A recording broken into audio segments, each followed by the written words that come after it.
All right, another successful mission.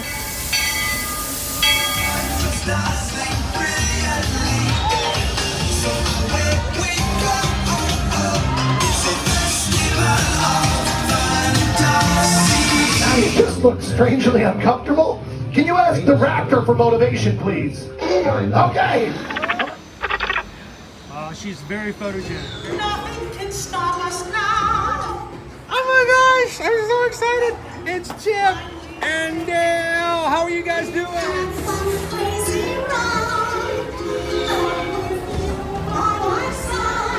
Hello, Grogu. Sorry. Be shy. If you want him over.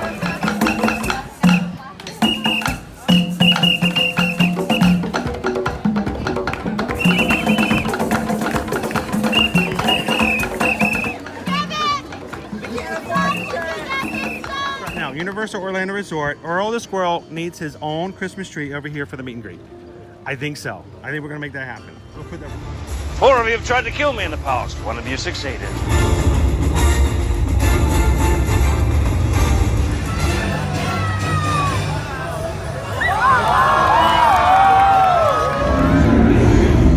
Oh wow. Do you think the people on the moon ever look over and say, wow, it's a full spaceship Earth tonight?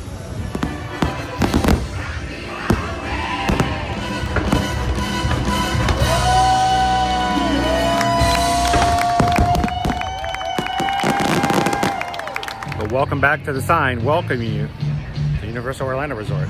Terrifying, isn't it? Hiya, Scooby! We're here at Disney's Polynesian Village Resort with the newly opened Kona, I don't remember what it's called.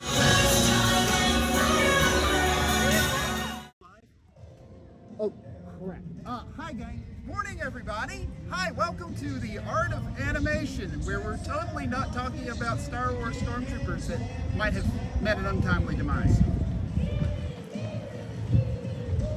Is that on record with the county sheriff's department or anything? I have no idea. It's like, oh man. No body, no crime, right?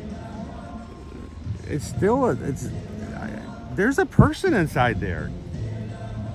It's not a robot. It's oh boy. Good morning, everybody. Welcome in, and welcome to Walt Disney World. We are live here at the most booming and busiest pool in all of Walt Disney World at the Art of Animation. How are you guys doing today?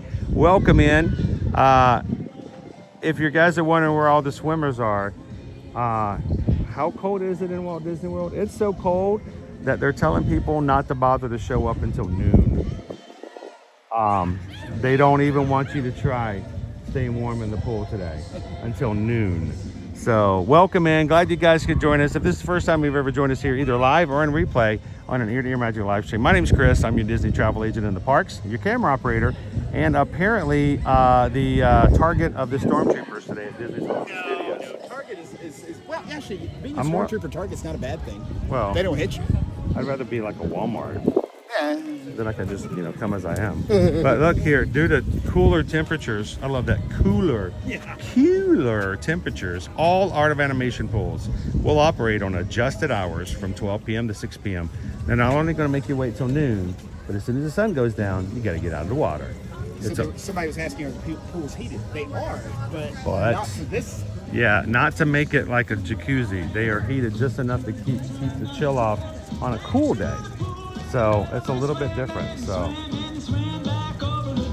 all right, welcome in everybody to the drop off. We're gonna take you guys over to Disney's Hollywood Studios today, and we figured that we would start over at the resort and then do a little Skyliner ride. So glad you guys can pop in and have some fun with us today. Now, today is probably our coldest day of the week so far.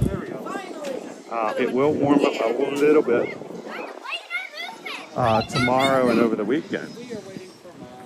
So, I think this is actually as cold as it's going to get this weekend. yeah, this is going to be the baseline.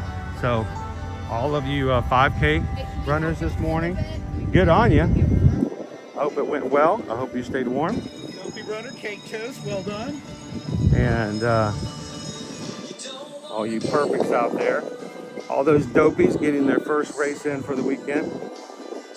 If you're a dopey, today was just like the free bread they give you at the restaurant. Oh, yeah. Just getting started. First of 4 days where you're going to be getting up anywhere from 1 o'clock to 2:30, depending on what time, what amount of prep you have to do. Based on the costuming and the makeup and body art that some people wear to these races, although I don't know how much body art we're going to be seeing this year. Ooh, I may freeze and fall off. The tutu guys may be interesting. Oh year. man. Hey, Christian, dopey runner. Are the tutu guys out? Well, do Dopey. they even do the 5K? I don't know. I know they've done the half. I think they've done at least one full. You don't think they did the challenge? I'm not sure. You may not see them until the 10K tomorrow. How you doing this morning, everybody? Good to see you, Samantha Lowe. Samantha's running the dopey. She was out there this morning. Good job. How amazingly fun and cold was it this morning, Samantha? I haven't even looked to see what characters were out or anything this morning. I think it was Olaf.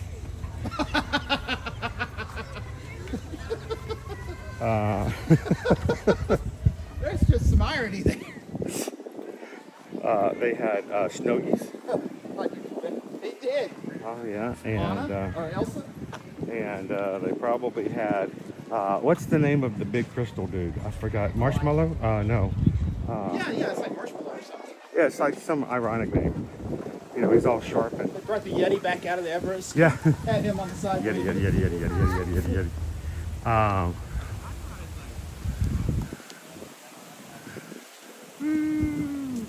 Hi, Kitten Duo. How you doing this morning? Welcome in, Pam. The wind is making it a little brisk this morning.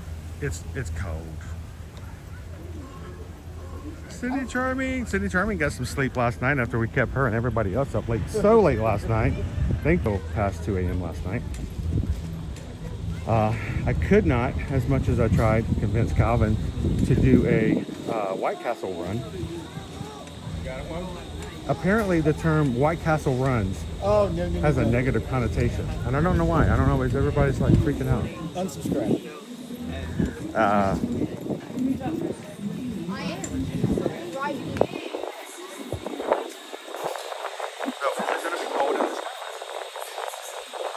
Reasons why we decided to go live a little earlier, so we can answer that question. On a cold day, the wind coming through, will it be cold in the Skyliner? Here's the question: will they have the vents even open? Because they have the opportunity to open or close the vents, and I'm seeing they're closed. Yep, they are. They're all closed. So I want to say thank you to the cast members whose job it is on a cold day to come out and close all the gondola windows. Can you imagine that being on your resume? Roll them up. Like, what'd you do this morning? Well, I had to close all the windows on the Skyliner.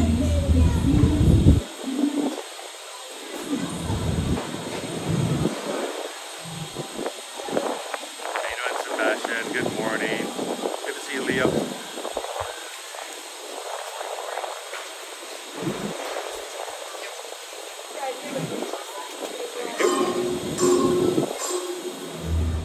Oh, it's warm in here. It's nice and warm. Oh yeah, it's toasty. It's toasty. I wouldn't say it's toasty. How you doing, Shaquille? Welcome in. Janelle, good morning. Jill is with us this morning. Nice. Greg is in the chat. It is colder where Jill is than where we are. We're the only person who can say they're warmer than we are is Pam. Who reminded us last night she's closer to Cuba than she is Walmart. Yes, so that means something. I don't know what, but it means something. Why am I getting this weird feeling that I'm getting visions of Eeyore giving me the side eye? Welcome aboard the Disney Skyliner. I can't imagine why you'd be Disney's feeling that top way. century resort. It's like a ghost of Disney's Eeyore. parties. Sit back. So Make up your mind. and Christian enjoy has a the question most for Calvin. magical What flight you got? on Earth. Christian cannot pick up his bib before the race, Uh-oh. the day before. Okay. What time does he need to show up if he does not already have his bib? I would recommend showing up. If the race is starting at 5, I would be there no later than 3, just to play it safe. You want to try to be on one of the earliest buses coming out of your resort as possible. And they're going to ask you why you were not able to pick up your bib. And the best answer is none yet. Well, I typically go with transportation issues and wasn't able to get down here on time. Because they do not have to give you your bib if you did not pick it up at the expo. This is a unofficial support that they provide to runners that weren't able to make the expo. Like last spring when I came down and got here after the expo had already closed and still needed to get my bib for the 5K so we could do the challenge. If I was the cast member, Christian, and you told me the reason you couldn't pick up your bib is because you was eating Brussels sprouts, I would withhold your bib. We hope That's you fair. enjoyed your journey. That's fair. And thank you for flying. But yeah, they don't want Disney people to abuse that Skyliner. policy, but they do make it available for folks that are honestly having issues getting down before the expo closes. Because they know people have transportation problems that come up that are out of their control. Oh my and they gosh. don't want to punish those. Pam is wearing a sweater. What? How did you get a sweater? Who gave you a sweater? Why? Wow. I don't even know. Is the world ending? I watched The Day After Tomorrow the other day just to kind of prepare for this. Dennis Quaid, your dad. You know what? It's really funny. Boy, talk about your random subjects. Dennis Quaid, right? Yeah. In The Day After Tomorrow. Right? And the other kid, Right? who's not a kid anymore. Jake Gyllenhaal? Please remain what? seated Jake until Gyllenhaal. the doors Yeah, Jake automatically Gyllenhaal. open. There When was, exiting the cabin, please there was supervise something children, about 2 years collect your ago belongings, in which and the watch two your had step. were like Thank you encountered for each flying other. with us. Right. And Dennis Quaid was all, I'm glad to, meet you, and we'll have to do a project together someday. And Jake goes, we did a movie together. He goes, we did? They didn't even know each other. They didn't even get to do most of the film together. So they were all separate, but it was just kind of funny. It's like when somebody had to remind Gwyneth Paltrow that she was actually in a Marvel movie.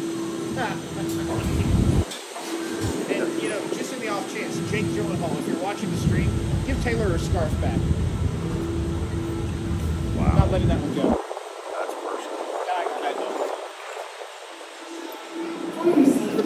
personal. All right, so we made our way over to the hub here at Caribbean Beach.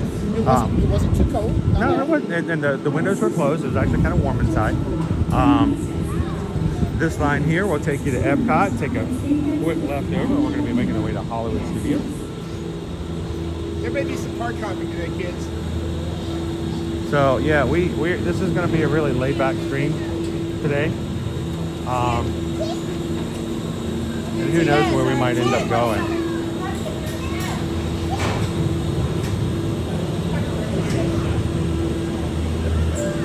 We may be in search for a bike or two at some point of it coming into the parks.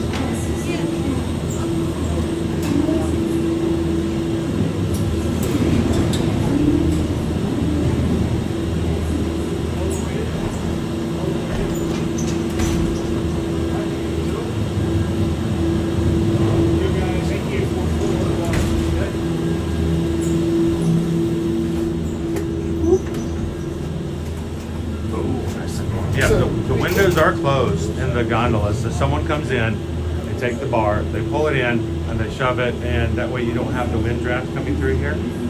So it's really actually more comfortable in here than it is outside of the gondola. True story. How you doing today, Gabriel? Welcome in, Nick. So, Chris, here's what I'm thinking. Let's go back to see if we can find some troopers to say hi to, or have say hi to us. Maybe hang out for Hollywood Studios a little bit. Maybe head over to Epcot for some lunch. Okay. Because I'm gonna have limited festival of no festival time while I'm down here. Because Festival of no festival. Epcot hates me.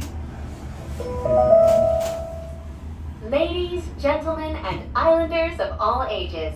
Welcome aboard the Disney Skyliner Oh, I could at go for some Disney's caramel Caribbean coffee Beach this morning. Resort. We're flying to Disney's Hollywood Wait Studios. times are up. They're up. Well, Yep. it's marathon weekend. Yep. We had 1 day of respite, but now the runners are in, and don't let the runners fool you. They're not here just for racing. Throughout his life and I might need career, some Starbucks Walt this Disney morning. had Okay. a passion for animals A little and caffeine, the a natural little world. heated liquid. Today, Nothing wrong with that. we are traveling through one of the many protected wetlands here at Walt Disney World Resort. If you're lucky, you might spot some of the happiest wildlife on Earth. And they're wearing sweaters too. Country bears that have scarves on. Bethany, good morning. Welcome in. So all of our Ninja Watchers out there, if you are ones who watch while you're working, you have us on in the background, you have us on mute, and you have to laugh every so often when the closed captioning comes up. We appreciate you guys, and we love it when you can come in, even if it's just for a second, and say good morning. We know that you're here, so thank you, Bethany, and to all the Ninja Watchers. Thank you guys so much for letting us be a part of your days. We are now gliding over the headwaters of the Everglades. Yes. I don't know where I learned that, but It's just something tells you.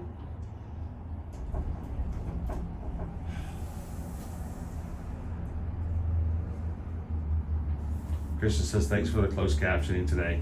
That is one of the things, just one of the very many things that In just a Susan few does on the minutes, regular we will to be take care arriving of at Disney's the Hollywood streams Studios. while we're live Whether in you the plan parks. to visit a So galactic outpost or play with all of Andy's toys, at Disney's Yeah, Christian, Hollywood we kept Studios, Owen out too late everyone last can night. He become tapped the out. stars of their favorite we told him to cinematic take a day, stories.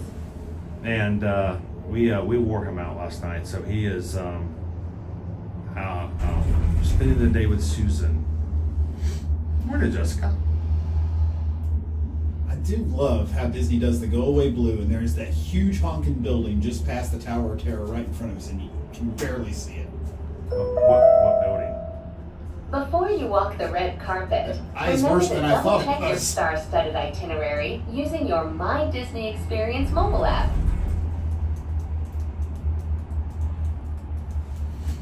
Ooh, we can go get a Tower of Terror cookie. Oh, Lavender blue, dilly dilly. carving up. I'm in for that. Lavender green. Oh, I just thought of another Disney parody song. Oh dear. Sorry, guys. Didn't mean to cause that to happen. Ladies, gentlemen, How you and doing, members of the Cheryl? Academy, welcome to Yeah, Disney I'm guessing we Hollywood may have a few Studios. more folks watching from home this morning, Chris, with some of the weather on the East Coast. Who's working from home today or just staying home today to stay warm? Who in the Please chat remain seated said, until the nope, doors I of walked automatic outside, open. didn't even make it to the When pod. exiting the cabin, please supervise children. Nick, Chris Collect had your us belongings, working and until watch just your after step. midnight Thank last you for night, flying like the with us. slave driver that he Por is. favor, permanezcan sentados hasta Awful. que las puertas se abran automáticamente. I think I figured out why the battery died last night. They were hoping we could quit early and go to bed. You weren't supposed to notice that. And I'm like, no, I'm gonna fix it. We keep moving forward. We keep on swimming.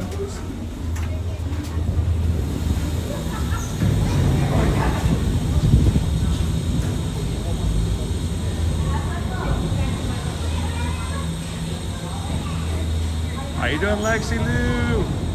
Lexi Lou works from home, hopefully staying warm.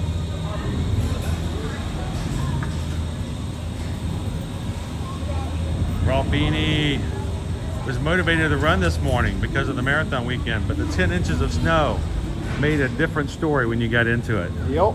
I don't think I'd want to run in 10 inches of snow either. No. I would fall down in 10 inches of snow.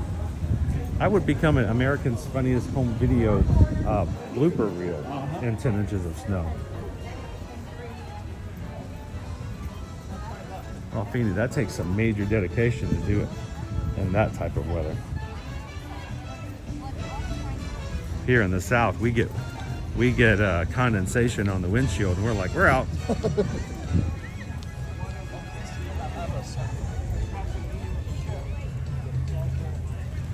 Ooh, the sun does feel good this morning, though.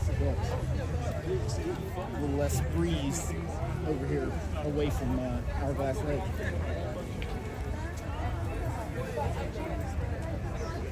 Hallelujah, all about the ears. So as we come into security, guys, you guys know the drill. We don't record audio or video of the Disney security. And we will be pausing our video momentarily. Hopefully it will go quickly. So continue the chat. We'll be back with you guys in just a moment. And we're going to head on inside Hollywood Studios.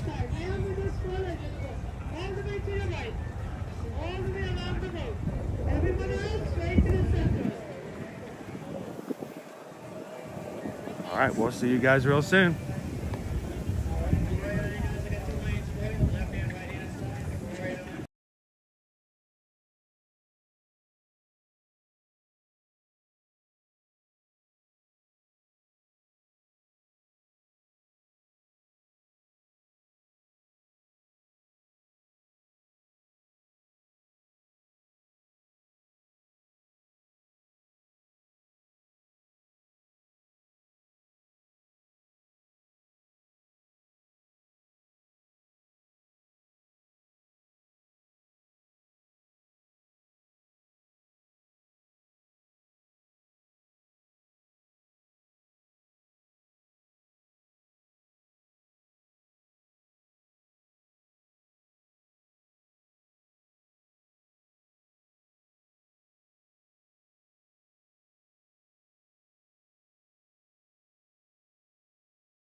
All right, welcome back in, everybody.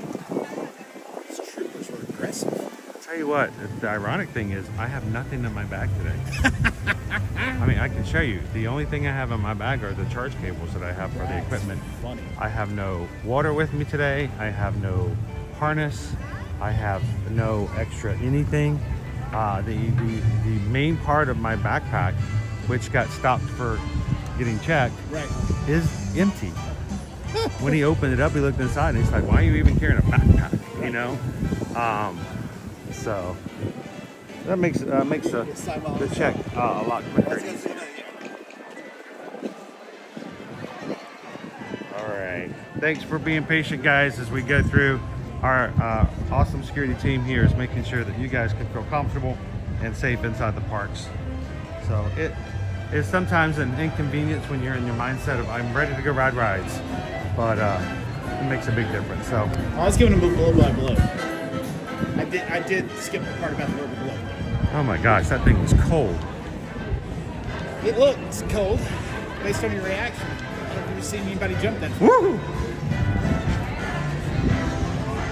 All righty.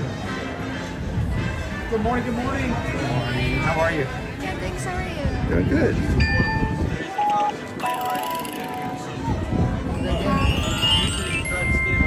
Thank you.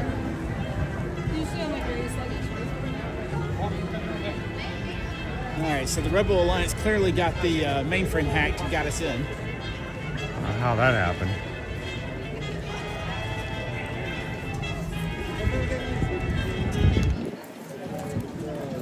All right, you want some caffeine? I think I might need a little caffeine, Let's some go get hot you a little caffeine. caffeine. Can I get some hot caffeine? It's a hot mess. I actually, even on days like this, I don't like hot drinks. Really? Yeah, don't care for them. I tend to like cold drinks more, but on days like this, it's a lot easier to say, you know what? Give me that coffee milkshake hot form, please. I forgot to get the manual from Owen. Am I on your left or right? I generally usually need to have more help on my right side. Okay. It's like yesterday while we were streaming. At one point, I had a woman come up on my right side, and at first I thought she was Owen. Oh, here, I can see. So I had to be very careful. No, I'm much better now than I was. I have a lot more peripheral than I did in the very beginning. So it's not nearly as bad. Should we step on in here? I think I might have some Starbies on my card.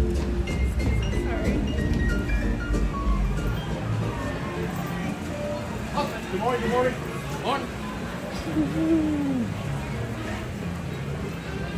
Wait, we went past it. Go back. You gotta follow the lines. Go back.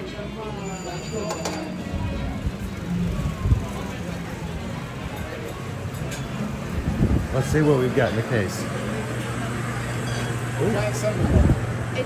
A lot of people are needing some hot drinks. Anything appealing? You got your old good old standby carrot cake, whoopie pie. I don't like it. You don't like the new one? No. No, sir, he doesn't Okay, like it. I'm going to use a phrase I shouldn't use on the stream. Hang on a second. Hang on. And Yes, I said moist.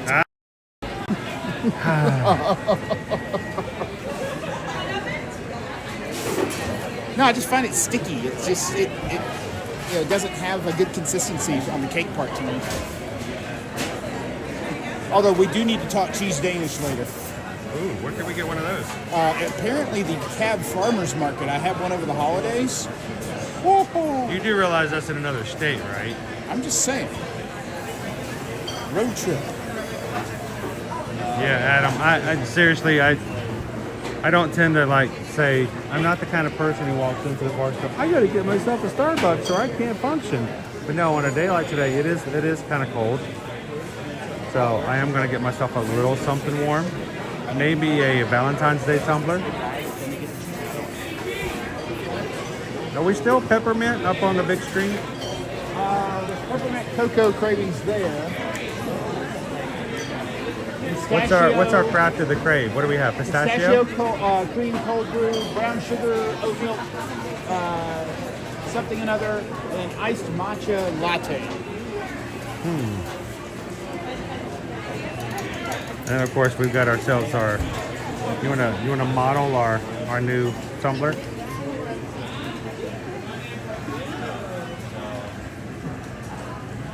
There we go. 54? 49. Let me say. Free It's a bargain. to do what he wants any old time. They're all free. Owen likes that one. Owen likes the feel of that one. This one? Yes. But he liked the feel of the spiky one too. Yeah, he's very texture oriented. Let's see if I can pull up Starbucks. And we can do one of my favorite things to do is be in a big gigantic line like this, order our drink, and immediately go right up to the front window as if my drink's going to come out before anybody else's. That's how it works, right? Yeah. I mean, Yeah. they know who you are. No, it's just that's how everybody seems to think sometimes. Oh, Nick thinks I should get the cantaloupe and Brussels sprouts over ice cream for you. Oh, the poutine pleasure. Yeah, that's really good. That's lunch. Yeah.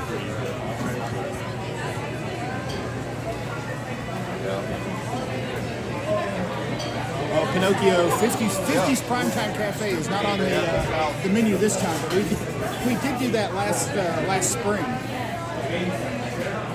Boy, do I remember that. Oh yeah, that was something. Oh, so just for fun, just for funsies, there used to be a time at Walt Disney World, if you didn't have a dining reservation, you didn't dine at table service. Yep. That's not necessarily the case. You want to pull up the MDE and see what walk-up or even reservations may be available? We always like to just remind you guys, don't give up entirely just because you don't have something day of. You might be surprised. So reservations for two? I'm going into reserved dining, looking for two, looking for today. Let's say we're at 12:17, so let's look between 12 and 4. There's an Ohana at 3:30. Wow. 1900 Park Fair at 4. Oh, there is a 50s prime time at 2:20 and 2:45. Nobody wants to eat in Norway. Akershus? Yeah, it's too cold in Norway. Ale and Compass, the rolls at Ale and Compass, let me tell you. Really? Oh, yeah. Be our guest? Be our guest. Interesting. Beaches and cream. Ooh, beer garden. No, we're not going to do that. Beer garden. Guten Tag. Guten Tag. If we had confidence that the signal would work, we could do beer garden. Or we could just give you guys a pretzel and cut it up and call it a day. Chef Mickey's, Chef France, City Coral Works. Reef, Coral Reef. Nice. Enzo's, Garden Grill. You can get a garden grill, guys. I mean, there used to be one of those kind of places you could never eat there the day of if you did not have a reservation. Hollywood and Vine. A lot of options for Hollywood and Vine. Oh, there you go. We could go eat buffet and dine with Mickey, Minnie, Goofy, and Pluto. Or is it Donald? There's O'Missy's favorite, Liberty Tree Tavern. Liberty Tree. Mama Melrose. Frank, I'm sorry. Bring that up. More Military. Nine Dragons. Olga's. 105. 105 for Oga's Cantina. Olivia's Cafe. Paddlefish. So there are a ton of options There really for day are. of. That's actually a little So surprising. the only reason I wanted you to bring that up and I would show everybody is Oh, I don't dude. want you guys to be. Dude, What's that? Space 220. There's a Space 220 at what, 12:20? 12:20. All right. An hour. Thank you guys for joining us for today's stream. We'll see you guys tomorrow. Bye-bye. Bye-bye, lady. I love you. Now, if you do a reservation, does that force you to have to do the full table service, or can you do a reservation and then just eat at the bar? Is the bar walk-up only at 2:20? Did they give you the option if you try?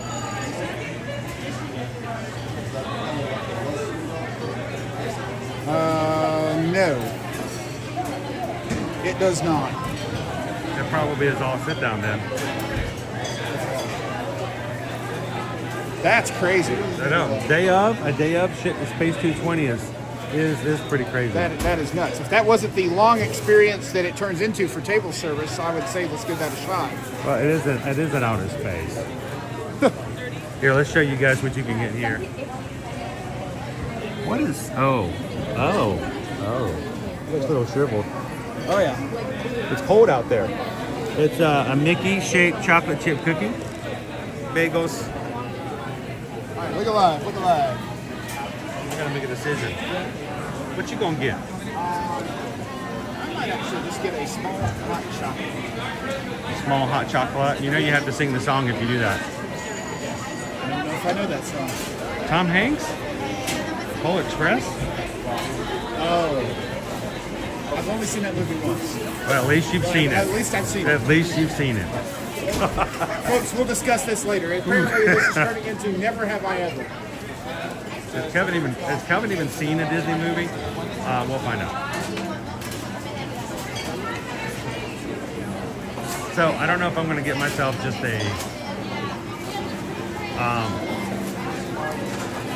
like a mocha, or the pistachio cream might be worth now that we've got pistachio in.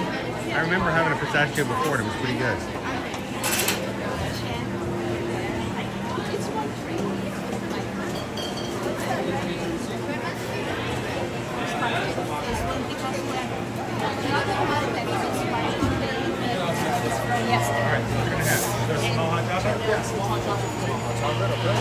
Just to make sure for the small, did you want the dolphin today?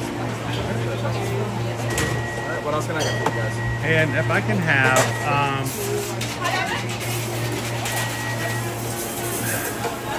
too many options. I know, man. And I normally go cold, but I can't go cold today. Not today. Let's see, what do you get cold? I normally get like a mocha frappuccino kind of thing with caramel. Yeah, we can go ahead and do something make similar it hot. like that. Yeah, we can go ahead Little and do extra a caramel. latte with extra caramel on top. We can That go ahead works. and do it with whipped cream on top as well. Grande? Yeah, we can go ahead and do that.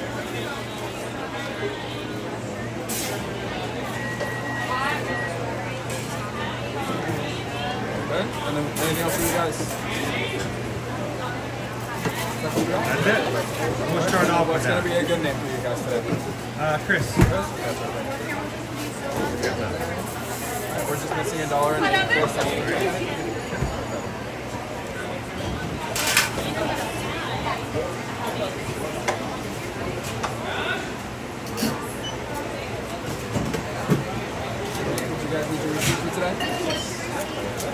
Thank you, Alex. Appreciate it. Transaction, we have 2 receipts. Appreciate it. All right. Oh, once I got to this guy.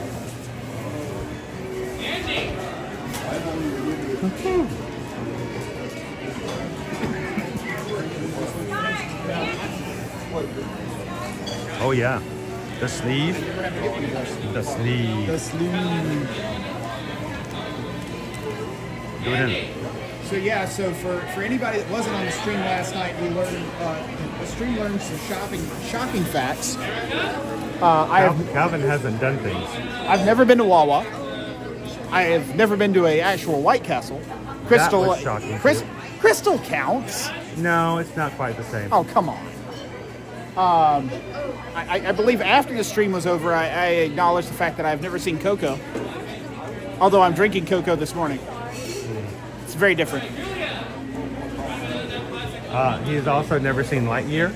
I also have never seen Lightyear. True. And has never had the pepper jack pretzel. Also true. So I have also never eaten at Connections Cafe over at Epcot. never been to Festival of the Arts. Never been to Festival of the Arts. That's just being deliberately helpful. That's intentional at this point. Mickey knows I'm coming and says no. No Festival of Mo Arts. wanted to know, did you go to White Castle last night? No, we did not. But I still think it's a possibility. Which is how we're able to be walking around right now. I may have to find a way to get him to White Castle. Oh, please, dear God. Like right before the half marathon. No. How, you really said you couldn't run. We're gonna slide. I said I can't run it. We're gonna slide right into the finish line. No. No. There's a reason. If I can't say moist on the stream, I can't say slider? Yeah, that's right. Oh, there's rippers that I saw at Nathan's. Oh, how you doing, Kadani Sean, Jambu? Welcome in, Kwaharini. Hatbox Ghost. Not American to never have been to a White Castle. Now, I will say it's geographically motivated. We have no White Castles in Georgia. That's right. They have crystals. Right. But they're not quite the same. They are the same, but they're not. I'm going to need someone to explain this to me. Now, I've had White Castles out of the microwave when I was in college. I think it has to do with the condiments, mainly. So.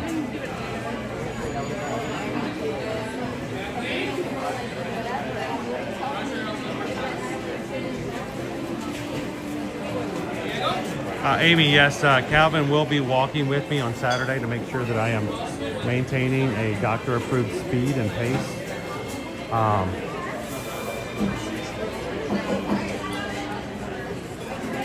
have permission to take whatever actions necessary to make sure he maintains that pace. But I've also told Calvin, and I'm going to hold him to this, if for whatever reason something happens and we cannot maintain the pace and the balloon ladies approach us, he has to go on without me. That's not what you said. You said you were going to kick me in the knee and get me to slow down the balloon ladies. That is not what you said. You have to cross the finish line. We're changing the story. Haley's never been to White Castle. AB says, I love White Castle and In-N-Out burgers. Now, you had In-N-Out burgers before, right? I have not been to In-N-Out. Where have you... In-N-Out is it just easier came to just to Atlanta. list where you have been? McDonald's? There we go. And Chick-fil-A. Chick-fil-A? No, In-N-Out only recently came to the Atlanta area. There's an In-N-Out burger in Atlanta now? Yeah, and a Whataburger as well. Oh, my gosh. Why? Why did I miss out on We've that? got Timmy's and Whataburger and... Crazy. Love In-N-Out burger. Double, animal style. Trying to get close enough to here. Actually, you don't have to. I learned the secret is just at some random point, you just walk up and grab whatever drink's there and just walk off with it. That's what tends to happen to me. I've had people just walk up and take my drink. Well, with a name like Chris, I mean, it's easy to do. Yeah. Well, I think that's yours right there. I think that's extra caramel going on there. That's it.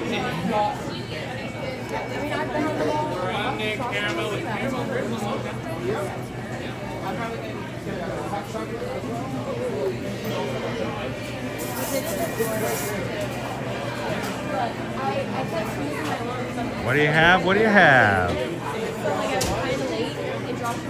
You guys are making me hungry.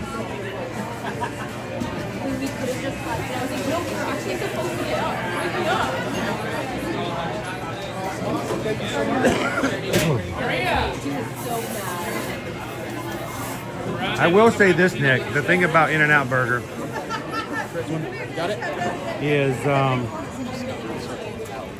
the very first time I walked into an In-N-Out, and it was before we got Five Guys and fries and all this other stuff here on the East Coast. The very first time I walked inside of an In-N-Out burger, there was some teenager off to the side, like right behind the registers. There was just this big table against the wall.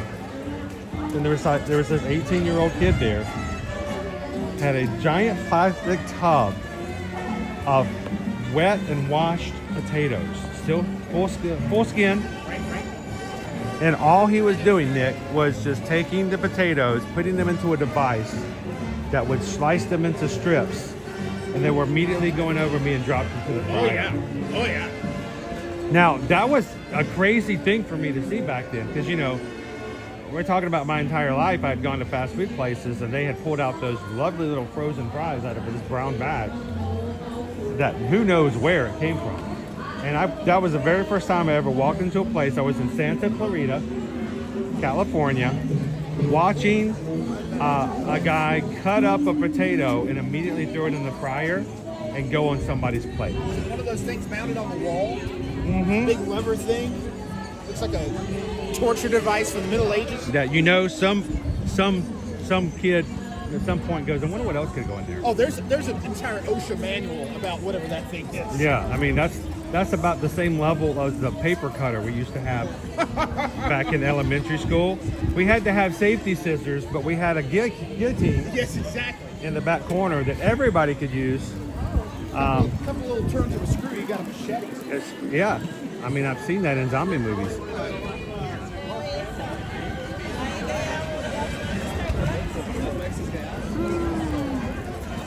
It is a probably a little higher than they were in Magic Kingdom last night, Chris. Yeah, I think everywhere it's crowded, more crowded than the Magic Kingdom was last night, I've never said before. except in the Tron line. Yeah. Tron line wasn't that bad. No, but it was still a lot more people there than even in Adventureland. There were more people in the queue in Tron than there was in Adventureland. True. And I'm not. That's not an exaggeration. Actually, I think you could expand that to Adventureland and Frontierland. Although we don't have anything for operating the train lines.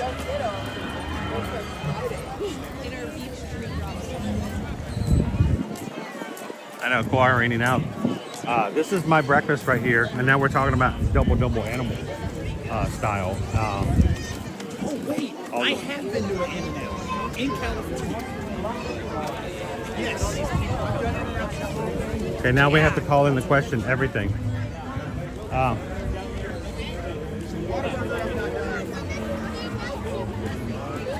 A lot of people really subscribe to Whataburger.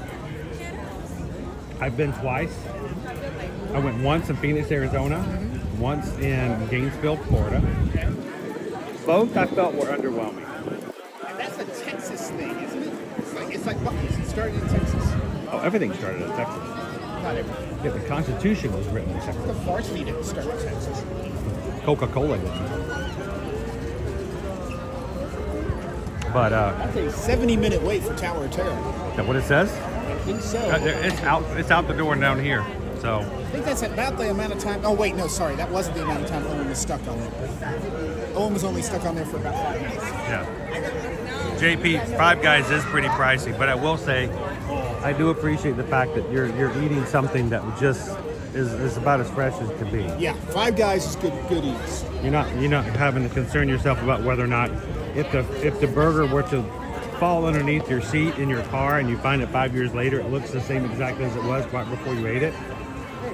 Like some places. Yep. You want to wander back toward Batu? Is there anything else we want to explore up here? By the way, we still have Christmas garland up. No Christmas music, but we still have the garland up.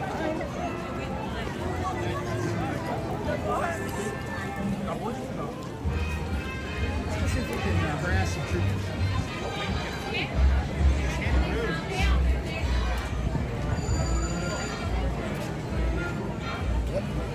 What is over here that's buffaloed? I smell buffalo. Yeah, we've got a bowl over here. They're one of the top, the little waffle cones, but they put savory foods in it. Yep, you can smell the buffalo sauce.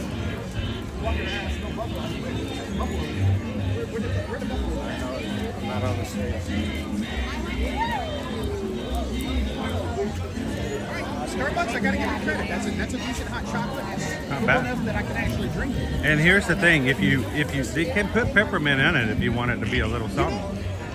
I'm Some not people a like big that. chocolate and mint fan. I think you said Susan's not a big chocolate and mint fan, right? I'm not a big Actually, she likes chocolate and mint when it's peppermint, but what she doesn't like is like spearmint. like Andy's Candies kind of stuff. Well, I'm thinking more like going to the Kentucky Derby and getting a mint julep. She's like, okay, mint ruins a lot of good things.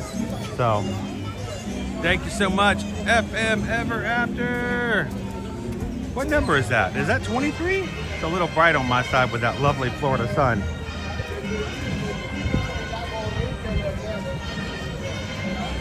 That's 25 months. Time does fly. It flies faster than Chris goes on a half marathon in November. Thank you so much, FM Ever After. Congratulations and happy stream anniversary. You didn't do a half marathon in November. Too soon? What? I said you didn't do a half marathon in November. Too soon?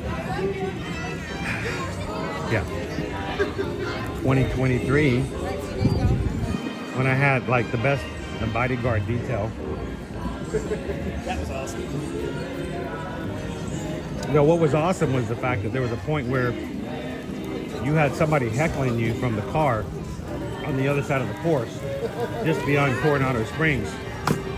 And you were no longer giving me adult supervision. So I sped up to try to lose you.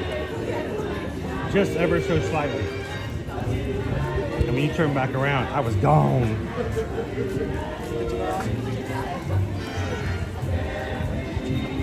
They did find me though. So Chris, I know we've gotten a little clarity around the change of plans here at Hollywood Studios as far as the Monsters is going to go into the Muppet Courtyard area. Yep. We're going to have Muppets moving up the rock and roller coaster. But we don't have any kind of time frame, right? No, at this point, we're not really sure when Muppet Vision is going to close down. Of course, everybody's immediately knee-jerk reaction is, though, I got to go see it one last time. I got to go see it one last time. Right. But we really don't know how much longer, because there's going to be a rollout of these. And we think that, you're going to start to see something happening first in Animal Kingdom. And it's changed in Dinoland. They're already moving the animals from the exhibits in Dinoland. You noticed about a week ago or 2 weeks ago when we were in Animal Kingdom on Friday, the American crocodile has been moved. No longer in the exhibit. And we've got storks and tortoises that are over there. That tomorrow when we go, I'm sure we can show you guys how they've been moved out of their exhibits. So they're making progress. They are getting ready to close down Dinoland. But we don't have any clue as to when Muppet Visions 3D will cease, or Pizza Rizzo's, or Mama Melrose. So thinking about the overall changes, I think the only thing we really know they're shutting down early is the Triceratops spin, even at Dinoland, right? Yeah. They gave us a date for that. We do know that's going to be closing down soon. But the dinosaur, they've said that's going to stick around for most of the year. We were thinking it was going to be closing down soon as well, but then they came back and said, no, you got more time. Not too big of a hurry. Any special popcorn bucket over here that we can let people know may still be available? I'm looking to see if there's any leftover holiday buckets that people may be able to.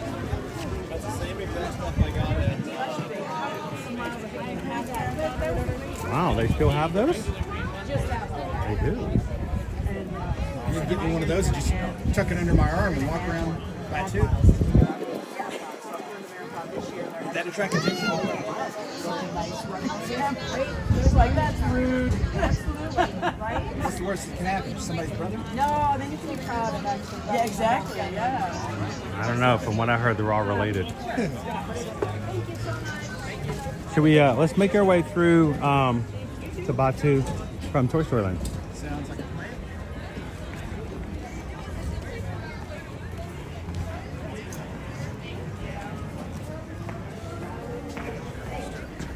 Get into some shade and actually be able to see the chat again.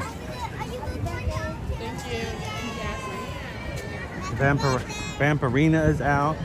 Fancy Nancy is out. Doc McStuffins is out. Pluto is out. How you doing, Sandra? Welcome in.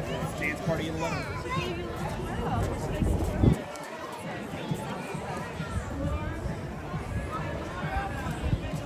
JP says 25 months. Is FME Ever After the longest standing member in our Magic Crew cast?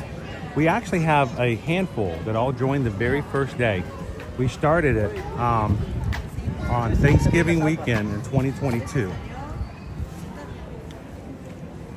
So I think if I remember correctly, I can't remember, is Kitten Duo maybe one as well? We've got a few that were like one of the very first ones ever. I was reluctant to actually start that program. And I tell people, we had already had Patreon. We had already started Patreon at the beginning of the year in January. And I felt like to do it on YouTube as well. It seemed like I was, it seemed, what's the word I'm looking for? Excessive, grabby. Like, okay, we're gonna nickel and dime you for everything. Like, we're only here concerned about making money, and I didn't want that feel. I didn't like that. But we had a lot of people, even some of our patrons, who said, you know, there are some perks to having that program. To be green and the chat's kind of cool. And then there's like, well, we can do emojis and stuff like that. And I said, all right, I'll do it, but I'm not going to charge a lot for it. Yeah. I think the cheapest, the lowest amount you can do, I think, is $3. So, but we had people said we want to do it, and so we appreciate every single person who's inside the chat who is green. You guys make a difference. You really do. So,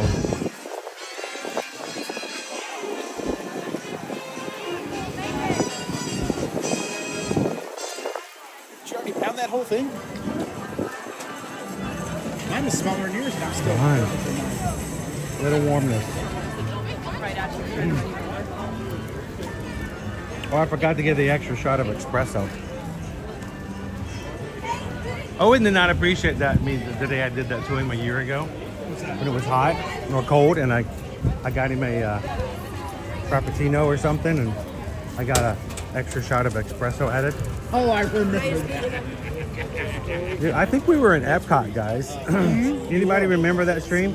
I had to tell Owen to slow down. I'm not even talking just walking. He was. Hey guys, think so in America. I'm like, dude, seriously. I'm not being funny. I'm calm down. He was hyped. I mean, I was having a hard time keeping up with what he was saying. Buzz is no longer in Christmas scarf. That's good. Our scarf is still up on Sheriff Woody Pride, though. That's true. Rex still has antlers. Yep. How you doing, Michael? Loser door face.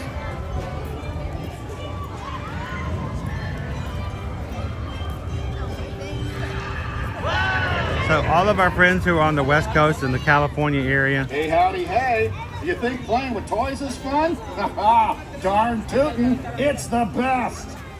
I hope that you guys are safe from the wildfires. We had some come in last night and telling us about situations. It is something that we lived through back in 2001. It's frightening. Those things catch and they just keep going, and they spread out in all directions. So, but you know, while it's awful and I hate seeing that, I do like the fact that this community is here to not only support the folks that may be experiencing some of that, but give them a little bit of a distraction.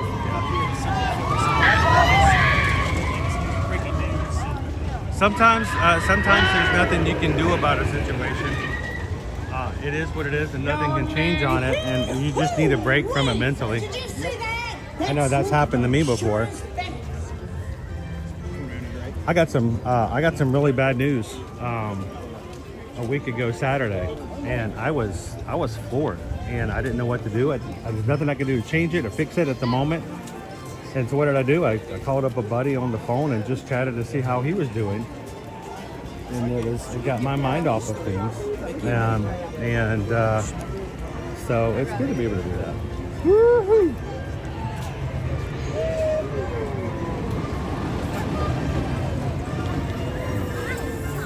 Oh, that's your side?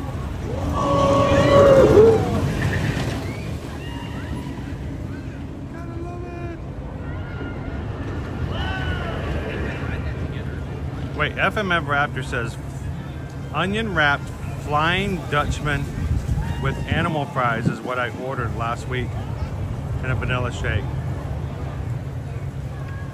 I tell you what, every time I jump in the chat, all you guys do is talk about eating.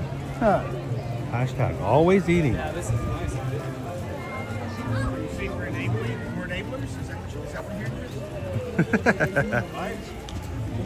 you're We are enablers in lots of good ways.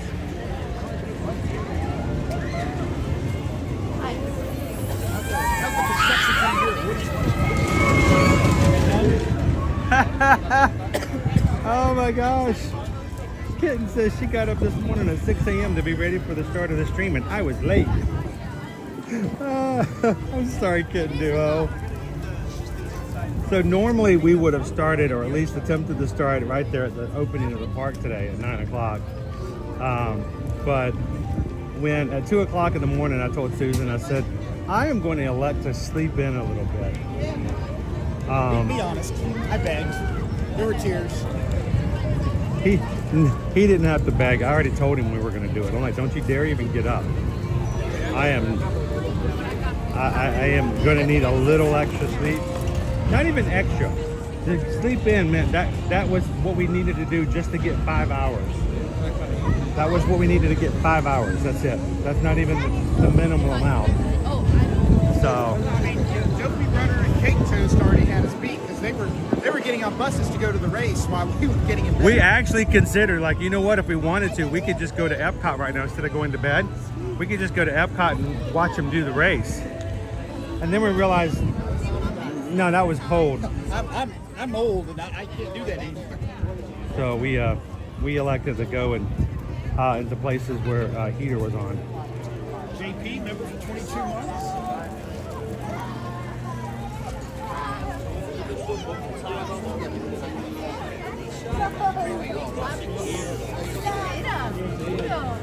For 22 months. See, I oftentimes, I'm like Dory.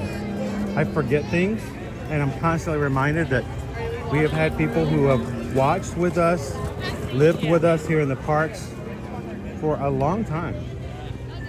And just because it's 22 months here, we've got people who have been watching our streams since we first started almost 5 years ago. So, thank you so much, JP. It is people like JP who make it possible for us to keep doing this for our family and community to grow. And if you're watching today for the first time, you're like, why in the world would you do that?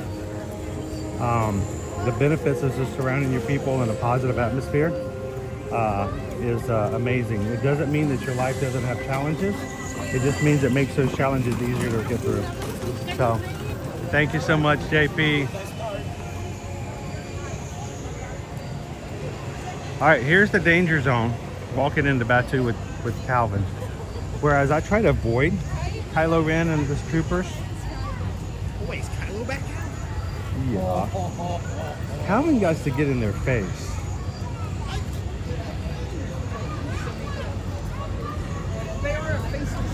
Dude, if there was a hole in their face mask, you would be up in it. Yeah. It's like you have a personal vendetta. They blew up Alderaan, and I don't care what George said. That's not okay. He had family on Alderaan. My character discovery.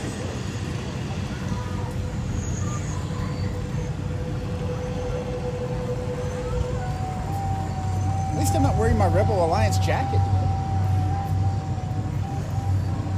Nick says, I suffer from CRS.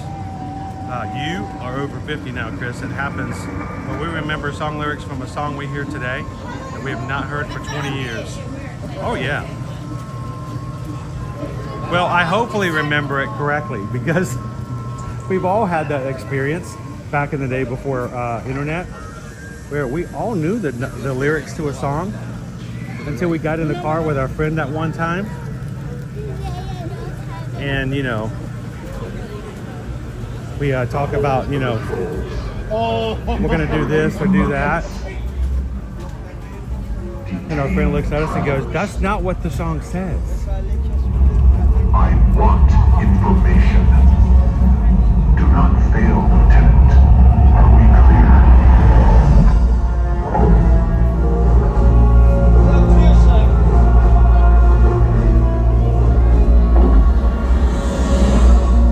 Troopers, join a reconnaissance unit and question anyone, everyone, if you believe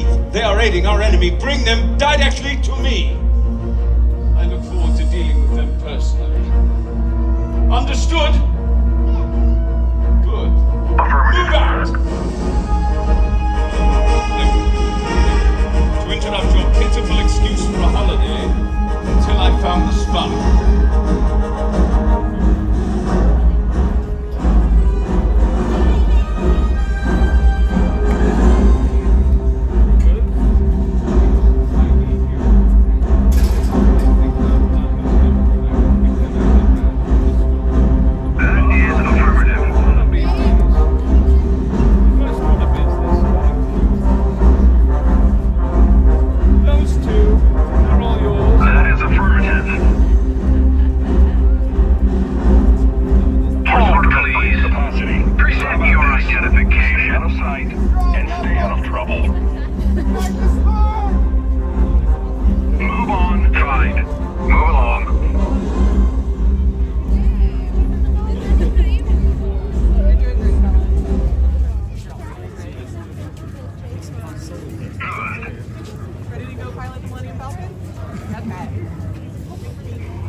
They're all over control today. They're over there.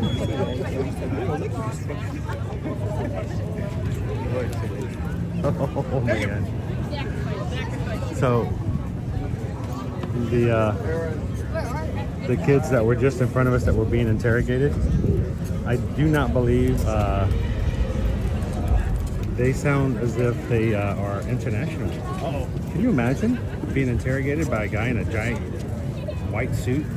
You have no clue what he's asking you. That would be a little scary. Man, what country they come from? Really scary. Yeah.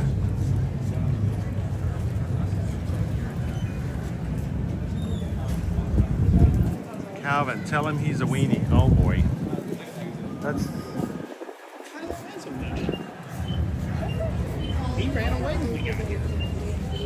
Left other people to do his work. I have no respect for somebody who's not willing to do their own thing. He has dad problems. He has father issues. Yeah. Something else I won't forgive him for. So Google. Yeah, well. Travis, like, that was close. It would have been closer. Calvin was going for him. I was trying to stand behind you. I hope they thought I'd shoot themselves. Is that why you said it right behind me? Maybe. For them to turn and come at me? Maybe. A zebra? Epcot has a lot of gift shops and food. Only a zebra if I leave you behind. I'm using you as a distraction. I mean, using me as a magnet. Yeah, you will. I'm the Are magnet. you drawing them in? I'm the map, I'm the map, I'm the map, I'm the magnet. I gotta see Chewy.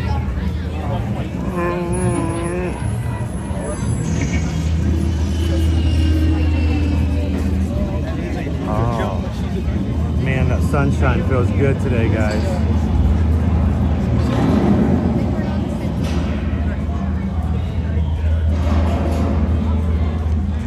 If you guys are just joining us, welcome in to Batu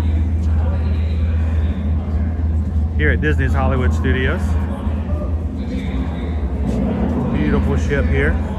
Could use a little bit of a wash. Got a little bit of space dust on her.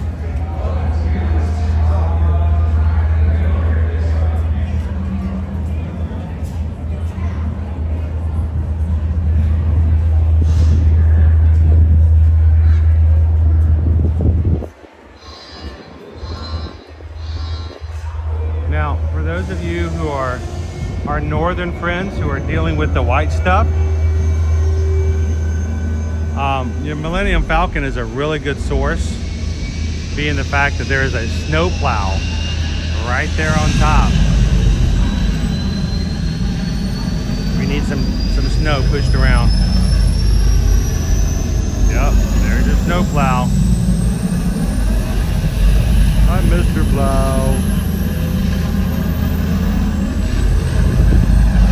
Those who have been around snow plows, you know.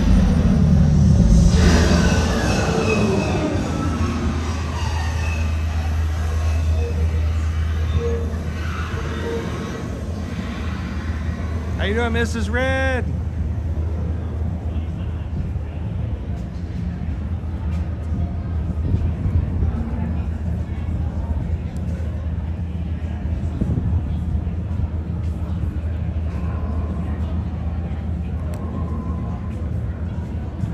So Calvin shared with us, well, us, being me, this morning that he's never had a breakfast Ronto wrap. True story. Is it because you've never gotten here in time early enough in the morning to have it? I have been in Batu before Batu officially opened. That was a once in a lifetime opportunity. How you doing, firefighter? They weren't even serving breakfast Ronto wraps.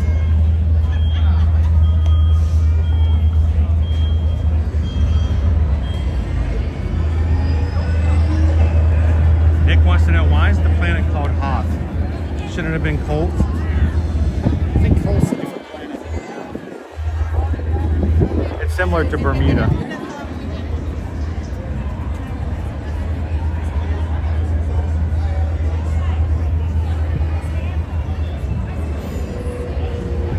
How you doing this morning, Eric? 34 days away from our trip. Gonna go by fast, my friend. It is a nicer day with the sunshine out, but we do have colder temperatures today than we had even yesterday, and it's our coldest temperatures over the next few days for the marathon weekend. So those who ran the 5K this morning, you guys, you took the brunt of it all. And so if you survived the 5K, you're gonna do okay. Samantha Cake Weather-wise. Toast, Dopey Runner, good job. Way to get out there, get it done this morning.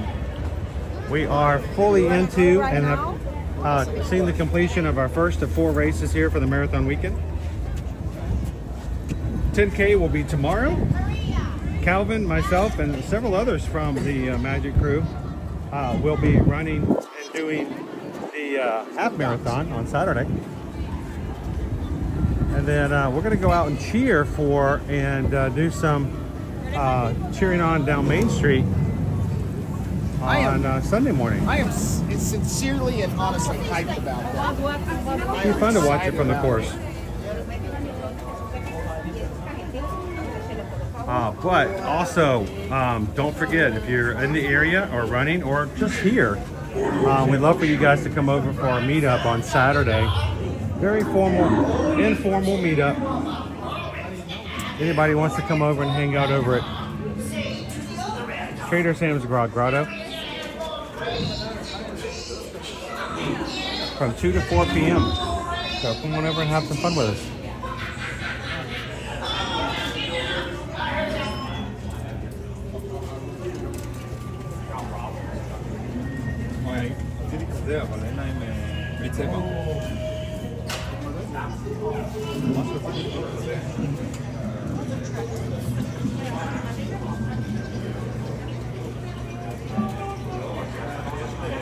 Hey, Calvin. I didn't know that Kylo Ren liked churros. Oh,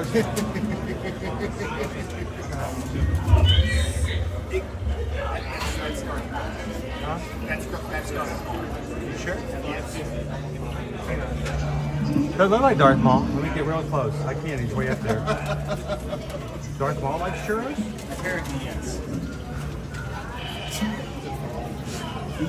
I was waiting to see if I'd got a response from somebody going, no, that's not Kylo Ren. And of course, I felt right. That's like, you know, live long and do well. Oh, good. It's so fun. It's so fun to do that. How many of these do you own personally? Lightsabers? Yes. 2. Only 2? Yep. Hey, how are you? Shocking. Good morning. Morning. I built one, and I've got a dark saber, which is technically not a lightsaber.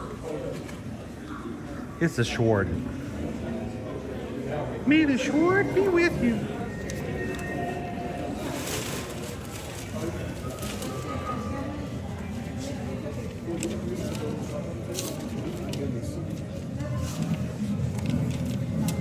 Speaking of enabling. Yes. Oh, I know. I see it. I still have to get it home. You're gonna hide it? Normal fashion. I'll tell you the story in a minute about tracking. Are there any discounts? DVC discounts on this? No. No? I didn't think so. 1 point. On the blades though, so if you buy the Hilton, you get a blade with it. The blades are just. Okay. There you go.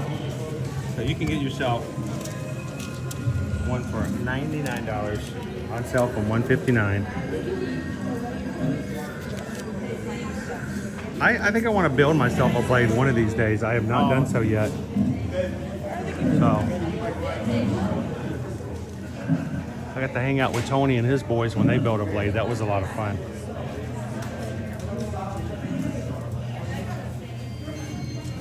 Welcome in, Mari. How are you? Mark says I might have 5.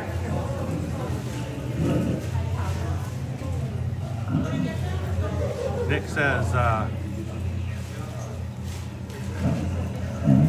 it's 50 degrees at Disney right now. Be in shorts.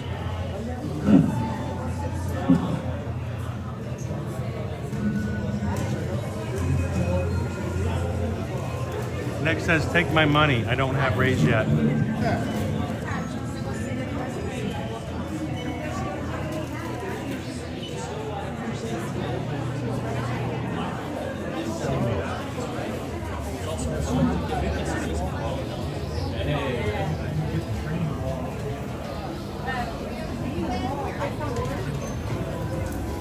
Oh, your feet coming through there.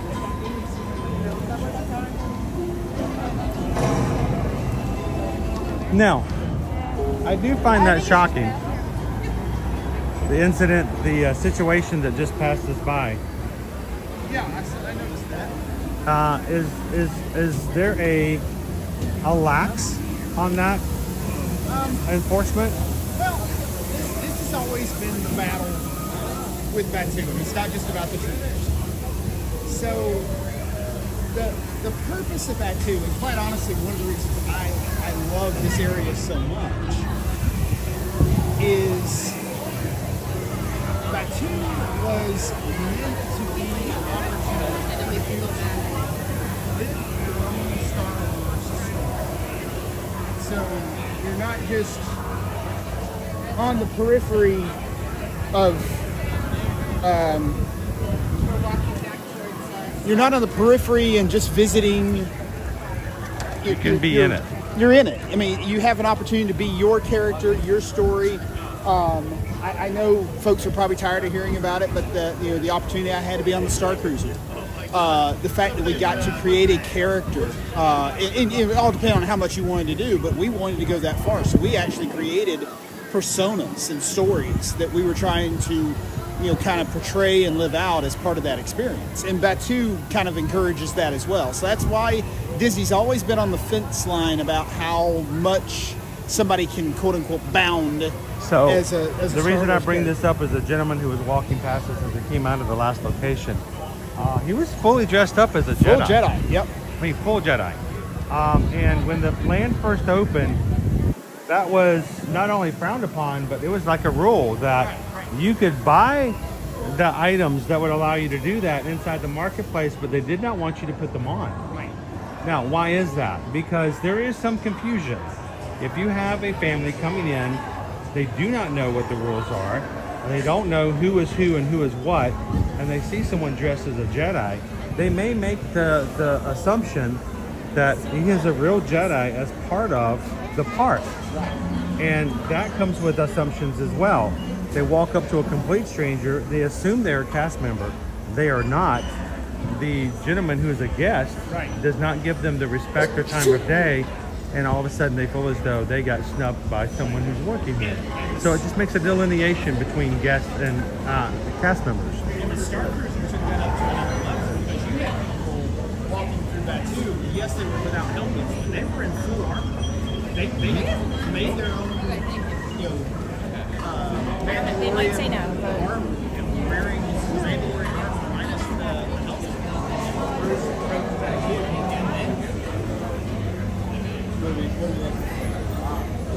The return.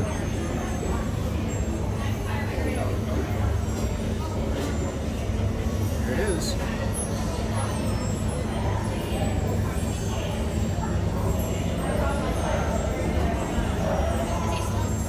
If you missed it in 2024, It's back.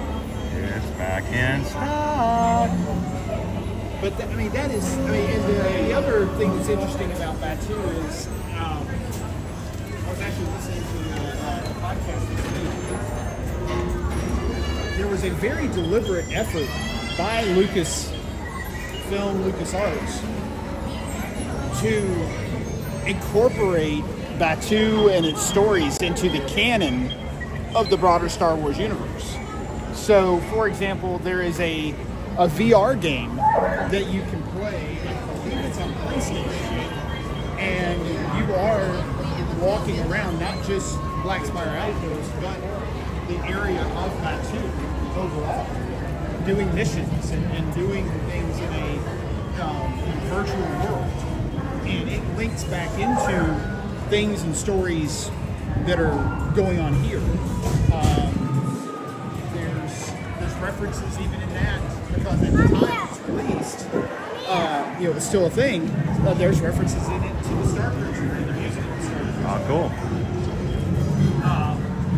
So they were very deliberate. There was an entire comic book series that came out when Black Spire Outpost first opened that was telling the backstory of Han Solo and Chewbacca and their role and how the Millennium Falcon ended up in Batu to start with. So there's lore and there's stories that you can kind of understand and use to deepen the story a little bit. I always feel like somebody's watching me. It's so cold he's not coming out now. Although I think Mando's out. Yeah.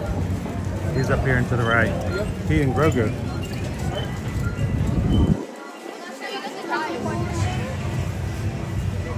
How you doing, Pirate Harry K?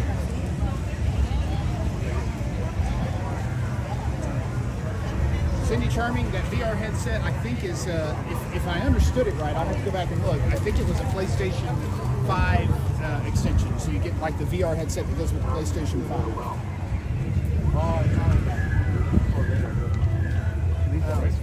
You're on a bounty list. Lucky for you, I've got my hands full. See what he said? He says, you're on a bounty list. Luckily for you, I have my hands full. Nice. You're welcome. You know the best way to cook a spider's egg? With a flamethrower. And a grenade. Should be a flamethrower today. Yeah, I like that idea. Thank you. He's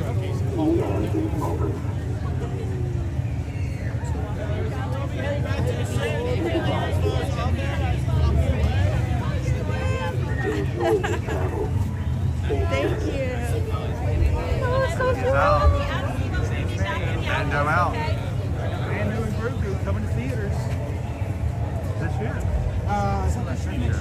Maybe next year. It's hard to keep up with the titles here lately. Yeah, I haven't even started the new Star Wars show on Disney Plus, Skeleton Crew. I've heard I saw the first episode and I really liked it. Yeah, I heard good The things. problem is, it's so hard for me to see all the details. Yeah. I refused to watch it again until I got a little bit better vision, because I was afraid that I was doing myself a disservice by watching it and not being able to fully take in everything that's there. Fair enough. So I'm fully intended of coming back in and doing that. Nick says he posted a picture of his popcorn bucket over on Patreon. That looks like a dog, but something else, I guess.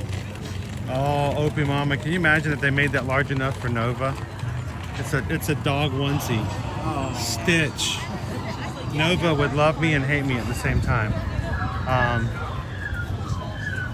So Nick, for Christmas, he got a Stitch Halloween bucket, and of course he's got his helmet there as well. I think it's probably I think it's a very successful popcorn bucket. Oh yeah. Because it's very realistic. Right. But, you know.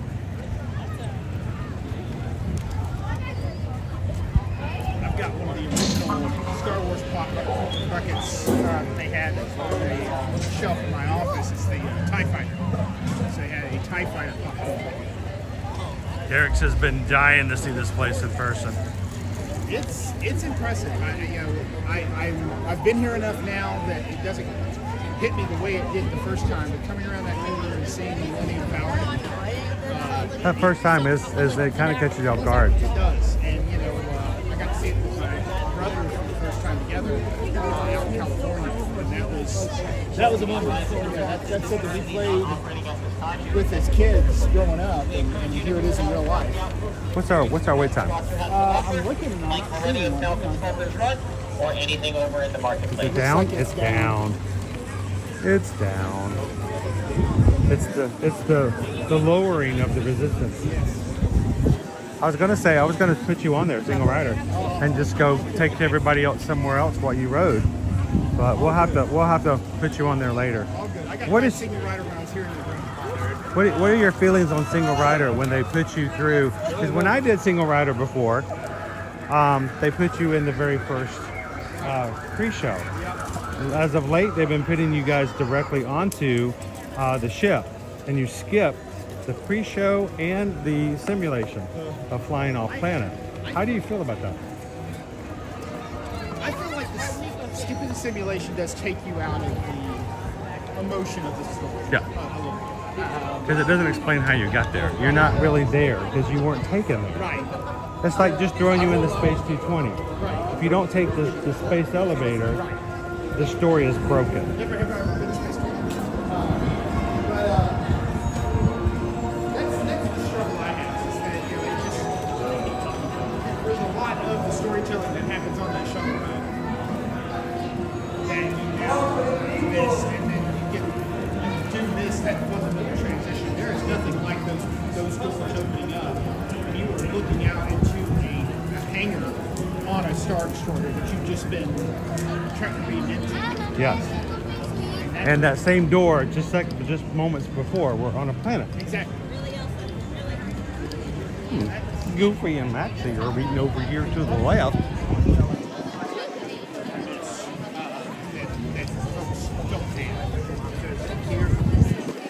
So for me, who rides all the time, it wasn't that huge of a deal. But for others, especially if it's their first or one of their, earlier rides, I think it does take away from the magic a little.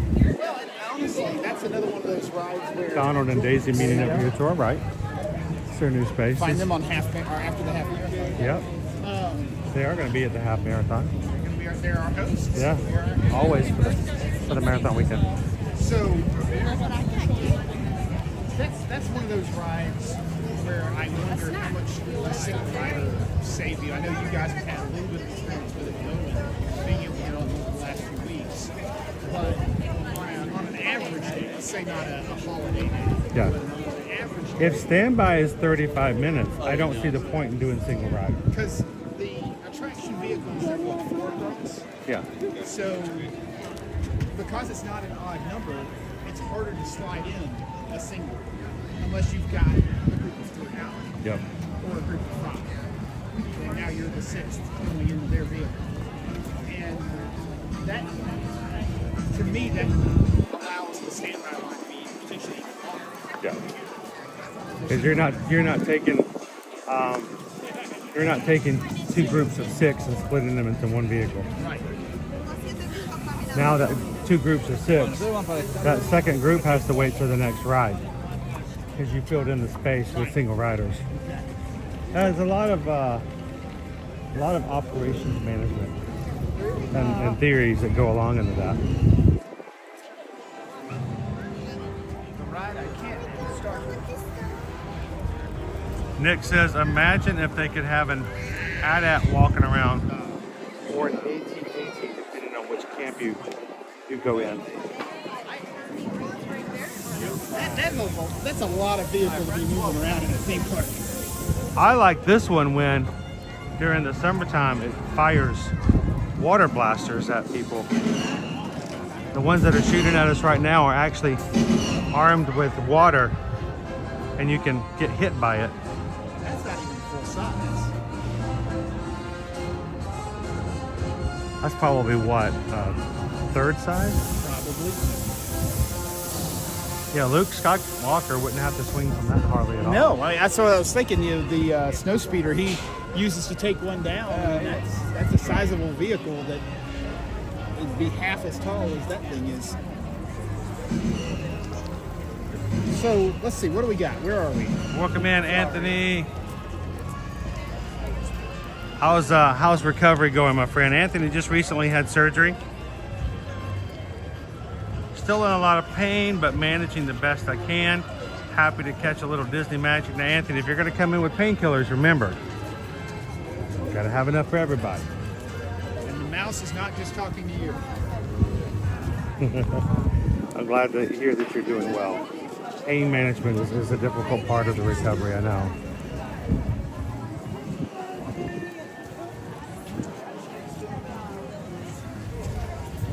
How you doing, Steven? Good to see you today. Welcome into Disney's Hollywood Christian Studios. asked, do they switch on marathons? Guys, I know everybody's been chatting. I am bad about being able to walk and do chat. I don't know how Chris does it. He's distracting me. Bits and pieces. But Christian was asking, do they sweep in the marathons? They do. Oh, yeah, big time. Yeah, so you do need to maintain that 16-minute mile pace. That 16-minute mile pace is established based on On the last group. And the last corral. You'll hear people throughout Run Disney Weekends talking about the balloon ladies. That is the last group that starts across the finish line. This group of volunteers that maintain a 16-minute.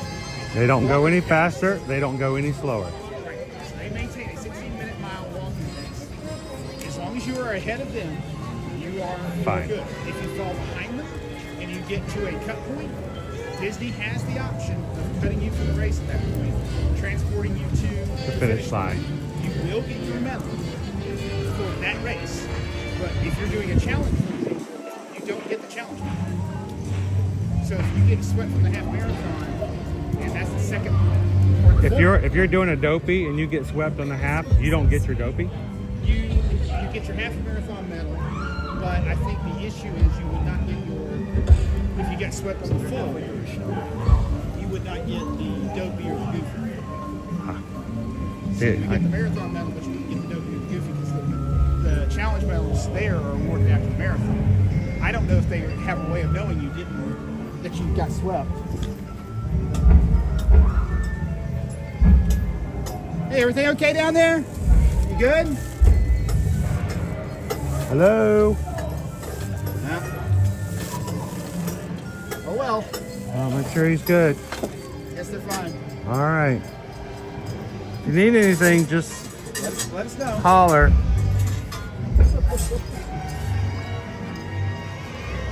Gertie's still got her Santa hat on. That's a whole other thing. Yep. Yeah, Santa Gertie is still with us. Here it is. January 9th. Santa Gertie's still here. Santa Gertie.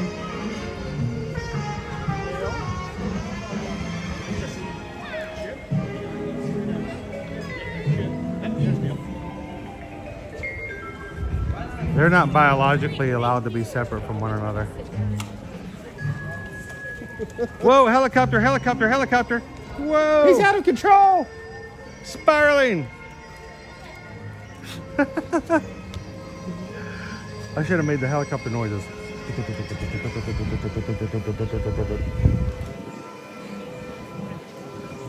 You know, is it bad that one of the things I'm going to miss the most about Dino Land are the chipmunkosauruses? No. I love the chipmunkosauruses.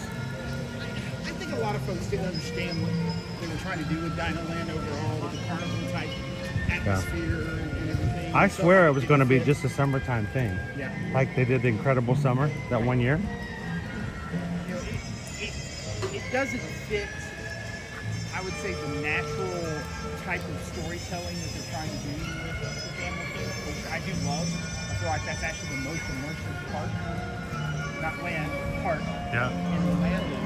But I struggle with that particular piece being a part of that broader story. And I think Walk up with Hollywood and Vine. I think what's about to come in over at Animal Kingdom is actually going to be a significant improvement. I mean, we're going to get an entire... People are going to immediately be engaged with it. Right. You know, people who aren't familiar with the parks, they come in and they see Dino Land and they're like, what is this? Oh, well, it's attached to the movie Dinosaur. And they're like, what movie? What? That was a Disney movie? Yeah, it was. We've got a interesting question in the chat. Have Calvin and Chris been buddies since childhood, or are they related somehow? I forget the connection. We served in probation together. So I don't know how. I don't even know how I ended up with this guy, and I don't know what he did to deserve me,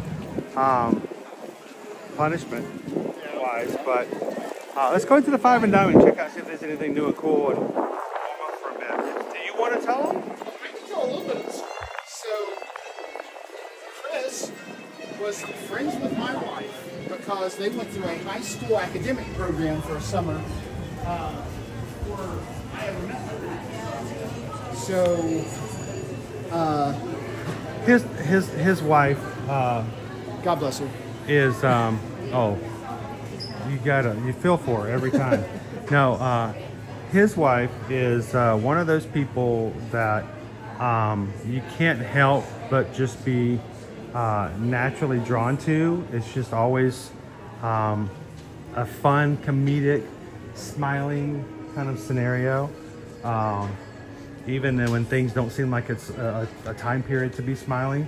And when I found myself in a group of complete strangers in high school in a summer program, there was a whole group of us that just kind of like pulled together. Sort of like the community we have here. Yep. Even though the program ended and we all went our separate ways across the state, many of us kept in touch. And it was, who knew that we would develop friends that we would know for, hopefully the rest of our lives in many different ways. But I then ended up choosing to go to a college in her hometown. So, which is also where Calvin came into the story. Yep, I was a couple of years ahead of my wife at that college, but she had other friends who, one of her friends from that same college program, our high school program that her and Chris had participated in, started dating my college roommate. So I got to know her a little bit better, and then a few years later, we get an invitation for a wedding. Hey, who is this Chris Edwards and Susan person? Who are they? So it was a January, wasn't it? It was. Yeah, we're coming. It was 24 years ago, come a week from Monday. There you go. And it was snowing. It was terrible. Guys, seriously, I don't know how it worked out. Susan and I getting married in Georgia, and it snowed. It doesn't snow in Georgia, okay? We planned this wedding, and it's not a huge wedding. We have maybe 100, 150 guests invited. And everyone, the week before, goes, we can't come to your wedding. It's gonna snow. We don't go out in snow. Snow is cold. We don't do snow. And so all of a sudden our 150 person wedding turned into like 50? Yep. Maybe even that. Not even that, I don't know. But it went really small because a lot of people are like, yeah, I can't drive in snow because it makes me do things. And so we had a very intimate wedding because of the fact that nobody wanted to get out in the wet stuff. Yep. But it is. We have amazing wedding pictures of Susan in this cowl that was handcrafted by a friend of ours from our college, and she still owns it to this day. Oh, wow. And we had pictures of us out in the snow with her cowl, and me just in a rented tux. Guys, we just get whatever's left over. Look at this amazing picture of her out in a handcrafted cowl in the snow, and I'm like, yo, I'm turning this back in on Monday. That's how it works. So fast forward to after pandemic. I'm working from home, as many of us were, and so I happen to have a secondary monitor in my home office, and I had YouTube up, and I saw this stream pop up in my YouTube. It said, hey, this dude's down live streaming Disney. Okay, I like Disney. Let's go check this out. I turn it on. It's Chris. Now, I don't immediately recognize Chris because it's been a minute. So later, back when I got married many years ago, I had long flowing Puerto Rican hair. Muy guapo. Muy guapo. So later that evening, I said, "Hey, I said to my wife, is your buddy Chris? I think he's streaming from Disney now." And I think I'd seen you on Facebook, and I'd had the same reaction. I think you joke about, "Are you guys always down here?" This is when you're still living in Atlanta, and you finally just said, "Nah, we're not gonna live in Atlanta anymore. We're coming down here. We are gonna do it." So I started following the stream, and here we are. Actually, this weekend 3 years ago is the first time I was on stream with you for it was the Run Disney Dopey 2022, and we had a great time. And it was when we first started realizing there's a part of our community that would be really good to share the experience of Run Disney with, because we've got some runners in our group, and we have people who would love to become runners, even if they're just walkers like myself. So I have leaned heavily upon Calvin these past few years to say, you know what, there is a place for you here. You've inspired people. You love to. You have he has a heart for people on the race course, guys. He will give up his race spot to go help anyone on the race course. He has proven that again and again. He will forget about his personal best, and he will pick somebody up and drag them across the finish line just to help them. And so he has that feeling and that reach for other people. And so I've always had it from the beginning. I said, if you want a spot, if you want to come into our community and you want to push people, or you want to inspire people, or you want to help people when it comes to running, you have that space here in our community, and that's what we're going to do. So, how you doing, T? Cheers. How are you doing today? We are live on YouTube. Oh my God! So, Amy's over here making sure everybody's doing well. Are you warm today? We're getting in and out of the cold. It's cold. I'm trying. We're pretending we're in here with coffee. Yeah, but you got to Starbucks. I did. I already drank We it. already drank that. Yeah, it turns out if you drink too many of them, then it doesn't do a good thing for you. So I have to limit. Yeah, we had one, and I'm like, I have to be good. So, but stay warm. Yes. And thanks for taking care of all of us today. And so when you guys are watching, when we do Run Disney stuff, I'm going to make sure that he's out there and you guys know his face, because here's the thing, over on our Facebook group, when we get on the race course and when we do things that are associated with Run Disney, I want you guys to know, if you have a question, he's not a professional athlete. No, I'm not. He is not a professional coach. Nope. But he is a professional supporter. Yep. He will support you, he will answer your questions, and he will make sure that if you want to find a way to get on a Run Disney race course, he will help you all along the way. So if you guys are watching today and you're like, you know what, I've always wanted to do a Run Disney event. Some of you guys earlier in the chat, I think, were asking, when can we sign up for a race? The next sign up for a race will be for this fall in October. I gotta keep saying it's October now. Yeah. It's not November, it's October. That's right. The next race you can sign up for, and it's gonna be registration opens up February 11th. That's on a Tuesday at 10 a.m. We will have a live stream on this channel to show you guys how to do it and do it with you. And if you sign up for the 5K for this upcoming November, you can do it with us as a group, as we've done for the past 3 years. So go find us on Facebook, the Ear to Ear Magic Run Disney Support Group. It's a long name. It is. But we had four new people come and join us yesterday. If you're going to watch it, are going to come in and join it and be a part of it, we'd love to support you. We'd love to be able to have a place where you can come in and share your training videos, your aspirations, your dreams for doing races, even if it's not Run Disney, all throughout the year. So mods, if you've got the link, if you want to pop it in there, guys, go click it, join it, and we'd love to have you guys be a part of the group. And our plans don't stop there, Chris. You have the brand new ear-to-ear website. And we're working on it. We're going to be building that up. We've got some content that we've got planned. I've actually put together a small content. As soon as I can start typing again without misspelling every other word. But yeah, no, we got some content that I want to start publishing out there as well. That's a little bit more long form than what you typically see on Facebook. So eventually, instead of just the shop, we're going to have a lot of stuff on eartoearmagic.com, and we're going to have a section just for Run Disney. And Calvin's going to have the freedom to write articles and to share information out with you guys. we're just ready to get started.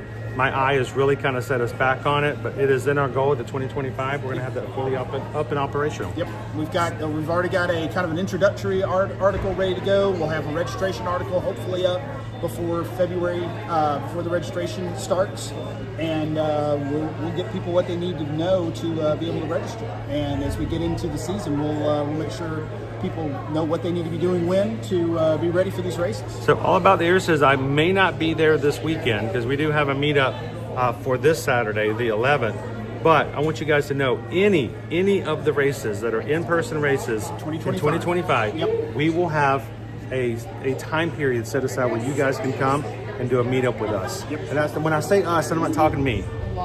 I'm just a guy like anybody else. And we're not even talking Calvin, who's really cool to hang out with. But we're talking about the community. Other people that you know, you chat with, and you would want to get to know a little bit better. Yep. Every single in-person race weekend in 2025, we're going to have a meetup over the weekend.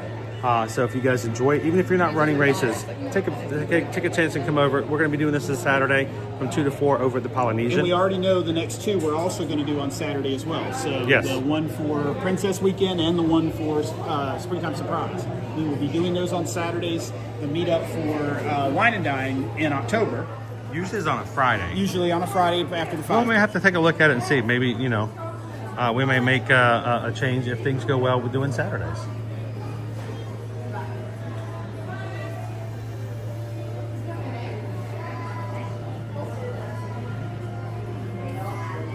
I feel seen.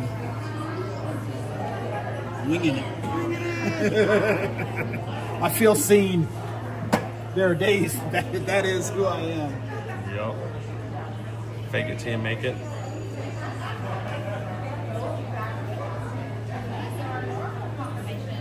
All right.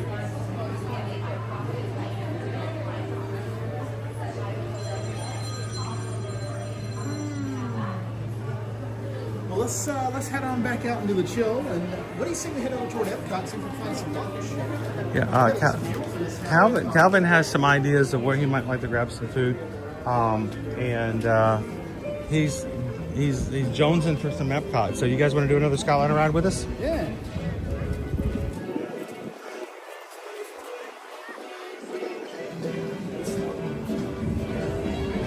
Now they've already taken the holidays out of the land, haven't they?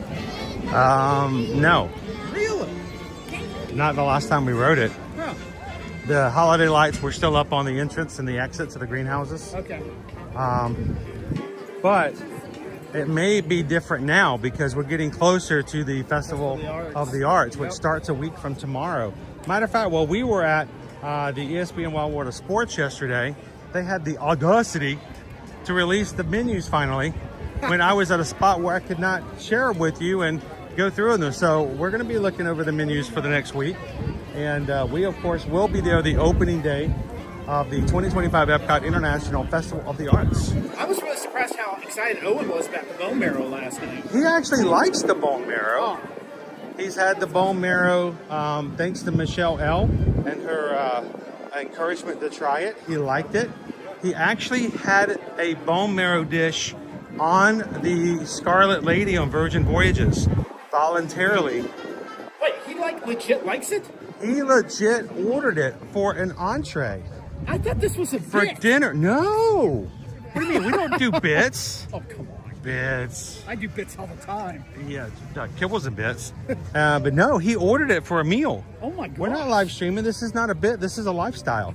And he actually gave it a rating. I think either a high 3 or low 4. Wow. He said he was a little disappointed that it wasn't as flavorful as he was expecting it to be. Huh. So yeah, he did. He actually ordered the bone marrow on the Scarlet Lady this past March. Yeah, I was glancing at the menu. There's definitely some new stuff this year that looks exciting. I'm gonna miss it yet again. And the other thing is, it's only for 6 weeks. It's the shortest. Right. It's well, it's not even the shortest. The shortest is Festival of the Holidays because it starts right after Thanksgiving and it's over by the end of December. I keep thinking that starts before Thanksgiving, but it doesn't. Yeah, it doesn't happen until the day after. Black Friday is actually a very happy day. Now that you're not standing in Best Buy parking lot at 3 a.m. to get a TV that it's sold out of. It's really changed. Everything when it comes to the shopping world has changed. But, you know, life changes, and even here at Disney, things have changed. If you have visited Disney 10 years ago and you're like, oh, we used to go back in 2015, it's so much more different now. It is, and it's going to be very different 2 years from now, because you look at all the stuff that's going to be coming over the next few years, and it's just going to be night and day. So, you know, we have to plug ourselves. This is what we do. This is what our business is. But as Travelmation travel agents, one of the things that people say is, well, why would I bother to invite a travel agent into my planning? You know, what value are they going to have for me? Well, we hope that not only will we have the same value that a regular travel agent would have, but unless your travel agent lives, breathes, and is in Disney, you know, 5 days out of every week, then, you know, we're hoping that we have a little bit extra than maybe some others, as being able to tell you exactly what's going on and help you out with some questions and stuff. So when you guys are ready to come to Disney this year, it doesn't cost you anything to have us as your travel agent. It costs the same as if you book directly through Disney. And Disney pays us a commission after you travel. So we don't get paid by the hour. We get paid by your trip after you complete the trip. So if you've always done your own travel planning, but would like to have a little fairy godmother and fairy godfather in your back pocket for a little extra help, but not pay anything else, we would greatly appreciate you supporting us in a small business. Send us an email, susanedwards@travelmation.net. That's Travelmation with an M, like animation, and chrisedwards@travelmation.net. And we will be happy to help you when it comes to Walt Disney planning, Universal Orlando Resort, Virgin Voyages Cruising, Disney Cruise Line, Royal Caribbean, and more. So send us an email. Matter of fact, Virgin Voyages just released a new promotion.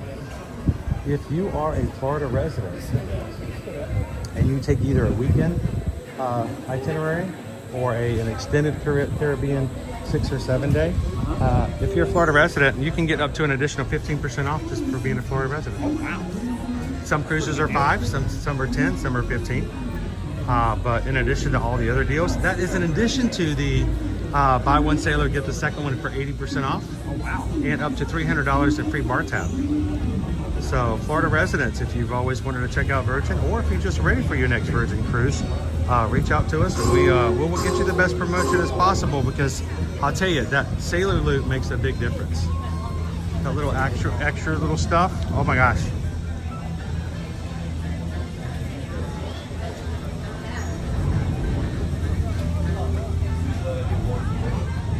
Hello, Amanda. Good morning.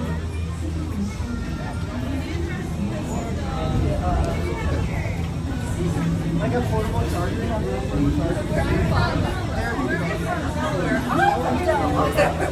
Wait, who kissed the tree? Excuse me while I kiss this guy. What? There's another misheard song lyric of the times.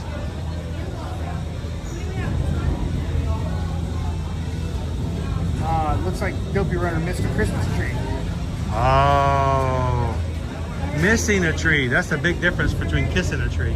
I thought he ran into a tree on the course.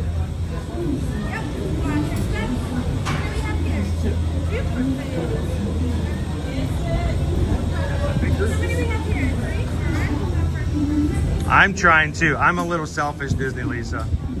I am not in any way apologizing for the fact that I am very excited about this upcoming cruise on Virgin Voyages. And we are already with a very large group going to be with us, and I would love for you guys to join us, and anyone else who's looking for a chance to come along. We have more than 50 Magic Crew members who are now currently signed up to sail with us in May. And if you guys are interested, just to quote it out and to see what it would be, send Susan an email. She'll be glad to quote it for you. And that's not the only group cruise we have this year. The Valiant Lady is going to be sailing for Virgin Voyage in May. In addition to that, I'm also excited about being on the Utopia of the Seas for Royal Caribbean in July. This is a large ship. Now, it's not the Icon, but it is probably one of the largest of that class of ships for Royal Caribbean.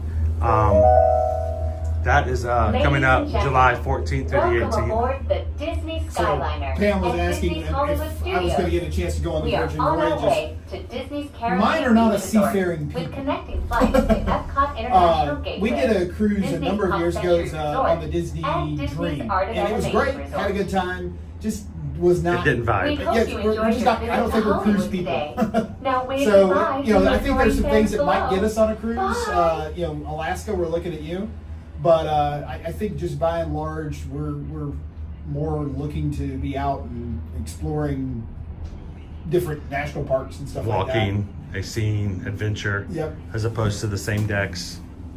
And that's fine. I mean, there's nothing wrong with the same decks because those decks are taking you to cool places. I think. Oh yeah, I I think like there's- cruises because they take you. Their hotel goes with you when you leave. Well, and I think that's the one thing I've talked to my wife about. We've talked about going to Europe for years. I think a river cruise would be an interesting way to go see Europe. I think the thing I'm not wild about is the fact that typically the stereotype about river cruises is that everybody's over 60.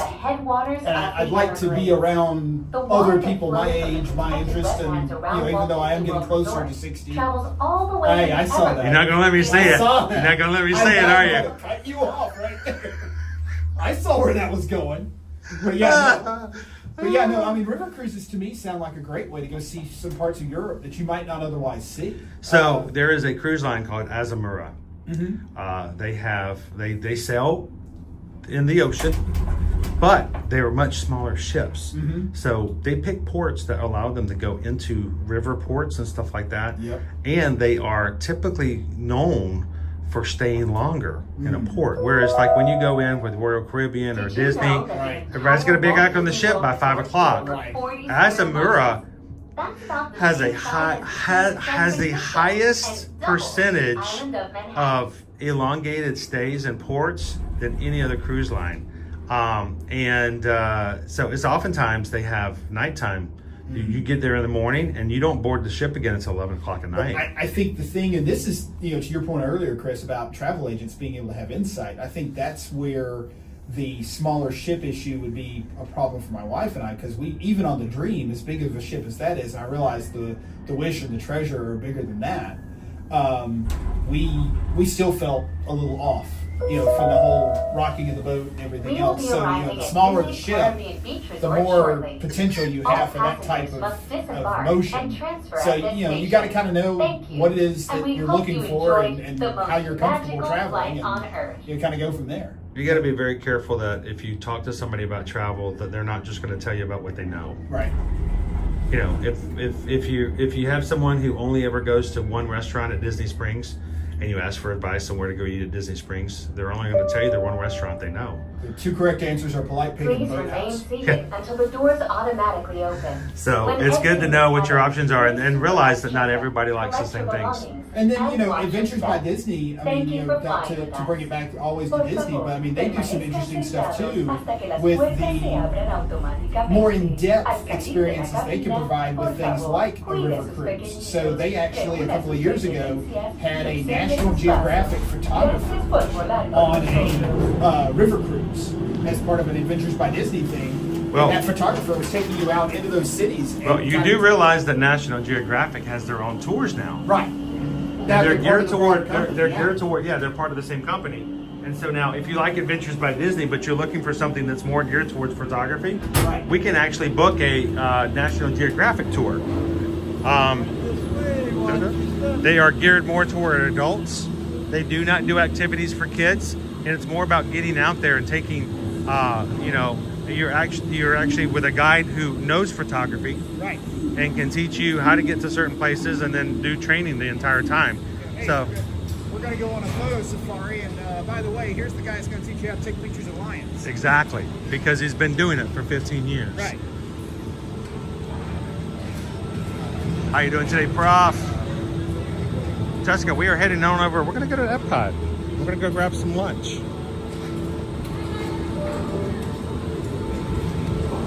For your safety, please remain seated, supervise children, and refrain from smoking in the cabins. Thank you. For assistant Hey, put that out. You can't smoke in the cabin. Put that out. You can't smoke in the cabins. I'm not smoking. It's still smoking. Look. Yes, I'm hot, but I'm not smoking. Smoking. Somebody stop it. I see Dopey Runner in the chat, so Dopey Runner's awake and with us. Congrats on the 5K this morning. The frozen 5K. Yeah, frozen 5K. All warmer from here, at least it should be. As long as we stay dry Saturday, we got smooth sailing from here. Unlike my family back home, which apparently is actively having school canceled left and right. That's crazy. No, they're ducking and covering in the Atlanta area. Well, we had a bad experience in the Atlanta area. How you doing, Go Tigers? A few years ago. I guess it was, gosh, probably 10 years ago now, where we had a storm system coming into the Atlanta area. They were projecting a little bit of rain and possibly sleet with it, but it was accompanied by a cold front. And the cold front was a little colder than they expected. It dipped a little further than they expected. And, okay, good, Chris.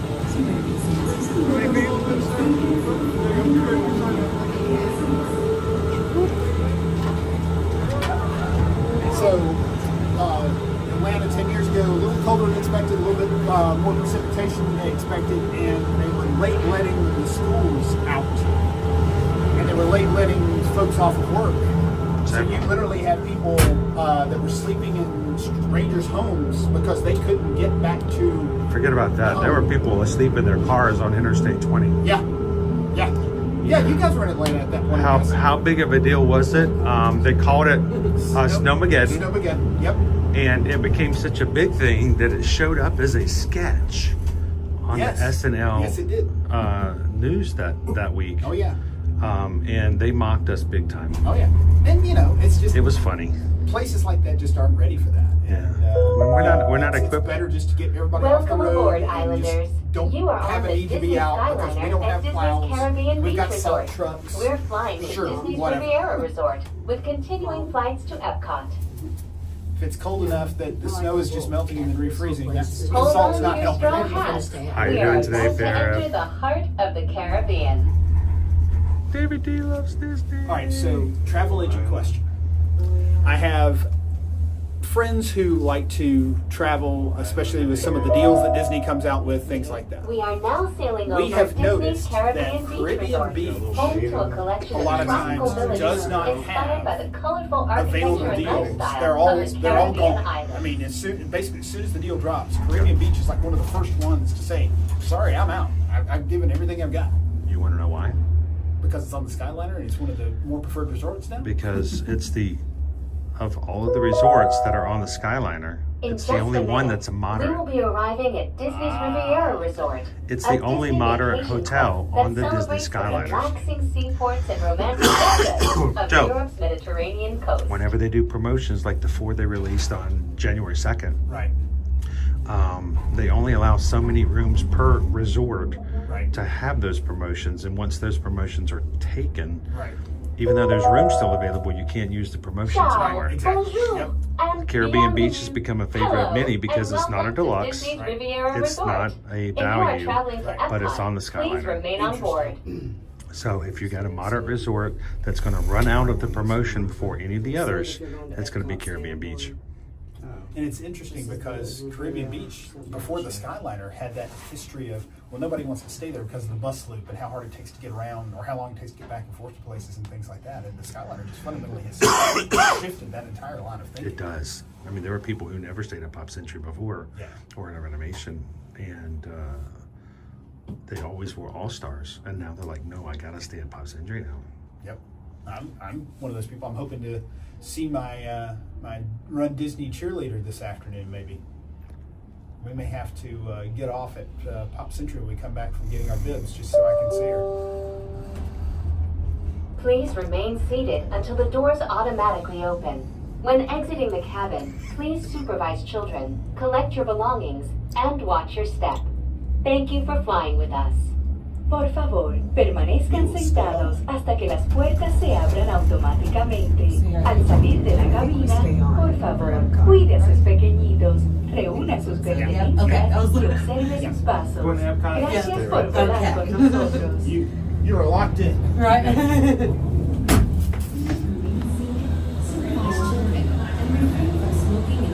Stay warm. Thank you.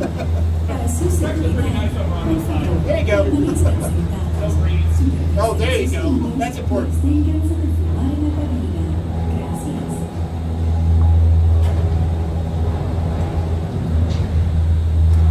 So we were talking about this earlier. They have closed all of the vents. There are 5 vents that they can open or close on the Skyliner gondolas because of the coldness. They've closed all 5 of them. You do not have that cross breeze, and it's not nearly as chilly in here. Yeah, no, this is nice actually. 24/7. Usually we get half year off. Get us up into the sun and have a little greenhouse effect going on. We got a question in the chat for you. I saw someone get a pic on New Year's Eve. Oh, at the New Year's Eve, Goofy, Over at the bib. with Top Hat getting the bib. Interesting. All right, thanks, Dopey Runner. Yeah, this is a weird event for me because I wasn't here yesterday for any. I got in after the expo was already closed, so I'm used to coming in and being here the day the expo opens, and it's just different coming in and being on day 2 because for Springtime Surprise and for Wine and Dine when we're doing the 5K plus the challenge, you got to be here. You got to get in really Wednesday so that you can be at the expo first thing Thursday morning, which is the opening day, to get all your stuff. Princess will be a little bit of an odd one for me because I'm only running the 10K and a half, which is Saturday and Sunday. I can come in on Friday, which will be day 2. Welcome aboard the Disney Skyliner at Disney's Riviera Resort. If you're just joining us, we are on our way to Epcot. Ladies and gentlemen, we invite you to sit back, relax, and enjoy the most magical flight on Earth. And then it stops. Yeah. Timing is everything. Really it is.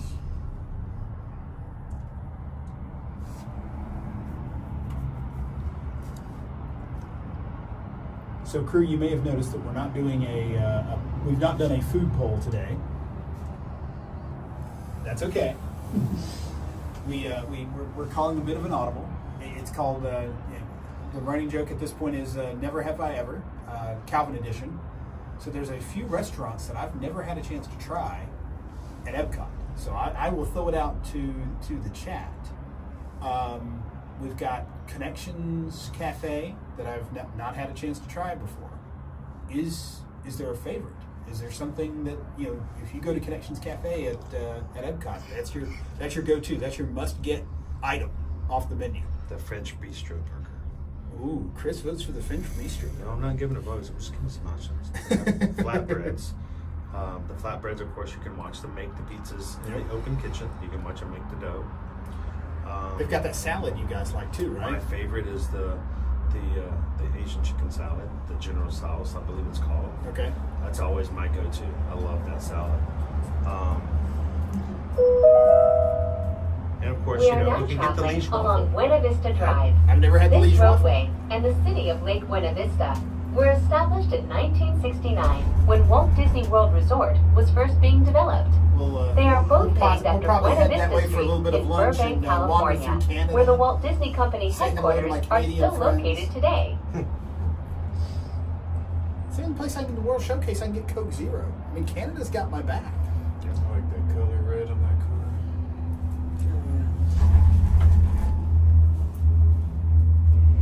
And there's a restaurant I'm saving for Springtime Surprise. I want to try the Bake Shop. The Bake Shop. Because I happen to be staying near the Bake Shop for Springtime Surprise, so I don't have to. Are you saving it for Springtime Surprise, or are you saving up for? Probably a little bit of both. $24 for a slice of cake. Let's go. It's a really nice space inside. It really is. Pack your passports. Not done there yet. We are Big on enough, our yeah, way big to enough slice of Epcot cake. I mean, International that may not be Gateway. that bad of a deal. You When go to you arrive, Applebee's for remember to something use that your is My manufactured in Do you think they'd be Disney mad if I mobile walked in app with a to Gideon review slice your too? I worldly did it side by side. itinerary for the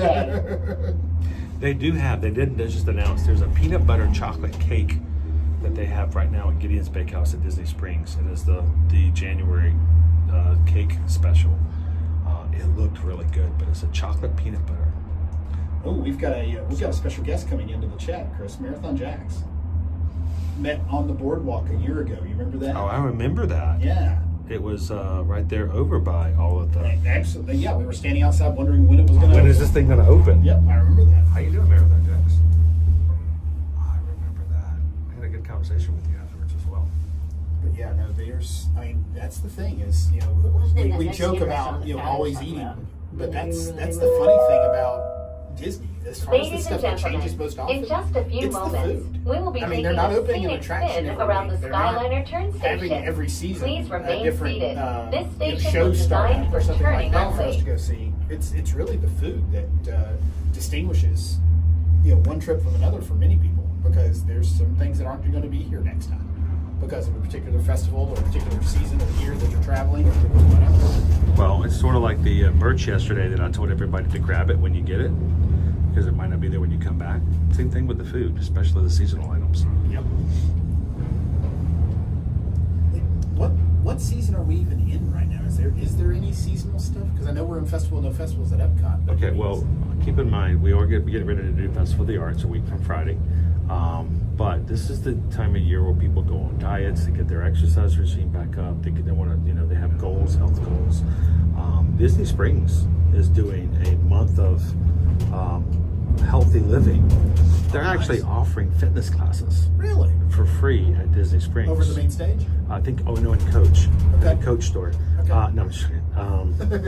You can take a yoga class at Disney Springs. Right before you go to Coming into view the boathouse. is Disney's I Boardwalk like where Inn that's going. and Disney's Boardwalk little stretch, Villas. a little extra room in From the elegant vans. dining and magical lounges to lively entertainment, just off the shores of Crescent Lake, this charming seaside resort relives the golden era of Atlantic beach towns and turn-of-the-century amusement parks. See how? Loser Dork Face doesn't have any power being out on the West Coast, being impacted by these fires. Oof. Hang in Yeah, there, we had loser. some other people come in last night to talk about that as well. Yeah.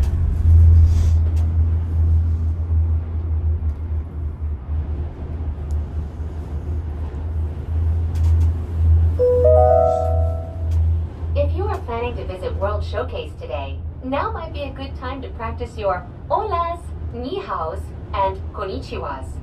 When you arrive at each nation's pavilion, cultural hosts will be waiting to greet you in their native language, helping make your visit to Epcot a truly international exchange. Now this half is the Boardwalk Inn half of the resort, right? So the other half is the Boardwalk Villas. Yes. Okay. One of the most unique rooms here on Disney property is found in this area of the boardwalk, and it's like a honeymoon suite. Yeah. It's a 2-story suite. Yep. Where the upstairs is just a loft with just the bed We and are the now bathroom. arriving at Epcot. It To all doesn't who look come like to this anything place else at of Disney joy, World. hope, and friendship, welcome.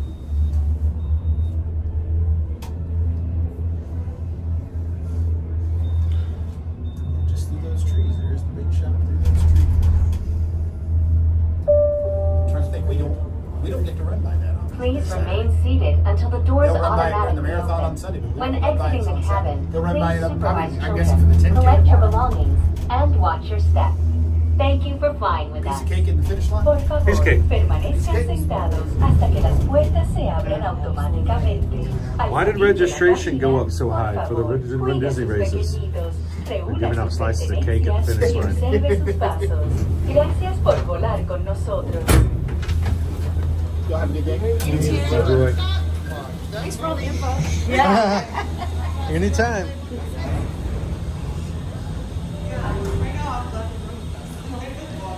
So we live stream every weekday from Disney and Universal. So So I don't know where you guys are from, but if you ever feel like you just want to be at Disney for a bit, come on in and sit back.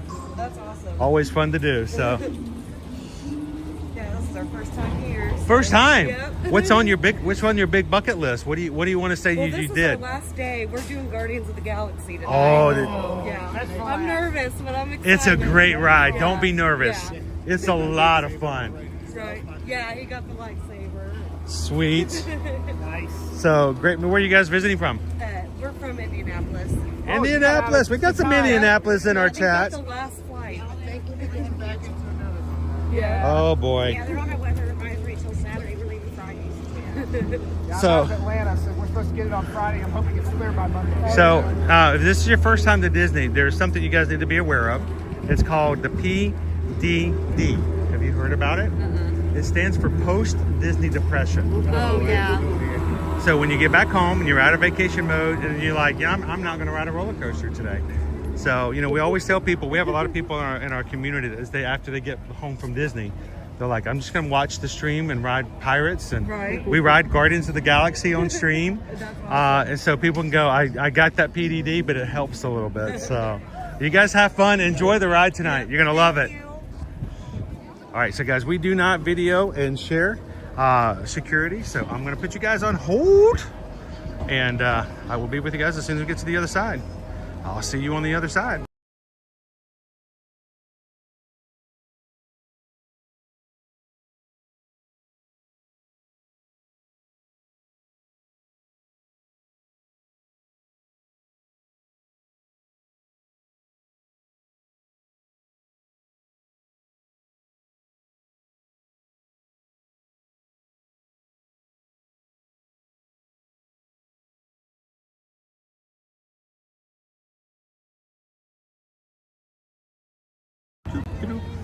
Thank you, guys. Ooh, pass holder entrance. Ooh, he's candy.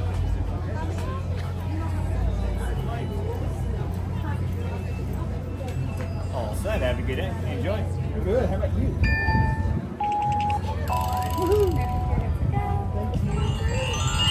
No, thank you. How are we doing today? It's not easy being green.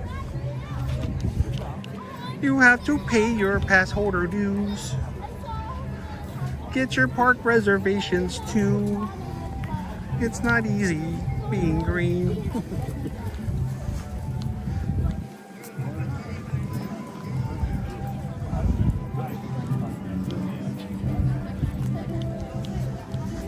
So, are you taking us to the front?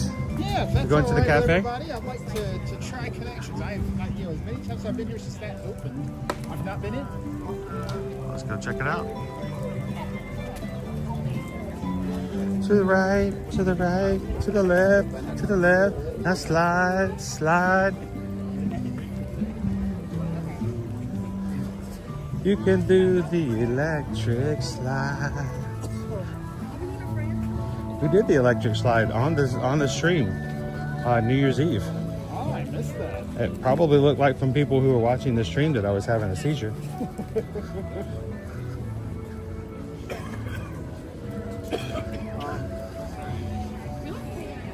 Mobile ordering. Good fun. All right, it's Connections Eatery, not cafes.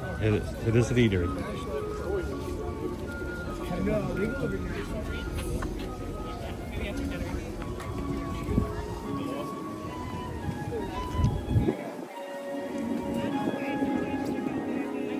Everybody, welcome to Epcot. If you're popping in today, if you haven't done so already, take a couple of seconds, guys. Help us out with the analytics when it comes to YouTube. Hit the thumbs up button. It makes a big difference how our channel is treated by YouTube, and it increases the chances that YouTube might share our stream out as a recommendation to someone who's never joined us here at Ear to Ear Magic. So I'm having a shut the front door moment here. There's black garlic truffle and Parmesan fries. yes, Yes, please. yes, that's some of the fry revolution we got in October. Having some of that. So you said the French Bistro burger's good? It has been pretty good in the past. I have enjoyed it before. That was before I discovered the chicken salad.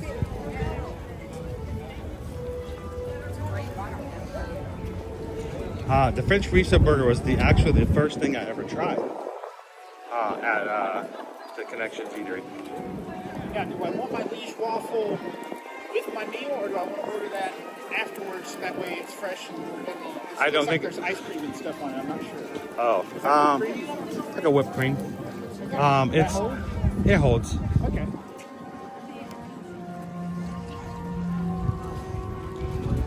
My personal opinion, I always thought it was just kind of the idea of having a waffle like that. One day, Owen and I were coming through the Connections Eatery. We took the stream up to the window to watch them make the waffles. Right. And while we were doing that, she made one and prepared it, and then fixed it up on the plate, and then walks out of the room, and she shows up beside us. Oh. She's just here. Now that you've seen this, let's make it. This is on Mickey. Guys, there may be some people who are under the impression that I go out of my way to force issues like that, to try to insist that we get free food. And in fact, we do not. I actually feel bad sometimes when we get gifted stuff like that, because I'm thinking, we're here all the time. I hope this doesn't take away from the opportunity. Someone who's on vacation, like some of the first timers who we're just riding with, they need that Disney magic. It's a core memory on their vacations that I hope that they get a chance to do. But cast members, you do not look a gift horse in the mouth. And it was a really fun moment. That was one of the first times, it was the first few months when Owen started streaming with me. Oh yeah. And that made Owen's day. That was unexpected. It was not something we thought was happening.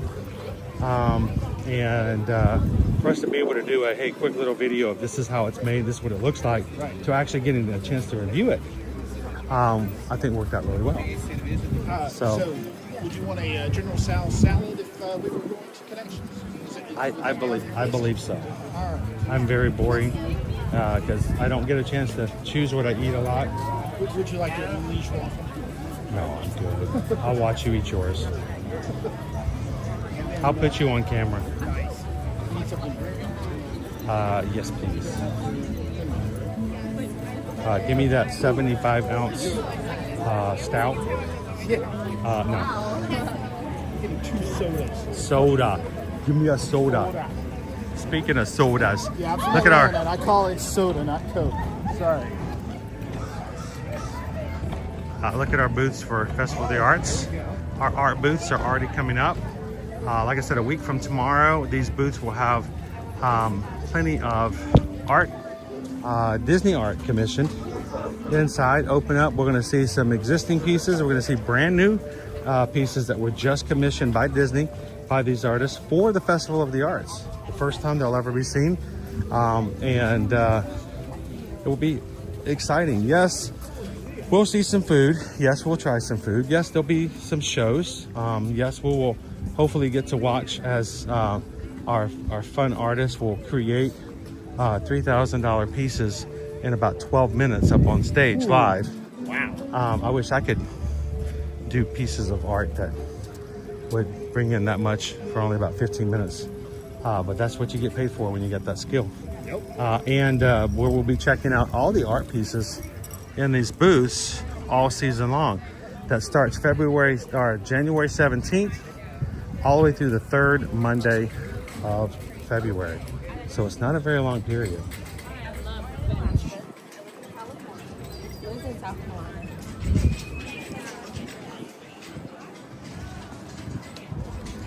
How you doing, Nate Diaz?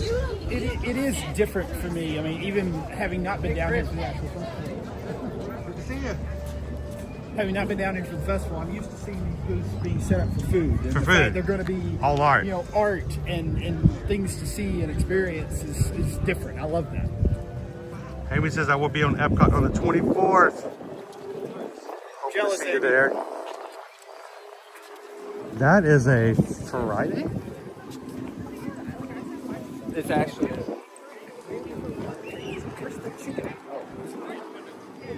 They don't let the chickens roam around anymore. Ever since that living with the land incident.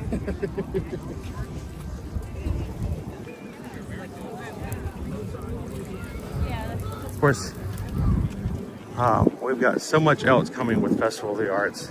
You got the Broadway show stuff coming, right? Yes, Disney on Broadway will have nightly shows from actual artists who have performed on Disney Broadway, either in traveling shows or actually on Broadway itself. And so every night you can come up, there'll be a different couple on the weekends that will perform Disney songs Broadway style. That's awesome. Just like you would see if you were seeing a Broadway show. They're doing some fascinating stuff. Is it Hercules they're doing in London right now? Hercules is about to open up in London. So you know that'll eventually show up in the U.S., assuming it does. Yes. Well. The Frozen musical is going to debut for the first time this year on Disney Plus. Oh, really? Yes, the Disney Broadway version of Frozen is coming to everyone's home on Disney Plus. So. And how big is it a deal that they have Disney on Broadway here at Festival of the Arts? It actually shows up on when they go into Disney Broadway, right. And it talks about the events going on worldwide, about new shows and continuing shows, and it actually shows up on their schedule for Disney Broadway. Interesting. That you can come do the Festival of the Arts and see the concerts every night. So.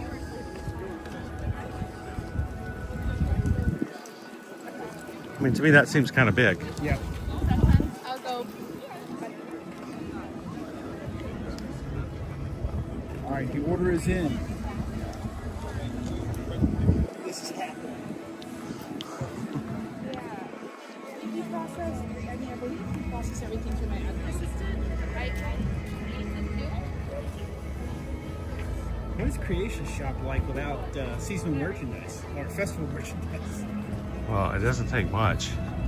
The Festival of No Festivals is a weird period, but they always have merch. They'll never run out of something to sell you. Just want to walk through for some heat? I mean, to look at some stuff? Yeah, exactly. Oh, there's some stuff and there's some heat. Oh, we're in the Valentine's time frame. Yes. Spit strawberry.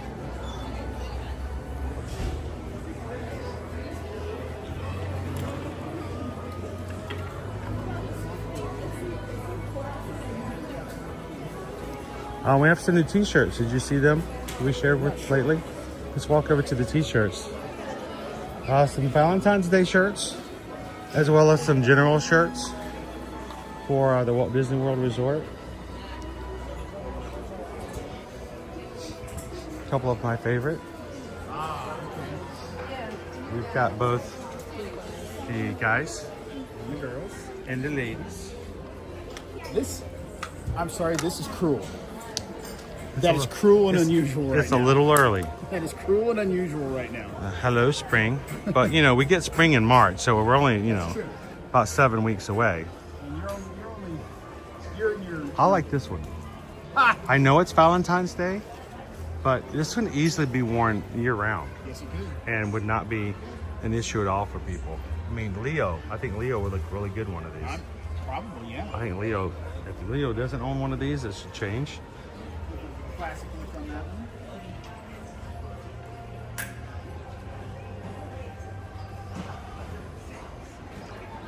And then, of course, they have the rope drop shirt. Let me see if I can find it real quick.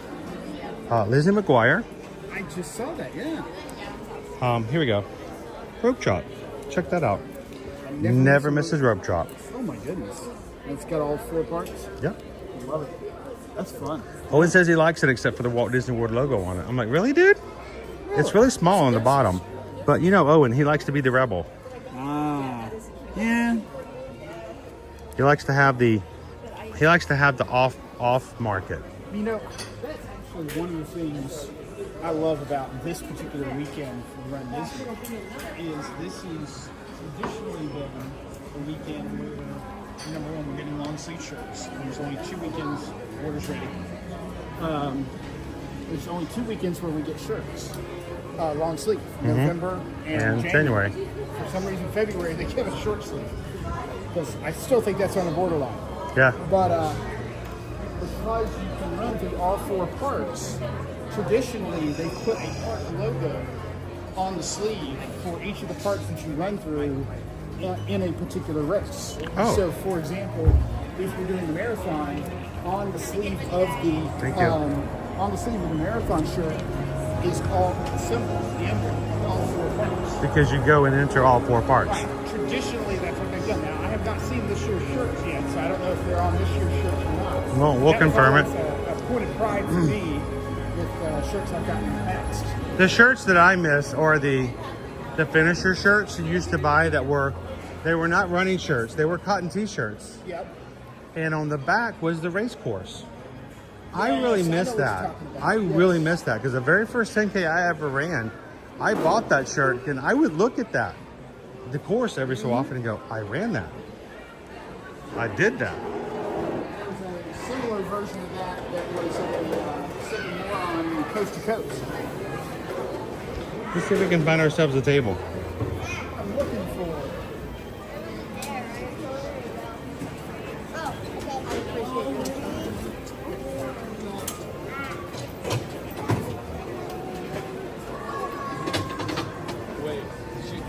She said something about wait. I got one. Grab it. Nope. Never mind. Nope. Looking for the tables. Target acquired. Table acquired.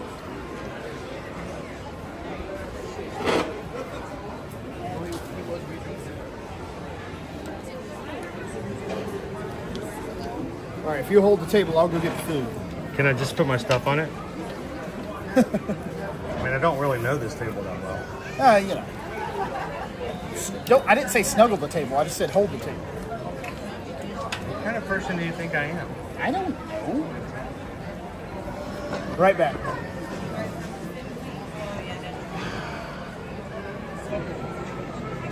Hello, ladies and gentlemen.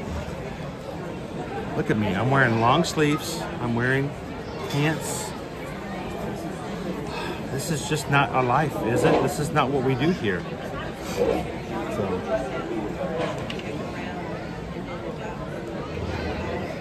How you doing, Andy? Pam says we don't rope drop. How you doing, Allison? Welcome in. Nick says the Epcot 82 shirt is awesome.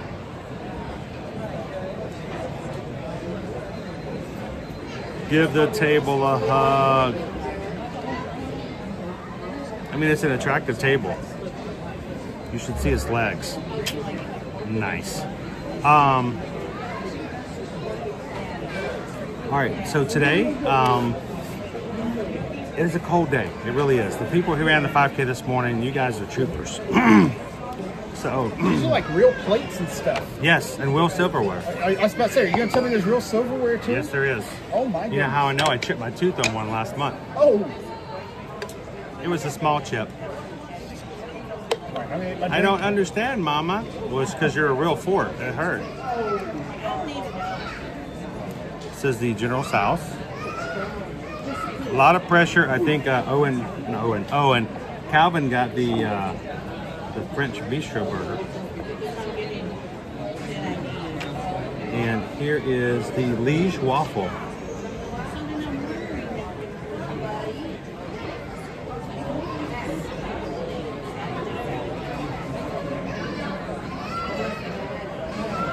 See the strawberries. What do you think, Pirate Harry K?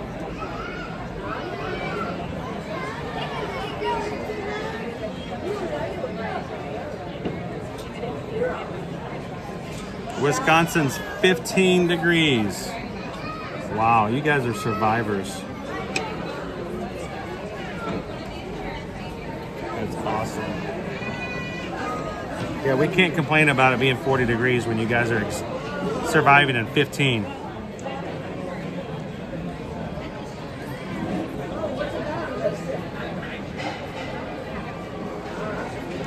Alice says, I will be there on Valentine's Day. It's got to be warmer. I just think it's got to be warmer. Amy says, I love that waffle. It's one of my faves. And thank you, David. My fave in this area, and I get it often, and I know I don't ever have any issues getting it over and over again. It is our General Tso's chicken, petite kale blend, romaine and broccoli slaw, red bell pepper, mandarin oranges, edamame, crispy wontons, warm fried chicken, and of course the dressing. It's $12, and it's a little lighter meal, so it's not nearly as heavy. Have you been holding that up the whole time talking about it? I'm waiting for you to get back. What? I brought a wad of napkins. I'm doing my job. Wad. You gotta grab them. I got the note from Moen. What do you want? You want to share everybody with your bistro? Sure, yeah. So we got a little French bistro burger with the garlic truffle fries. Looks like it's got a little aioli gravy on there, almost like a poutine. So yeah. Oh, the truffle, these are really good. I'm looking forward to them. They are good. I'm going to leave you on camera for just a Oh, bit. no. So you can show everybody how to eat truffle fries. I'm going to start with the truffle fries before they get cold. Do the truffle shuffle. That's got some good flavor to it. My goodness. All right, crew, I'm going to bring out the chat here. Hang on.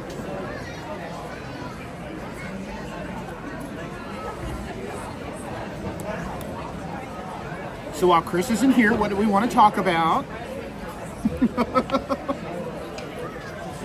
No, this is a really cool opportunity, guys. Thanks for letting us have a little bit of a day where we could explore some dining I've not had a chance to explore before.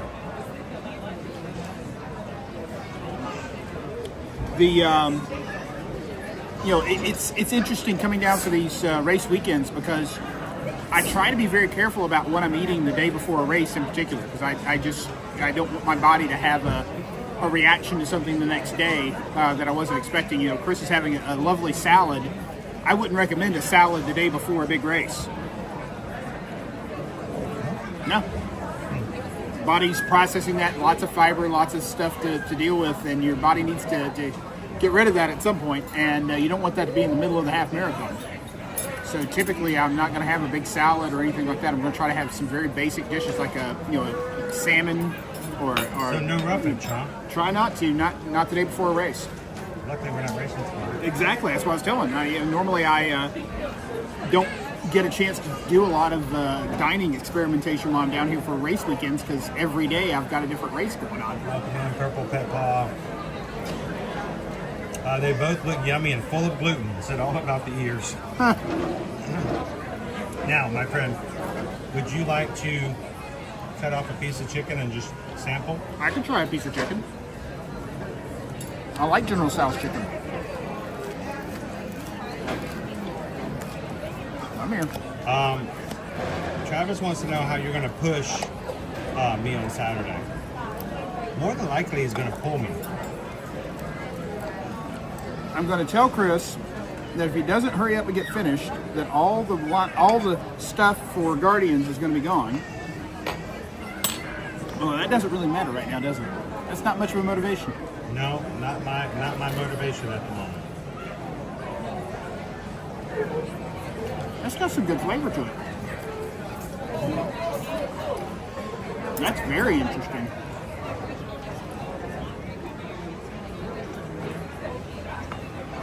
When you throw it with the salad, and a little bit of that sauce, it's very light. Yep.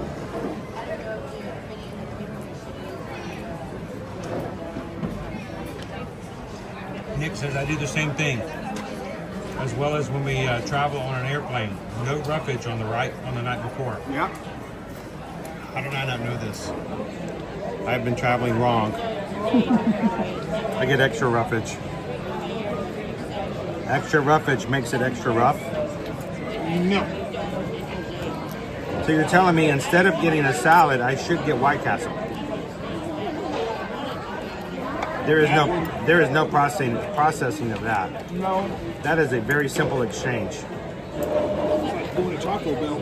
It's like that one section of Guardians of the Galaxy. 1 minute you're in a room and the next minute you're in space. And you don't know how you get from one space to the other.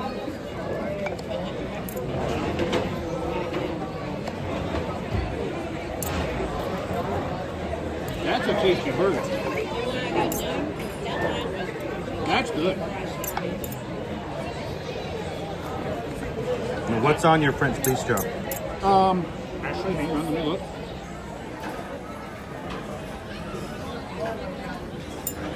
Is it juicy? It's not dry, that's for sure. It's a beef blend, caramelized onions, bacon, brie, mushroom, Dijon mayonnaise with a toasted brioche bun. That's got some good flavor to it. That is not your backlot burger. That is not your restaurantosaurus burger. That stands out right now. Not an Edison. No, it's not. But It's not. I bet it's not a beef Wellington either. no, but it's also a little bit better on the budget, and it's a good flavor. It's not a bison burger. No, it's not. Bison burger over Wilderness Lodge. That's a good burger.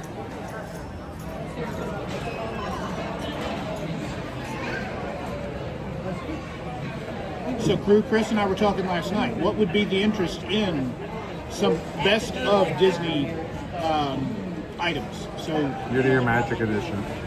Year to Year Magic Edition. So, burgers. I would go as far as pizza. I don't know. Maybe. Blaze Pizza. Via Napoli. Beer here. Pinocchio Village House. Yep. You know. What about steaks? Salads. Fish and chips.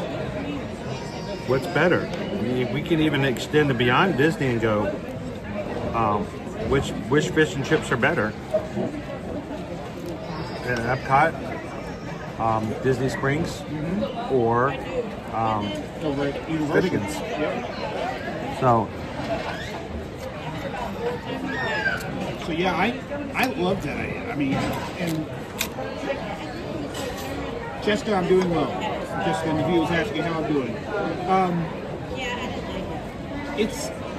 It's interesting. I was listening to a podcast just a few days ago, and we're in that time of year where you're still kind of going maybe through some stuff that came out over the holidays, and you have your best of and worst of the year stuff, and a lot of content is broken out. So you have a best of list and you have a worst of list, and they're two separate lists.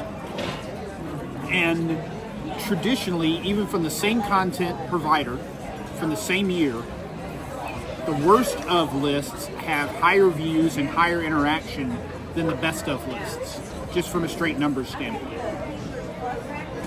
And I thought about that for a minute, and I thought, well, you know what? I'm part of that problem. I'm part of that problem because I don't want to regret something that I did. I don't want to not take advantage of information somebody had. So if somebody's going to tell me, oh, this is the worst thing I had here, then I want to know about that beforehand because I don't want to make that same mistake. But then, is it because you want to avoid it, or do you just like to watch the train wreck? Well, I got to thinking about that, and I said, part of it is I don't want to make a mistake. I don't want to spend money on something that I'm not going to enjoy. But then I have to realize that person's not me. What is the best to that person is not necessarily going to be what's the best for me. And that's true for you and Owen as well. So, I mean, even if we do a best of list, or you guys do a best of list for year to year, best burger, just because you say this is the best burger on property, it doesn't mean it's the best burger on property. It's very subjective. It's very subjective. But I still like the idea of focusing more on the positive content than the negative aspects of, oh, this is the worst thing. If you're an idiot if you do this. You're foolish and you're wasting your money if you go do this thing. I mean, y'all have had bad experiences with, what was it, the patty melt over at Cosmic Rays. That one patty melt you had a while back. The vegan patty melt. My wife may love that. I mean, she's not vegan, she's vegetarian, she's pescatarian, so she eats vegetables and fish. But, she may eat that and find it to be perfectly fine for her. And so you it's have always to a balance. There are people who oftentimes will have comments about the fact that, when do you guys eat on stream? Honestly, really, Matthew, nobody wants to see you eat. I don't want people to watch me eat. That's not the whole point. But the point is to show options, to show the food, because everyone's going to have lunch when they come here.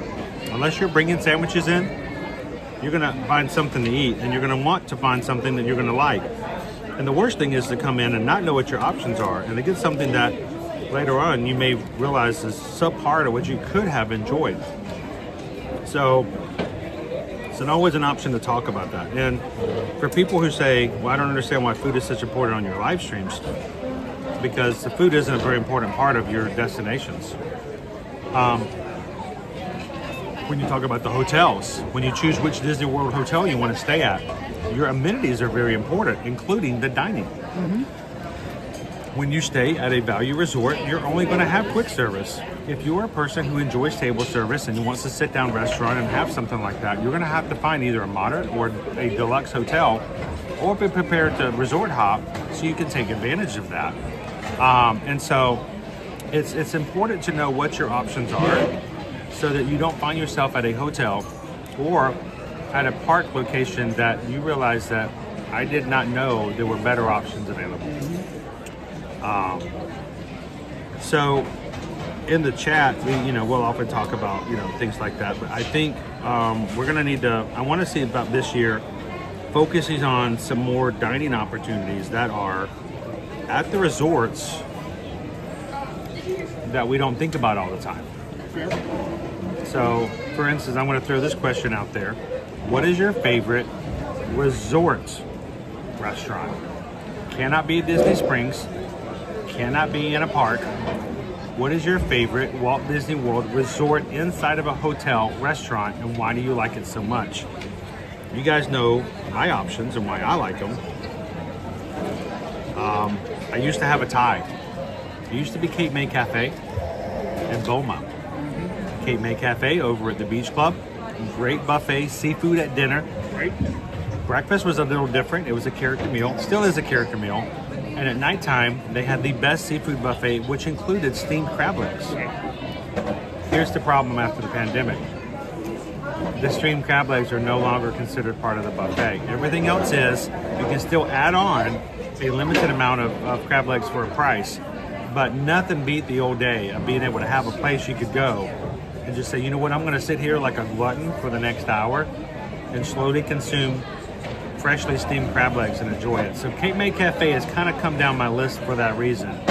Boma is still my favorite. I enjoy it for dinner. I enjoy it for breakfast. African-inspired dishes and spices and the options that are available. And so for me, Boma is a big deal. Yep. So there were a couple of questions in the chat, just to hit up real quick. The garlic aioli fries that I'm having with my meal were a slight upcharge. I think there were $2 more. So I had the option of getting an entire side of them, but I went ahead and got just the side that comes with the meal. So those are the garlic fries there. A separate side, Yep. $7. The Liege waffle, that is not ice cream on top, that is whipped cream. So far it's holding up. We'll be visiting the Liege waffle here in a few minutes. But yeah, no, I mean, like to your question, Chris, I mean, so that one is a hard one for me because it depends on. Well, I won't even make it sit down. It can be any restaurant, whether it's quick service or table reservation. It kind of depends on what I'm in the mood for. As far as something kind of. Was it Amanda who just said it's Chef Mickey's? Mm-hmm. No, Lone Wolf. It was Chef Mickey's for Lone Wolf. It is a character buffet. We got to hear them last night doing the hooping and hollering over at Chef Mickey's. So Nick just threw in chat one of mine, Sanaa. Sanaa is really good. It's flavors that you're not going to get at most resorts, or definitely in most theme parks. The bread service is just unbelievable. I still can't believe someone got bread service that night of the Halloween party and I got nothing. Yeah, he ate it all. No concerns.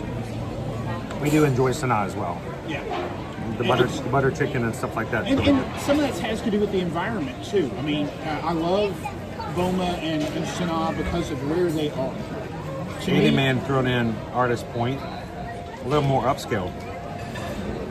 But it's now a character right, as well. like you, Artist Point has a place in my heart, but it's different now. So, my wife and I, we were, younger. We were just starting our careers, so we had a couple of days that we came down for Disney right after we got married. My wife had never been to Disney before. I'm going to start my career one day too. I'm excited about that. We'll talk about that later. I got some great ideas for you.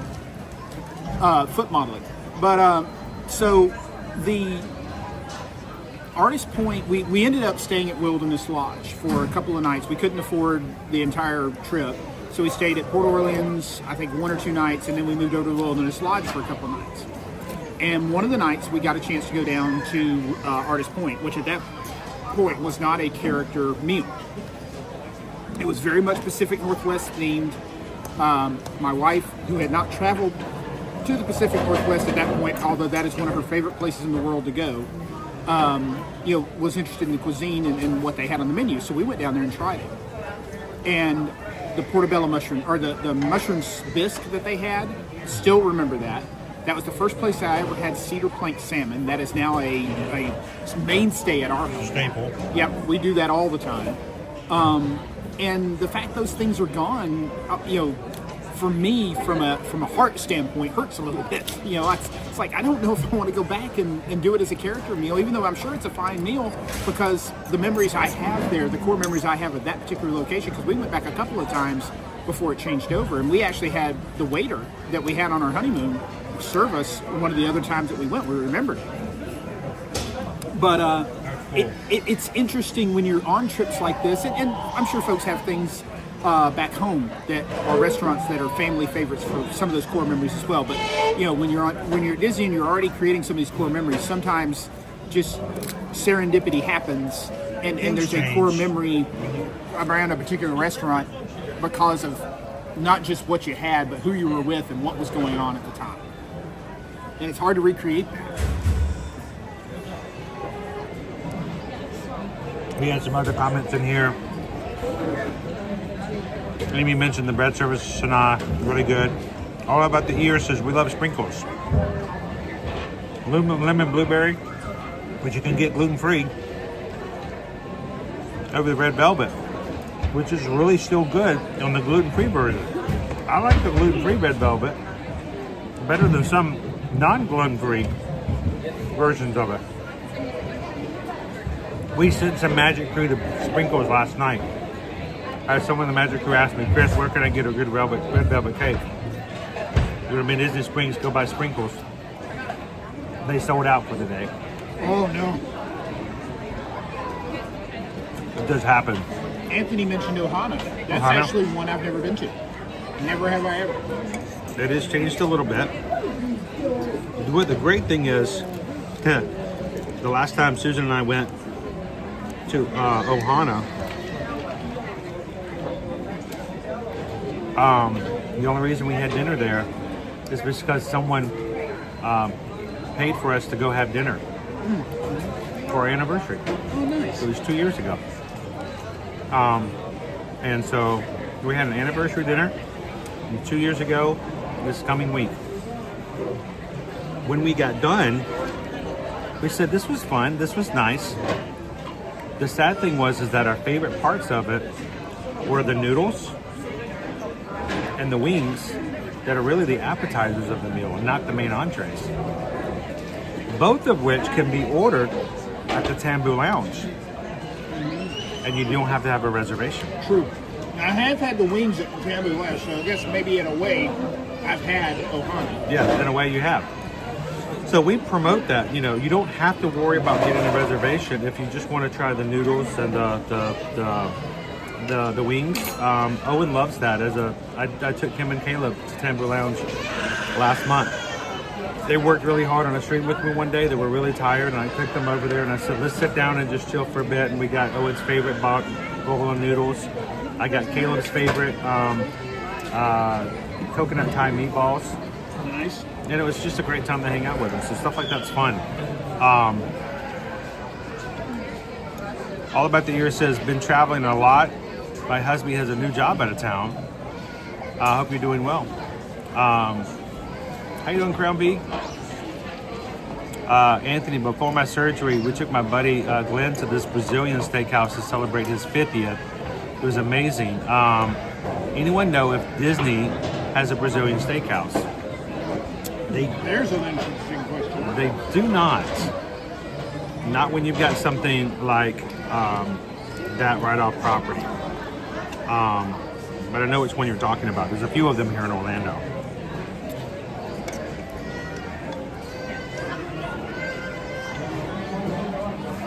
That's always the interesting debate. If they ever do bring Brazil as part of the World Showcase, do you get a Brazilian steakhouse as part of it? They would have to.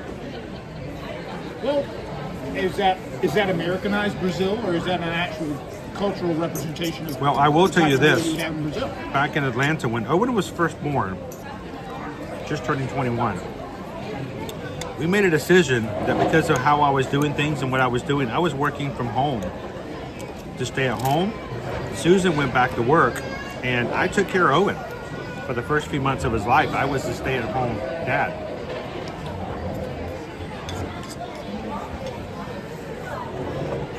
Susan worked at a place called WEG.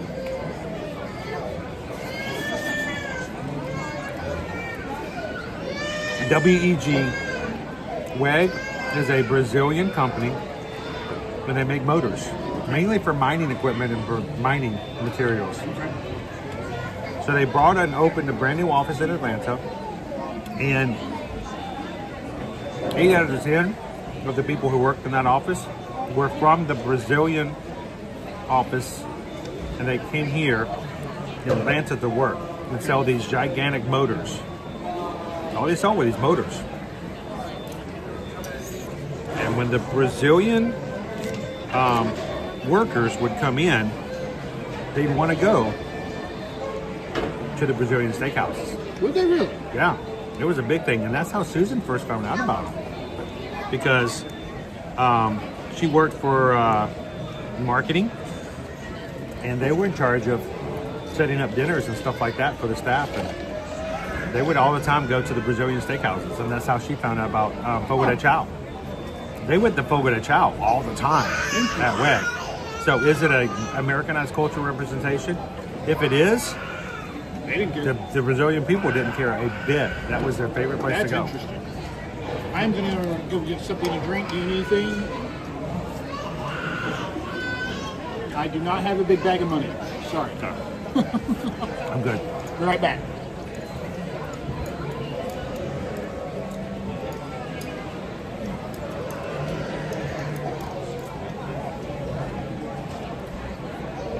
How you doing, Isabel? Does a Canadian steakhouse count? I don't know, what do the Canadians do that's different? One thing I liked about the Brazilian steakhouses, besides the way that they season their meat, was they would, present it at the table.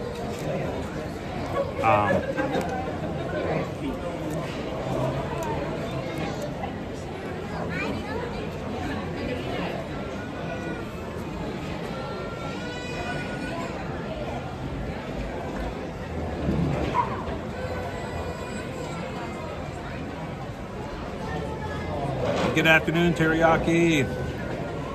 Good to see you. We're over here at the Creations Cafe, the Creations Eatery. Reason is, Calvin has never dined here, and so it's quite popular.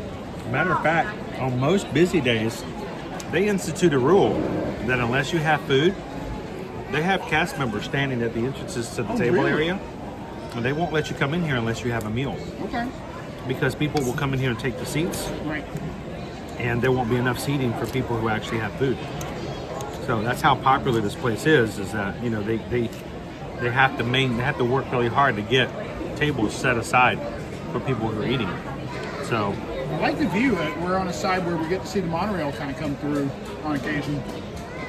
One just came through, so we're in between. But yeah, see a little people watching, a few people walking by. We're right outside Guardians here. I would not recommend it, coming out of here with a full stomach and then jumping on Guardians. Probably not the best choice. Joe says Liberty Tree Tavern is my absolute favorite place to eat when we want to splurge. It's one of Susan's favorite restaurants here on property, being gluten-free. And All About the Ears and others can attest to this. There's nothing worse than going to a nice, really nice sit-down restaurant and being given find out that the gluten-free menu is a choice between salad and salad. So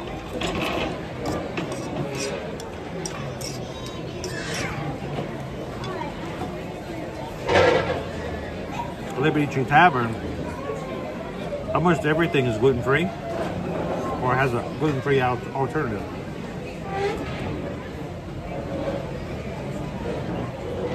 This is a good meal, Chris. I'm liking this. He's gonna pop into the Leeds waffles next. Well, I gotta get these fries finished before they get cold on me. These are really good.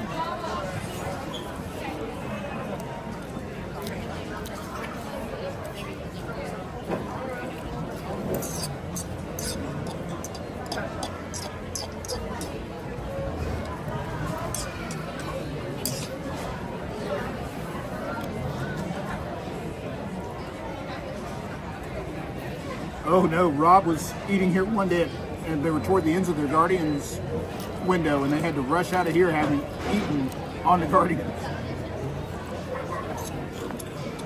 A full stomach, that's the best way to go.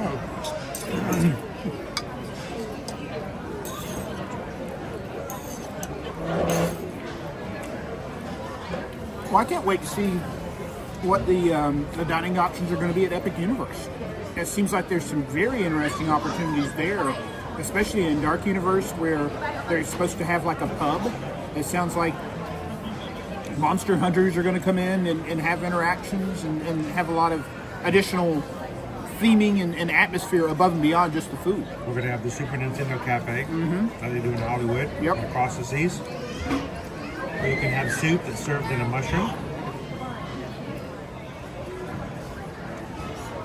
But is it mushroom soup? Yeah, better be. Over in the Isle of Burke and How to Train Your Dragon, they're going to have a Viking pub. So, I mean, I think, you know, just the possibilities that you've got there are pretty amazing. So when you have your Toothless show around the corner, you can then go into Mead Hall and have a Viking ball. That's just giant slabs of meat, right? Turkey legs, roast beef. And the Ministry of Magic is going to be located in France.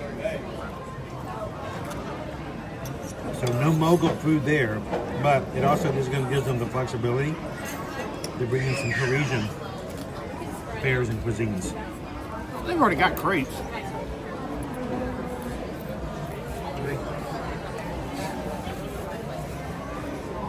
How you doing, Stephanie? Welcome in.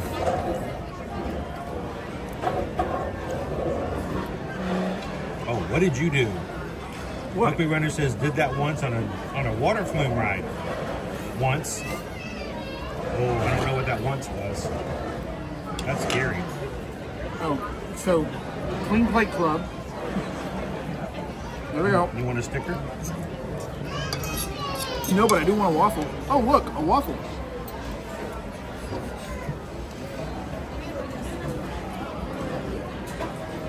All right, let's That's so a Meriden axe murderer. This place is great. What you need is a really giant poster of someone. Oh, you got one. All right. How you doing, April 1975? All right. Whipped cream held. Let's see if the waffle got all soggy. Nope. Waffle's still pretty firm.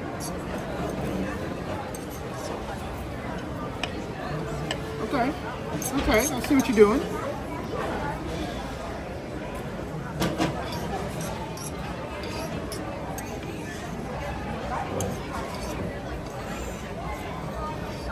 slightly smaller bite.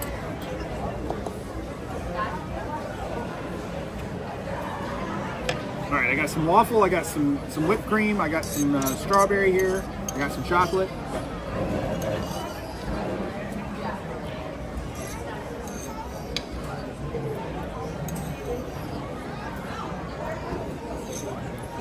It's pretty good.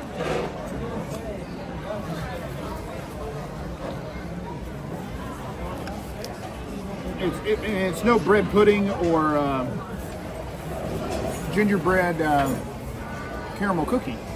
Oh no. Yeah, I'm not going to say that out loud, Dopey Runner. I am so sorry. Oh dear. Jackie, thank you so much. Jackie hit the subscribe button today. Really appreciate that.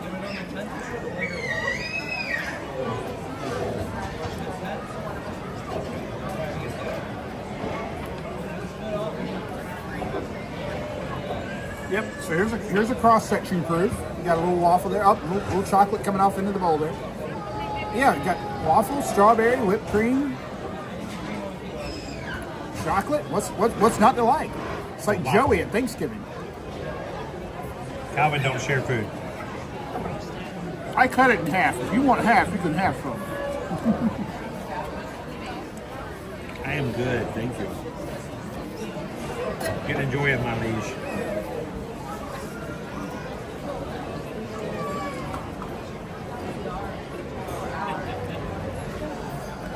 Where is Dopey Runner eating a turkey sandwich with chips and a pickle? Turkey sandwich with chips and what kind of pickle?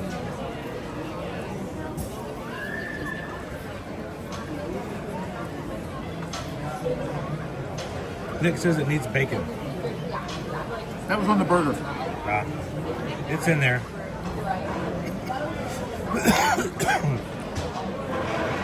Compliments on the burger because the bacon was not soggy. Huh. Nothing bothers me more than like really Soggy soft, chewy bacon. I mean, I need a little crunch to it. I like that crisp. I don't want it burned. So you learn a lot about somebody when you spend time with them. You learn what their bacon preferences are. Me? It's different from what Susan likes. Susan likes her bacon crispy. Crispy. I like my bacon a little soft. I want it cooked. I don't want none of that kind of I want, but you know. But so she will actually take my bacon out first and then leave hers in a little bit longer. Have you ever tried to oven bake bacon? What do you mean? Instead of putting it into a frying pan, you put it onto a sheet pan, put it in the oven. The only way we do it. Okay. The only way we do it. I mean, there's a lot of people that just do the whole griddle thing and everything else. I will not. We oven bake all of our bacon. I will not go back. I will die on that hill at this point. That is the right way to prepare bacon. Because you don't have to deal with all the frying oil and stuff like that. It's a lot easier to clean up. There's that, and I just think it gets it cooked more evenly and better. April says it's gotta be crispy. Isabel's brought up her favorite bacon is the one on the stick, the candied bacon in the Magic Kingdom. Mm-hmm. Bacon can only be crispy. Opie Mama says make my husband's early because he likes it wobbly still. Wobbly, I like that. Yes, I cook my bacon in the oven. It's easier for cleanup. It really is. Use parchment paper. By the way, Nick, you realize as you have reached adulthood when you've learned through experimentation and experience the difference between using parchment paper and wax paper. Oh no. We all learn somehow. We all learn somehow.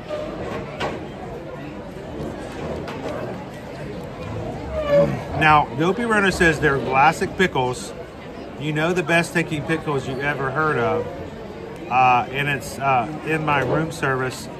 I have to disagree, Dopey Runner. I'm sorry. Classics are classics, but they can't beat Clausen. I gotta go there. Yeah. Clausen are they aren't. What's the process they use? They don't, pickle them the same way, and they have to keep them refrigerated. Refrigerated, yeah. Oh, they're so crisp.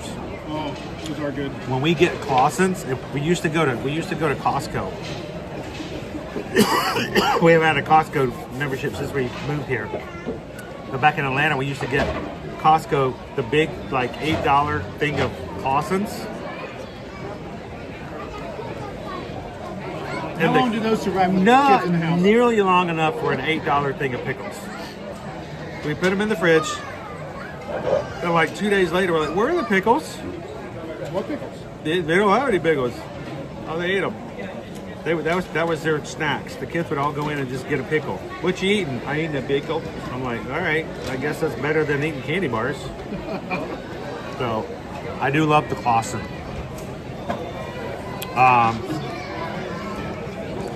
They like them so much. Go Tigers' Clausens are awesome. They like them so much. My brother, as an uncle, gave Caleb a jar of Clausen pickles for Christmas one year. He was very happy. My daughter has discovered she likes olives and things like that, especially around the holidays. She's discovered something called caper berries, not capers. Caper berries. They're about the size of a grape. They're on little stems, and they're served in a jar just like pickles or capers would be. But each one has the flavor of a caper, but it's the size of a grape. Huh. Yeah. I don't think I've ever had capers outside of like lemon caper chicken. It's one of those things where, did you lose a bet? Did you take a dare? What exactly brought you to this moment that you're eating a caper berry? Because they're interesting. I don't know if they're good on their own the way a pickle would be. So Dopey Runner, talking about, the wifey drinking straight from the pickle jar. Dopey Runner, who's a runner, have you ever used pickle juice? Oh, we're not going here. Oh, I already went there. No. I went there and I'm staying right in the middle of it. Oh. There is theories out there that pickle juice is really good for regenerative resources after running, especially long distances. Yep.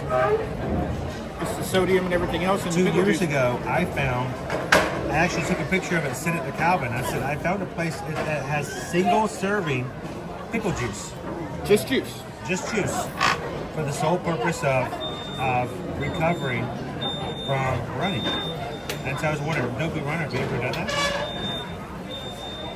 Opie Mama says we have to buy the big gallon of jar pickles because my kids love them so much and we're lucky if it lasts 3 days. Yeah, I get that. And I think the problem is it becomes like a piranha-like situation. They know that if they don't eat them, somebody else is going to. And so it becomes like the water starts frothing and the pickles are going fast. Once the first one's gone, yeah, there's game a panic. on. There's a panic. It's like milk and bread at when the snowstorm's about to hit Atlanta. Yeah, Atlanta? Crazy. I'm going to go wash my hands real quick, and then you want to get back out there? I think we need to get back out to the park. All right, let me go wash my hands real quick. So I'll be right back. I'm going to do a commercial here because we got to pay the bills. It has to happen, but we love to do it in the way that we do it. We have a travel clientele. That's what we do. Susan and I are Travelmation travel agents. And why do we come to the parks? Because our travel clients like to see what's happening in the parks and prepare for their vacations. It's a way for us to provide information. So when we're sitting here talking about food, we're showing food. When we ride the rides, when we talk about what rides are down, we show the new shows, the things that are coming up in the future and stuff like that. There's a way to get information out there for our travel clientele so they can be better prepared for their trips. As you guys are watching, if you've never had a travel agent help you when it comes to your travel business, we would love for you guys to give us an opportunity to do that for your next vacation, whether it be Disney, Universal, cruising, or sandals or beaches. So reach out to us and let us know how we can help you when it comes to your next vacation. And remember, we charge no fees, no high pressure sales. It's not going to be like a situation where you're going to come in and go, well, you're going to want to have to stay here. and you're gonna have to do this because it's just not a real, no, we don't play any of those games. We find and try to help you find a location and a hotel that best fits you and your family. We only give recommendations based upon what we do and not because we're trying to upsell in any way whatsoever. I have no desire to book only one vacation for you. I would love to be your travel agent for life. So reach out to us and let us be a part of your next vacation, whatever it may be. Susan Edwards at travelmation.net. Copy me at chrisedwards at travelmation.net. Let us know where you want to go. And guys, we're looking forward to helping you guys have a wonderful travel experience in 2025 and 2026, which we're already booking now for cruising all the way out into the middle and late summer for travel, for cruising. So it's kind of cool. How you doing, Tiny Tim? We are in Disney World. And we are in the Connections Eatery. We're about to go back out to the park and have a little bit more fun. So.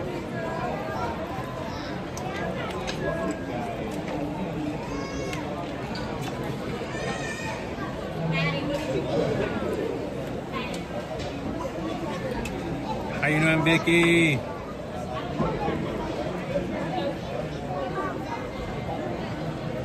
Pickle Shake, I was on Ninja Mode, but I cannot believe you guys are also cannibalistic. Pickle Shake, What? we're not cannibals. Cannibals are people who eat their own kind. We are not pickles. Therefore, we're not cannibals. Now, if you were to have a pickle, that would be an abomination.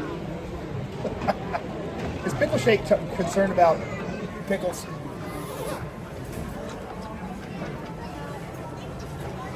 I don't know if you remember or not. It's cold out there.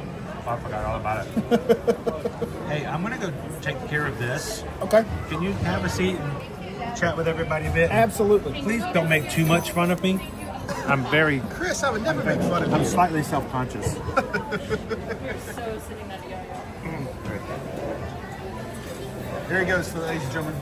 Yeah, put the dishes away. Actually, what you could do is, why don't you give everybody a review of your French bistro burger? Yep, absolutely. Am I allowed to use the Owen scale? Yeah, do you know how? No, I'm not going to use it on the thing. I'm good. I'll just... No. I'll show you exactly. We're gonna train. So we go over this way. And you'll see that there are... right there. Yeah. 1, 2, 3, 4, 5. Okay. All right. We got it. All right.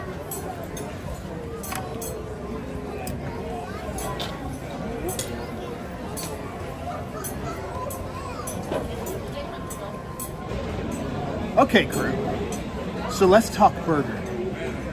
So this was my first time getting a chance to eat at the Connections Eatery. Normally when I'm here for race weekends, which seems to be the main time I visit Disney these days, we've got a festival going on. So it just happens to be Festival No Festivals, which is fantastic because it gives me a chance to try something that's normally here. And I like the chance to try something that's new and different, when I'm here, if it's available. So if there's something here for a festival that's not going to be here next time, of course I'm going to try that. So the fact there's no festival gives me a chance to try some of the more standard stuff. I think last year Chris and I had a chance to try the Regal Eagle, which was great. But this year I asked Chris, I said, hey, I've never had a chance to eat Connections. I've always heard good things about it. Let's go give it a shot. So let's talk burger. I got the French Bistro burger. It's got brie cheese, caramelized onions, mushrooms on a brioche bun with honey Dijon mustard. Overall, probably one of the best quick service burgers I've had on property. It really is flavorful. It did not taste like it just came off a manufacturing line. Really, really good overall burger, good flavor. The truffle garlic aioli fries that I had on the side just added that much more to it. It was really a great combination of things. Honestly, almost a little too rich. I'm feeling very full right now. I need to go out and walk around the park a little bit. But so where I'm struggling is, do I rate this as a quick service burger compared to other burgers in the park, or do I rate this as an overall burger? So, with with overall burger as the mindset, we're going to give the Bistro Burger 4 Owens. Really, really good. A great, pretty good value for quick service. You're not going to find this burger at the other parks, especially around quick service. You're going to find better burgers on property. I've eaten at the Edison. That is probably my high order mark for burgers on property right now. And yes, I've had the steakhouse burger. That's really good. But I still think the burger that we just had here, probably one of the best quick service burgers, but not necessarily the best burger on property. I probably need to do deluxe burger. I need to try Owen's favorite, the beef Wellington burger, to really give it a quick service run, because I put deluxe in this kind of in that quick service category. So we'll give deluxe a try with the beef Wellington burger sometime and see how it holds up. But I'm giving this a strong 4 Owen rating, Chris. I kind of categorized it as a quick service burger and said, from a quick service point of view, this is probably one of the better burgers you're going to get on property. Now, does it hold up against an Edison or like the new burger over at Tiffin's that I haven't tried yet over in Animal Kingdom? Probably doesn't quite hold up to that, but this was still very, very good. Not as a $14 burger at quick service. It just doesn't have the potential. Right. But yeah, no, I'm giving this a solid 4 Owens today out of respect to the quick service aspect of it. If I was just rating quick service, it'd probably be closer to a 5, but I'm saying, overall burger range, probably a 4. Quick service, definitely up toward the top. What was that waffle? So yeah, do we want to get back out there? Did you review the waffle? Oh, the waffle. Waffle was a good delivery mechanism for some flavorful strawberries and whipped cream and chocolate. Didn't really stand out that much compared to some of the other desserts I've had here. It's a light dessert. It's not really heavy. Right. I'm glad it wasn't heavy, because once I had already had the burger and the truffle fries, I go, oh boy. But overall, good stuff. So your first meal at Connections Eatery. Solid. Yeah, absolutely. I would absolutely come back here for another meal. Now, have you ever come in to stop and watch them make the food? No, I take that back. Yes, I have, because I on the Starbucks side, while I was waiting on something to be prepared at Starbucks one time, I watched them making the log cake. Yeah. I've seen them make that. Tree cake? Yep, tree cake. I've seen them make some of the other stuff here as well. And with mine, just to show you guys, I don't know if they're going to do it this late in the day, but we'll see if they're making any of the pizzas. Okay. We even have the Liege waffles on this side as well. Okay. Open kitchens for viewing to watch them. Interesting. All right. So, well, let's go out that way. Let's show you guys that on our way back out into the cold, into the great wide. Yeah. Walk by the open door. I was like, hey, wait a minute. What is that?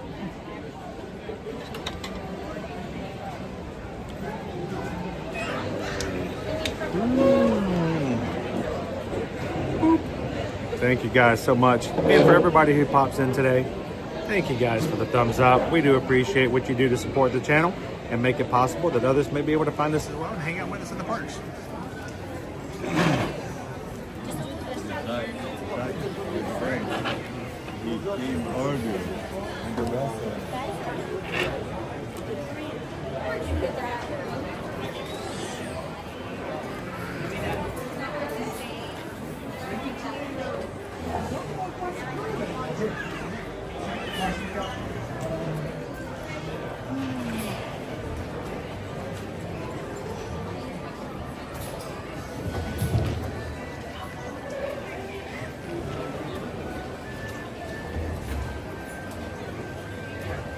So we're gonna pop over. I'll show you guys where they put together the pizzas.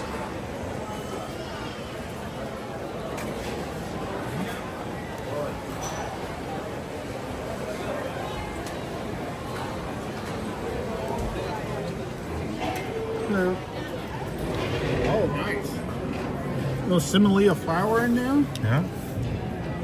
Oh, they're trying to make it look like authentic Italian by having the Italian olive oil sitting there. Look how fancy we are. Okay. I see what you're doing, Disney. You left this. Got it back in the fight. I see what you're doing there. And all the prep, we got it on the trays. Doing good, making it work. So when you order your pizzas, your crust and all that is prepared. And you can sit there and watch them make them. Let's go to the other side.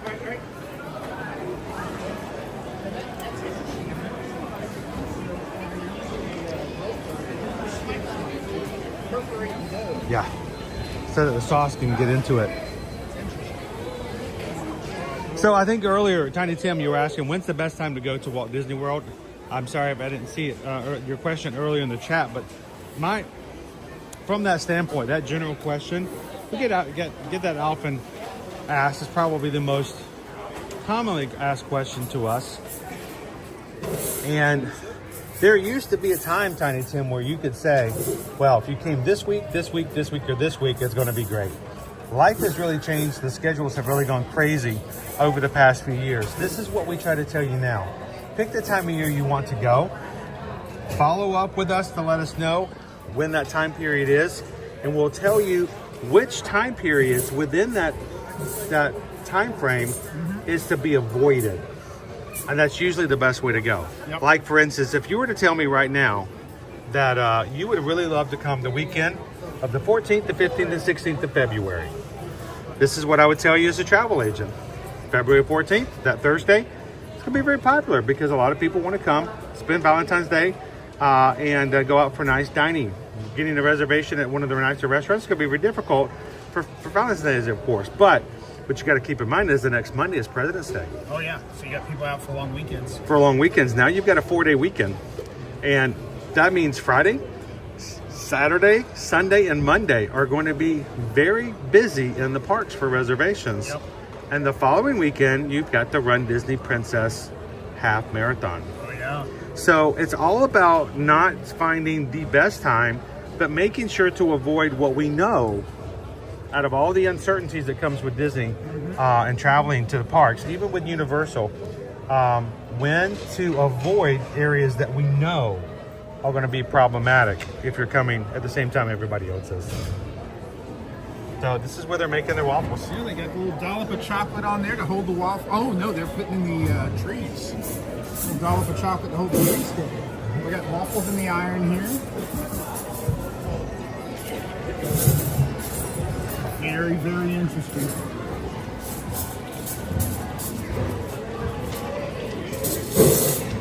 I think they're making some salad over there in the back. They're making salad and bacon stuff all in the same area. So we'll be there all that entire week. So how's the week leading up to that weekend? April 1974 said. Keep in mind, you're going to have, like for instance, this week, Florida students didn't go back to school until Wednesday. The marathon started Wednesday, the weekend. So, you know, it sort of depends on how things may overlap. There's your waffle. My goodness. Oh, it makes two. Double waffle. Very nice. Nice and warm. That's a fancy fork, too. All right, you want to go, where you want to head? Went toward World Showcase. You want to go? Oh, let's go toward the land. You want to go check out the land? We'll pop over here. You want to go do living with the land, see what it looks like?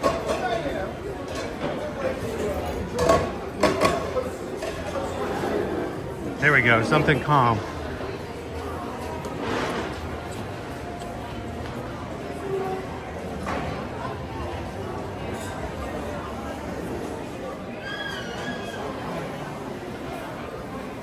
Andy Man says, so we're going this February 14th weekend for the MegaCon convention. Wonder if that's going to bring in crowds. Even without MegaCon, it's going to be crowded. That's going to be a big weekend. So, I'm telling you right now, if I was in charge of doing a crowd calendar for that weekend of the 14th, 15th, and 16th, I would do an easy 8 out of 10 for crowd. Since the land's 20 minutes, what's the Is that? How bad is that? Oh, Spaceship Earth is 5. You want Spaceship Earth? 20 is not on the good. All right, let's walk on to Spaceship Earth. It's only 5. Well,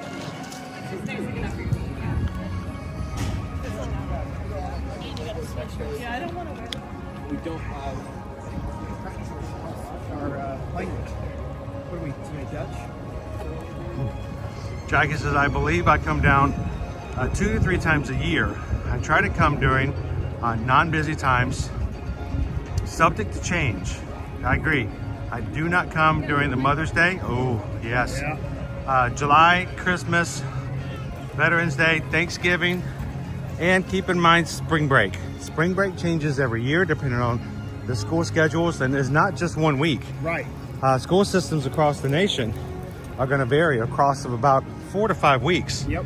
So spring break here is pretty long. Yeah, at one point, a lot of people just said spring break is that week before and after Easter, right? Yeah. And now there's a lot of schools and colleges especially that are taking breaks way before that time frame. We had blockout dates for spring break for annual pass holders 2 years ago, 3 weeks before Easter. Yep. Had nothing to do with the Easter time period. So, and that's the other interesting thing that I think has changed a lot is I know my brother and his wife are school teachers in a district in the Atlanta area, and they have really a full week that they take off in the fall, around late September, early October. Another period of time. Oh, got it. Well, I saw the trash can. I was like, wait, it's not here. Where is it? you're supposed to be guiding me. Thank you. My first day. Now I'm seeing why it's a 5 minute wait. Nobody wants to stand in the wind tunnel. Nope.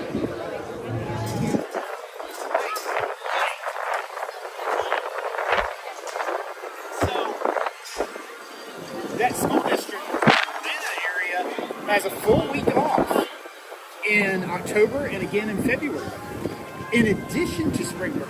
Wow. So they end up with 3 long breaks plus the Christmas break that they end up taking, and that's I joke, but you guys will talk about seeing a spike in crowds, and I'm like, oh well, this school district in the Atlanta area is on break this week. Yeah. Well, and we kind of know the trends on that. Like when you get into February, the dance competitions start. Oh yeah. And you're going to have dancers and all coming in on Coronado Springs and All-Star Sports, All-Star Music, and you're going to go into these places and you're going to not only is the crowds a little bigger in the parks, but you're also going to find it at the resorts. If you're staying at Coronado Springs or All-Star Music, you're going to find a lot of dancers practicing their performances out in common areas. So it's just good to know about stuff like that.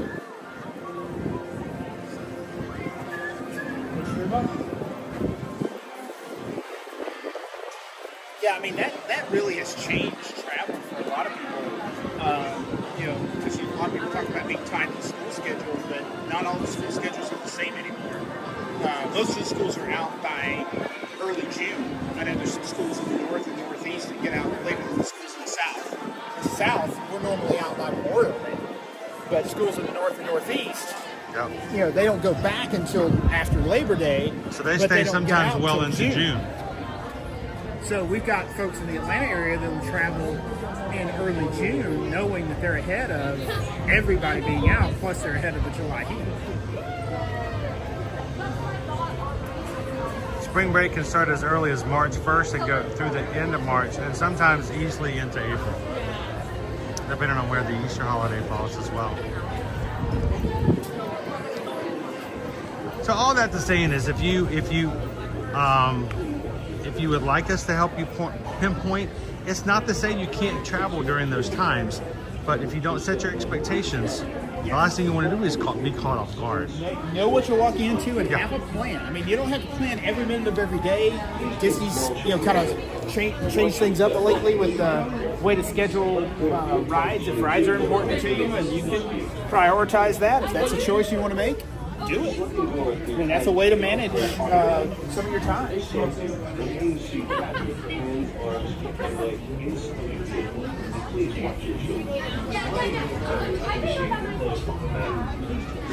You know which rides give you the single rider option, know which restaurants are easier to find and get reservations for.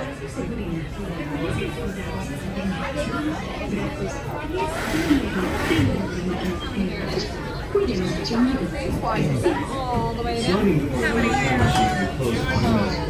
For your safety, remain seated with your ankles locked, feet and legs inside the vehicle, and please watch your children. Whew, that was a big drop. Francais. Espanol. I think you said the French bistro burgers. Does that mean I don't speak French? Yeah, you stayed at the Holiday Inn. For your safety, remain seated with your hands, arms, feet and legs inside the vehicle. Please follow the current. Your tire seat will slowly rotate back. Alright, do we take our hat on or take it off? Remain seated at all times. During your slow-moving journey, your time machine will slowly rotate backward and may stop momentarily. For your safety, remain seated at all times. Yes, that's exactly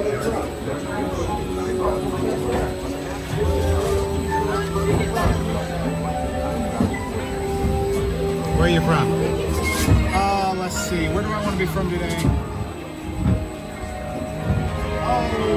Let's go Seattle.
Mastodon burger.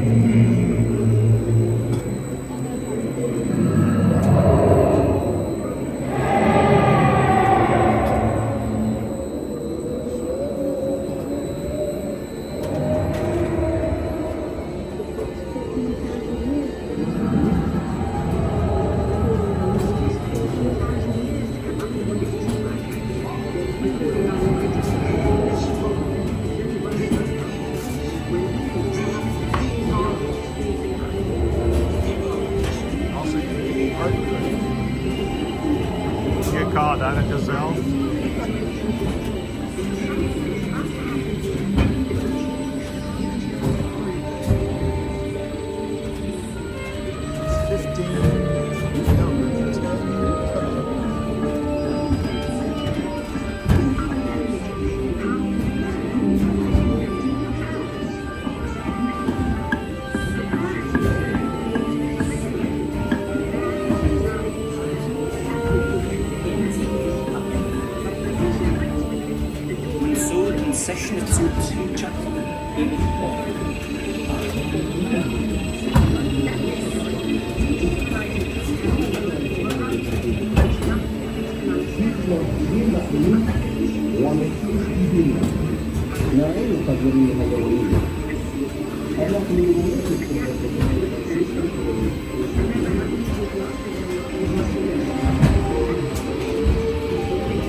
Say it with me. Thank you, Phoenicians.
First addicted people to burning things down.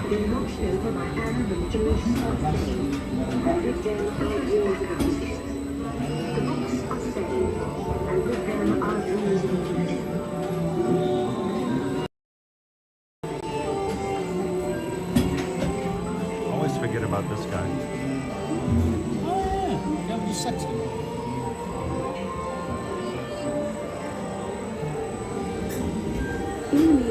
Ladies and gentlemen, our time travels have been momentarily delayed. Please remain seated. Your time machine vehicle will begin moving again at any moment. Please remain seated. We'll resume our journey shortly. Thank you.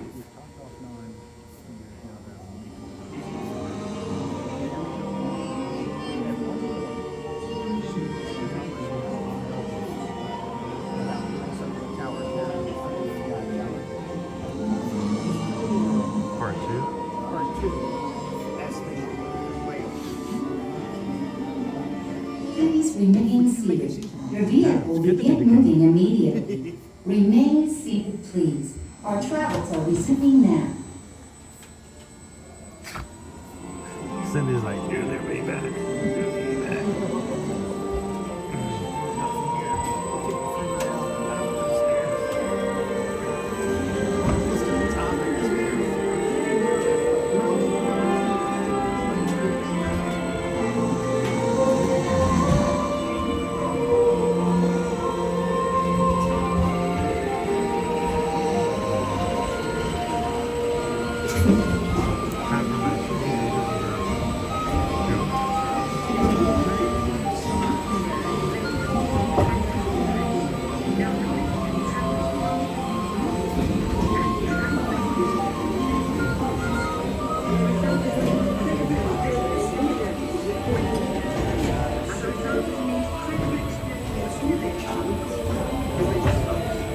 Oh no, the speaker is going out. What's going on? Hang on.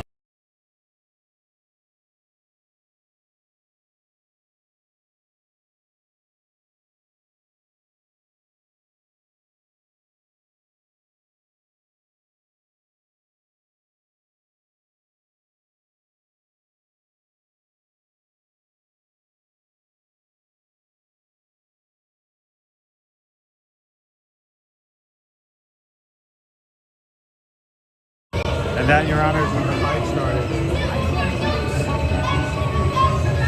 It needed to be said.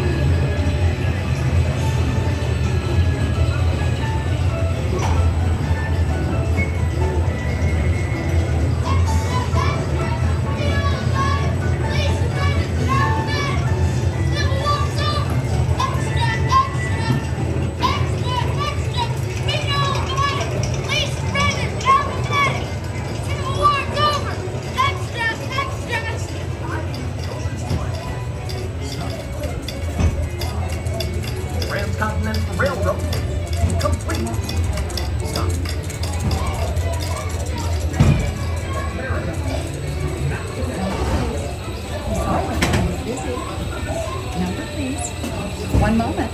I'll connect you. Well done, the rate of all pauses to congratulate this inspirational athlete.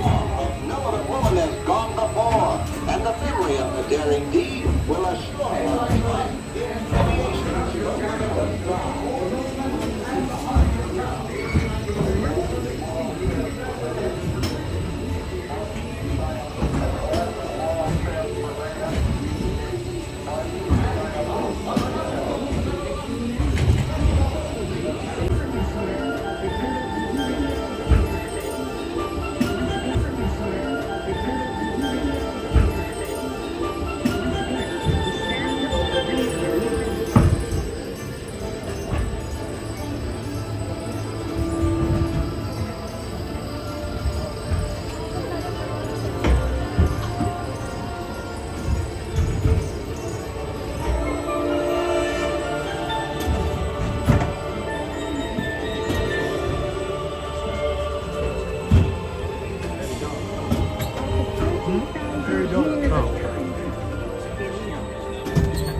Please remain seated.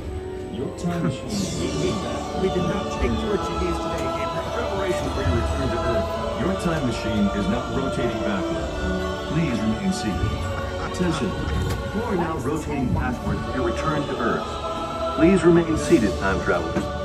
Attention, travelers. Please remain seated.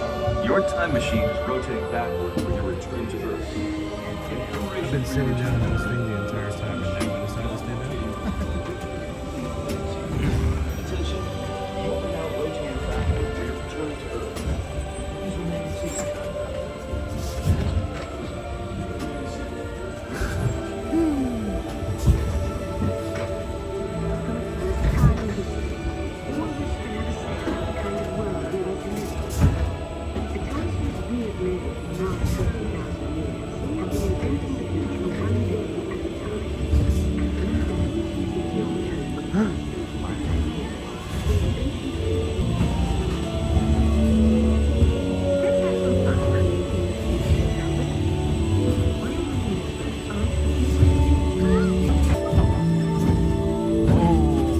I'm gonna go with the destination.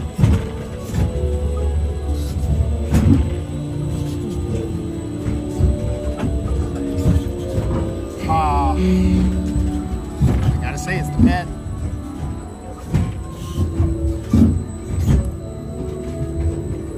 I really thought you'd go with hot air. No, that's how I power myself.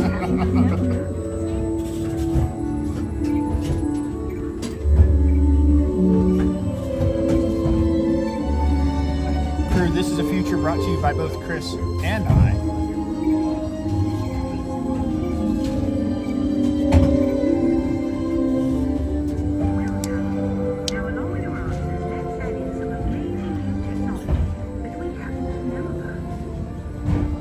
And now I believe your future is just about ready. Oh, good. Let's take a look, shall Let's we? get the lottery numbers. Welcome to the future. Or should I say, your future. What? Got locked out. All right, time to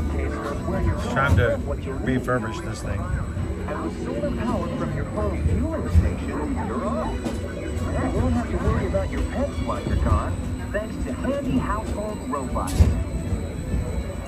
See, I don't think my pet is going to be cool with a handy household robot. One family car that can take you anywhere.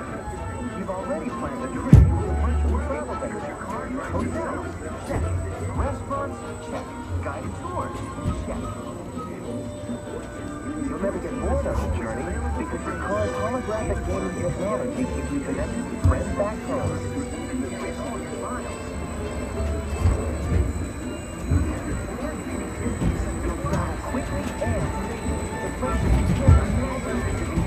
Are there seatbelts in this thing? Do you need one? Well, if I'm going into space, I'm thinking that might be an important item. The end. Or should I say the beginning of your future.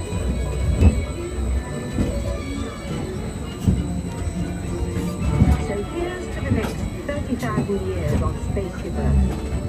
While no one knows for sure what we'll see or do, I do know it will be quite an adventure. An adventure because no one knows how to make us see or do. I can see when I do.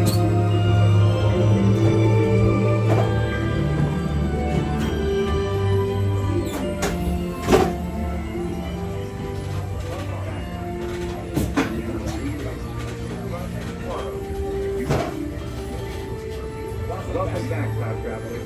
Now, we invite you to visit Welcome back, time travelers. Now, we invite you to visit tomorrow, where new ideas and are being developed. It's on DVC. What's the... It's going to be a public lounge. Public lounge. It's like the Pirates Lounge over in Exactly. Exactly.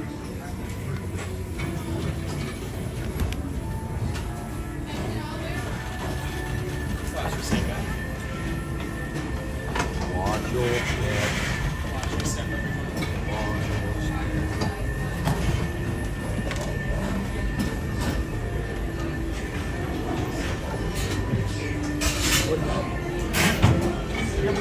Watch your step. Watch your step.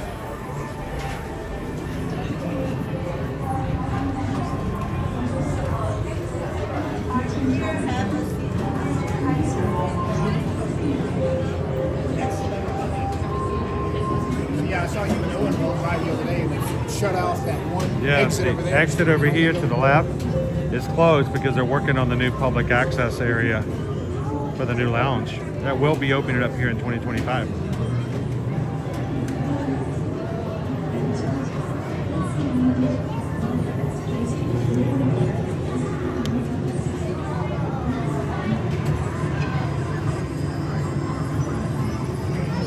Let's go see what else we can get in trouble with over here.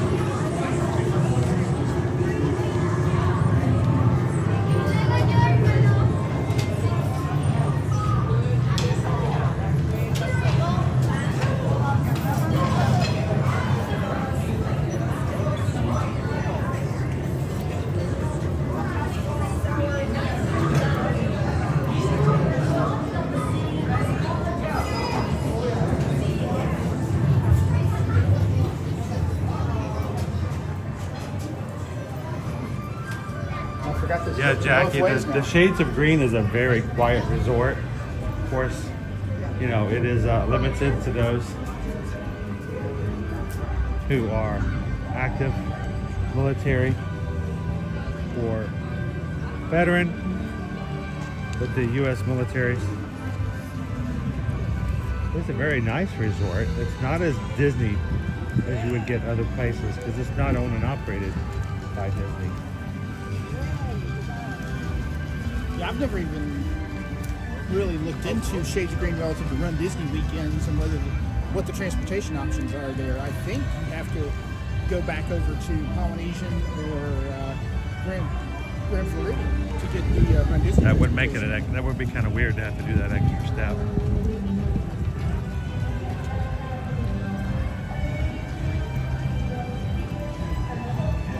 All right, you guys. Stay away from the middle of there. Yeah, no one can so unfortunately. Chris Ditchcat wants to join in on this trouble. Well, we got plans tonight at about 2 o'clock. We're gonna find objects in the house and we're just gonna push them around until everybody else wakes up. It's a great fun, a lot of fun. We're gonna push things off tablecloths. Is that a pot on the counter that I can't stand? Oh. The pot needs to be on the floor. Oh, all of these medication bottles over here on the counter? Nope. Those are gonna have to go over the edge. I can't have medication and prescriptions on the counter. They're gonna have to go on the floor.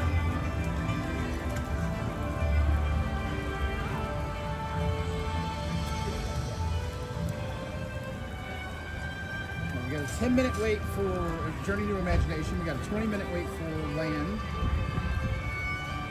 We got a 10-minute wait for Seas with Nemo and Friends. Let's go do with Seas. We haven't done that in a bit. Let's do it.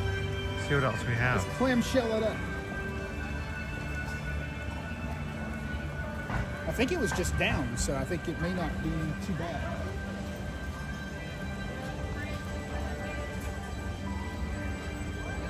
PRK 543, how you doing? Meetings really cut down on my Disney streaming time. How dare they? I mean, you did work on Monday. Right, you can come in and make up for that time. Honestly, that's part of the reason I love the Animal Kingdom Day so much is because that's my one work from home day now. I can actually have the screen up on a big monitor, or stream up on a big monitor, and you kind of have stuff going on in the background. Well, and even then, I can't participate a bunch because I've got a number of meetings, but at least I can see it better, and it's not just on a mobile device sitting on the corner of my desk. And occasionally, you can go over and kind of see what's going on. I can see the closed captioning and other stuff a lot better. How you doing, Kate? My husband is a veteran, so we're going to get getting discounted tickets through Shades of Green. Also, remember, you can get your discounted military park tickets through your local base. And that's usually the best way to go. If you contact us and you are military, a veteran, we're going to tell you, don't buy your tickets through us. Get your tickets that have been earned, whether it's by you or someone in your family, and take advantage of this. So now we can still help you book your hotel, and sometimes they do have military discounted rates. Now we have to do an extra step to make sure those are taking place, but we can help you when it comes to booking the hotel. But we recommend that you get a hold of those tickets if you can from your base. Hi. I'm going to be able to see you again here soon. Last we see what?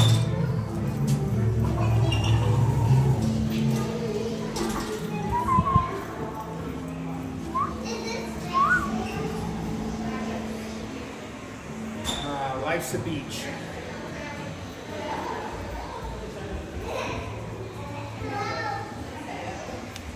I don't think I have enough beach time in my life.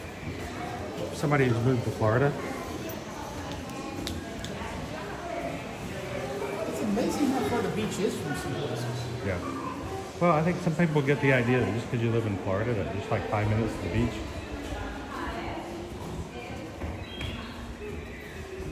You live in some of those places in between, like Lakeland and Ocala in Gainesville. There's not a straight line beach from any of these places. No. You got to go down and then over. You're up there.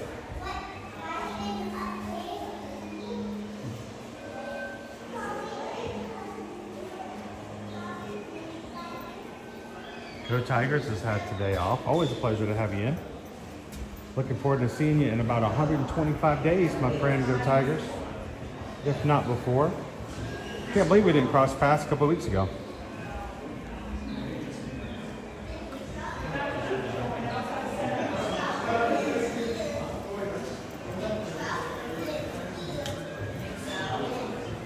Yeah, Lone Wolf. They have removed the dolphins. Yes. Which I'm glad the Dolphins have a different habitat. They do a good job of taking care of the Dolphins here. But there's better environments and better spaces for them. I have a personal soft spot in my heart for the Dolphins. They were here at one point. My wife and I got to do the Dolphin encounter.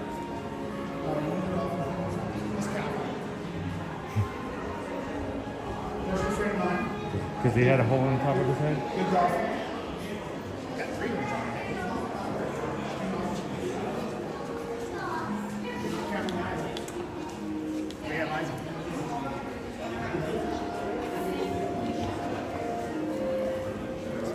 It was kind of sad sometimes to watch them in their spaces not have the interaction and just kind of go back and forth. Like, I know they probably have some places they might be a little happier. They would entertain themselves. Hey guys, hold on tight for just a second. My friends are here. They, at one point, right this way. And my friends here, we're all good to go. Thank you. Have a great swim, everybody. Let us know if you see Nemo. Remember, little clownfish.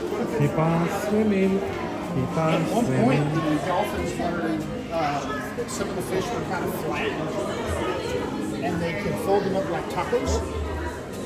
Fish tacos? Like fish tacos. I like fish tacos. So the dolphin would take one of the fish that had gotten through the bubble screen,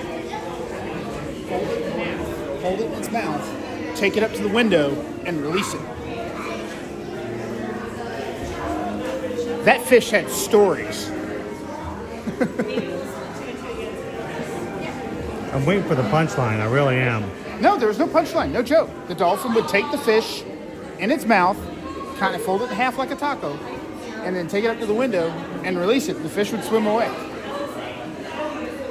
What a boy. Here, let me just use my little buddy here to entertain myself. Yeah. Touch the boat. I'm going to touch it. Don't touch the boat. I'm going to touch it. Go inside if you touch the boat.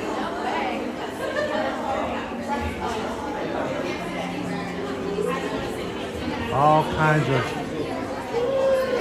kinds of updates from around the world right here.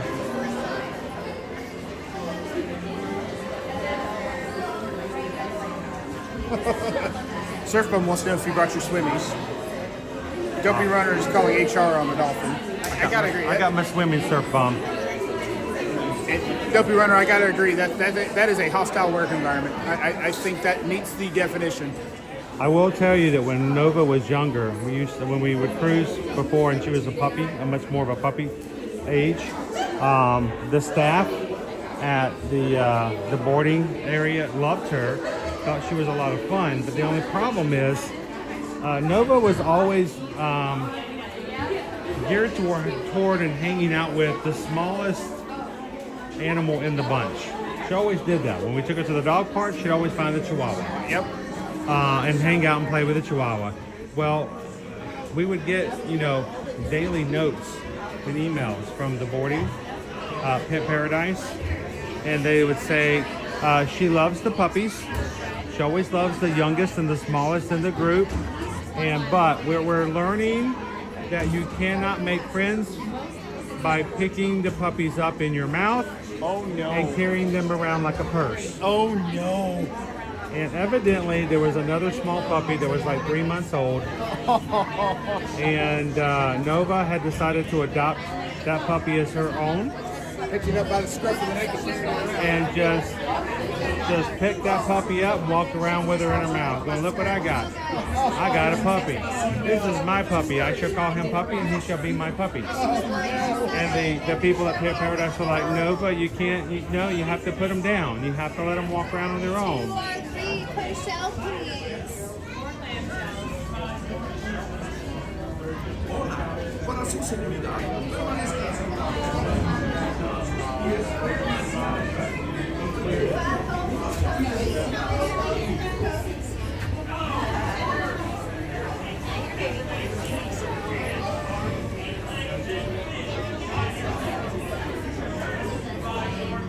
You're gonna let me ride with you, or you're gonna be shellfish?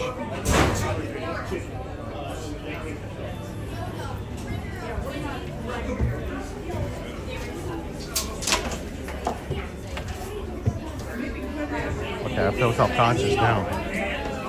Everyone's watching me get in the shell. Come out of your shell, please. Come on. You're over here looking at the gimbal going, oh my gosh, she's got 2 shell phones. I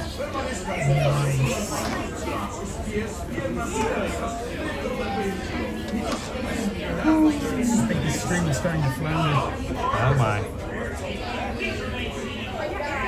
Just wait until we get finished.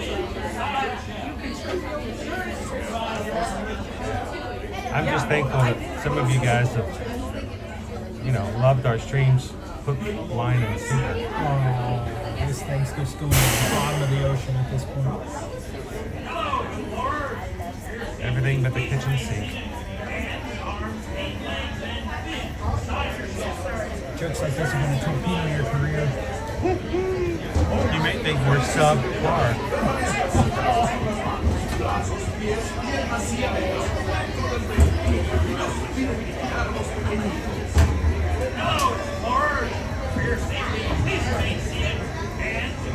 Are we good? Are we done? I'm not sure. I'm afraid people are going to tune into another channel. Oh boy. We better keep in ship shape though.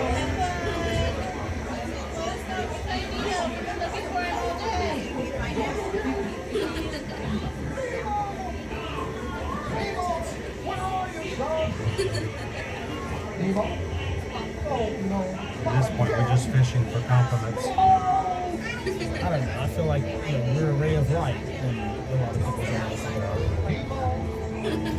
Just feeding them lines. I feel like you're just baiting people at this point.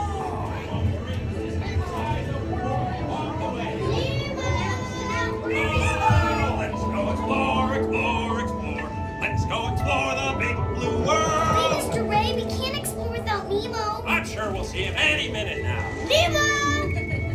Oh, science is great, there's so much to know. Climb aboard, explorers, it's time to go.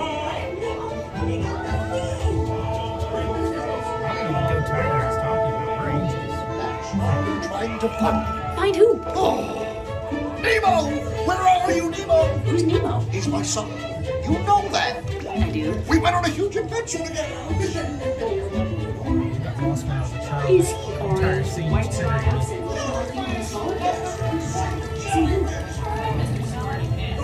Think about that one, people. I love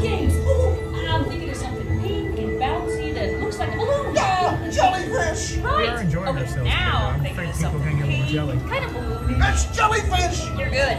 And I'm thinking... Jellyfish! And the next one, jellyfish! All right, Mr. Smarty Pants. Stop playing games! Games? I love games.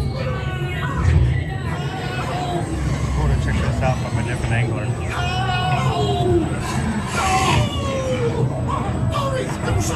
Hey, Snappy Jaws. Can't catch me. Everything's about you being the starfish on the show. Look, I'm scared now.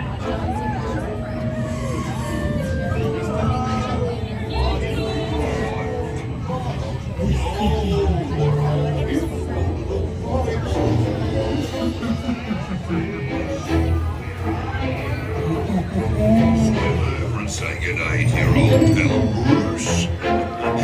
One morsel, mate. Fish are friends for food. I wonder if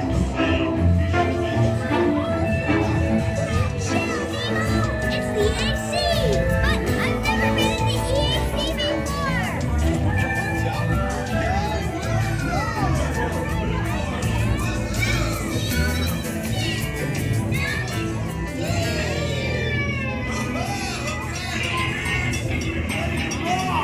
So then I wouldn't mind swimming in the D&D or, you know?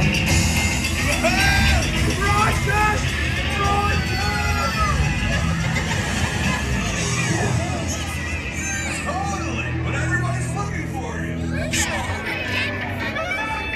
You have to wonder why we're suddenly swimming in warm water, though. What exactly are these pedals doing? I wasn't going to ask a question. I'm following you. Oh, there you are.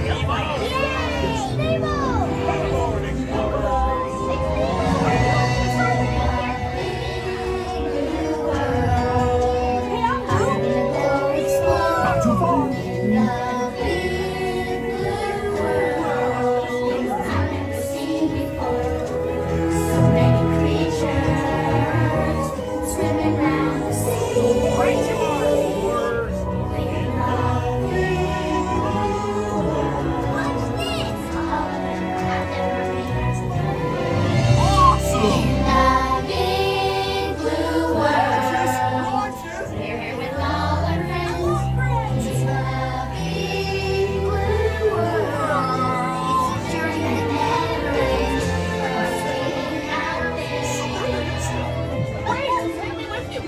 It's a nice song, but they just never stop. I mean, never, never, ever, ever, ever, ever, never, ever, ever, never, never stop.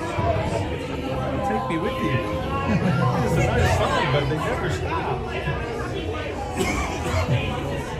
Most jobs is just hanging around. Don't be shy, explorers.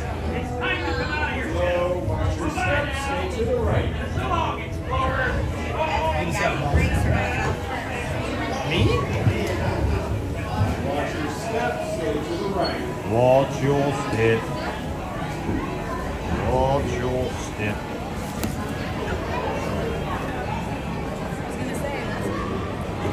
Watch your step.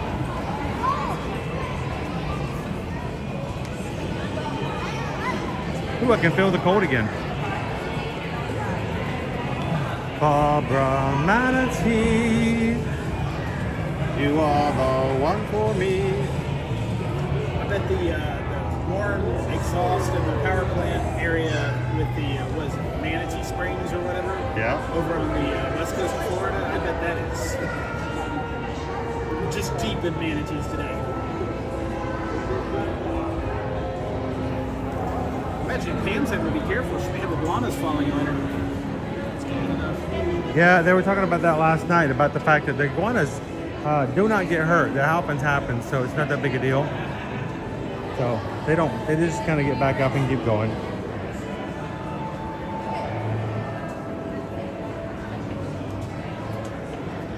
I hear it's not a good idea to pick up a frozen iguana and try and take it home. No? No. They wake up. They do. They're not happy. Are they ever happy? Are they grumpy? Are they sleepy? Maybe they're dopey. Maybe they're dopey. Mine? Mine?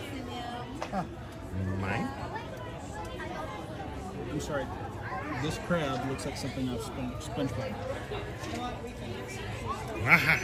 He's like he's gonna serve you a burger.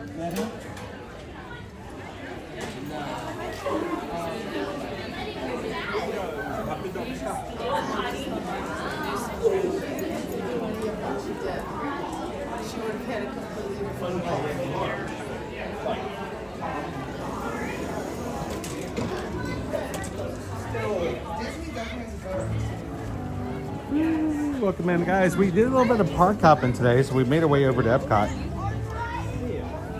and kind of taking it easy. Last night was fun, but it was tiring, staying up late. We're in the Magic Kingdom past midnight. Got a big day tomorrow. Bigger day Saturday. Yeah, tomorrow we're going to be over in Animal Kingdom to hang out with you guys. We got to get to bed early Friday night because we're old. Oh wait, that's not right. No, we're old. Oh, okay. Because we're old, and because Saturday morning we're going to be doing 13.1 miles on a very cold course here for the marathon weekend. So, and then after that, Saturday afternoon, we're going to hopefully see some of you guys over in the meetup at 2 to 4. Trader Sam's Grotto at Polynesian Village Resort on the outside patio, so we have the freedom to come and go as we wish while that's not open just yet. If we have rain, which is projected for Saturday morning, so we're expecting that to be clear by Saturday afternoon, we will reconvene probably in the lobby area of Polynesian somewhere. I'm seeing land is down to 5 minutes. You want to give it a run? Let's go for it. No, let's just ride. Yeah. Doctor says I can't run. Okay, fine. I'll see how it's going to be. Slow and steady. That wins the race. Second sea turtle. Or sloths. But not in the ocean. Flash, flash, I heard you out there. Flash, flash, falls off the boat and makes a splash. There's a very slow dog paddle.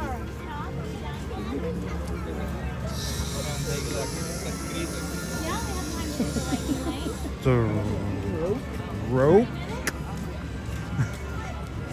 So, I took all kinds of swim lessons when I was a kid. I can swim different styles. Oh, I love that show. What you talking about, Calvin? The struggle is... Not drowning? No, actually, no. My freestyle stroke. Not freestyle coke machine. That's a different thing. So, my freestyle stroke, I am doing mechanically all the things you're supposed to do. However, I do not move forward in the water. Huh, you just kind of sit there, huh? Yep. Huh. Right things in my arms, right things in my legs. Lots of movement. No into it. In perpetuality. Yep. Well, that must be good when you're trying to get some exercise, but you only have your bathtub. Exactly. How do you do that? Oh, I hit it really hard, but I never move anywhere. My daughter was laughing at me. I was like, okay, you're on a swim team. You said you remember. She's watching me. She's like, I don't know. She is sitting there watching me saying, okay, well, no. Swimming involves motion. How do you not move when you're swimming? What you talk about, just keep swimming. I'm like, okay, I'm swimming. It's still not going anywhere. So there are just some days like that.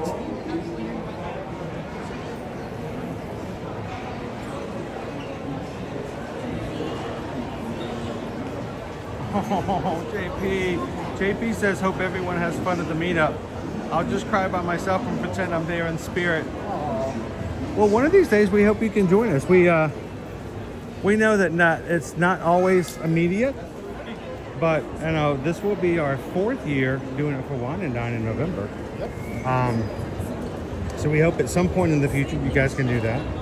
Well, and that's part of the reason why we wanted to spread these out. I mean, yes, we're tying it to Run Disney weekends because we know some people are traveling. It increases the chances that people are all going to overlap their stays. Yep. As opposed to a random weekend in March. Right. So we can start trying for random weekends in March. I'm just not sure how well it's going to go. Yeah, it's just going to be me and Owen. bartender. In the mocktail. Okay, now you're There's losing. a Now tear in my beer. Now you're losing.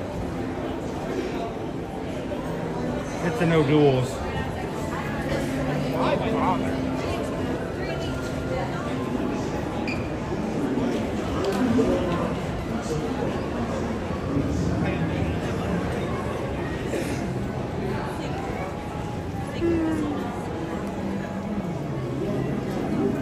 This is much better than.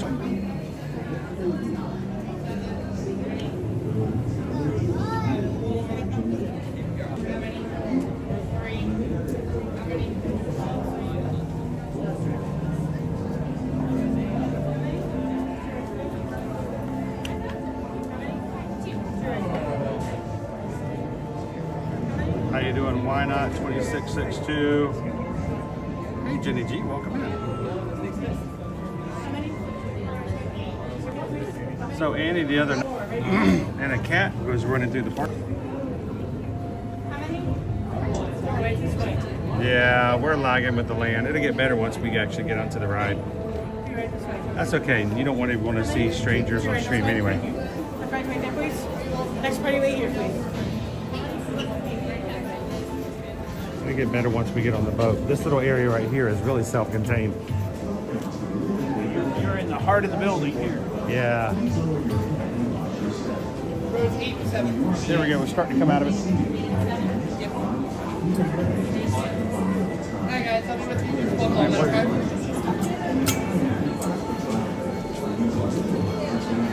Just remember, guys, as we are riding today, as always, we're doing rides like this. I will not be commenting. I will not be narrating. I won't be responding to questions or comments in the chat because I will have my display turned to dark so that does not disturb the other guests.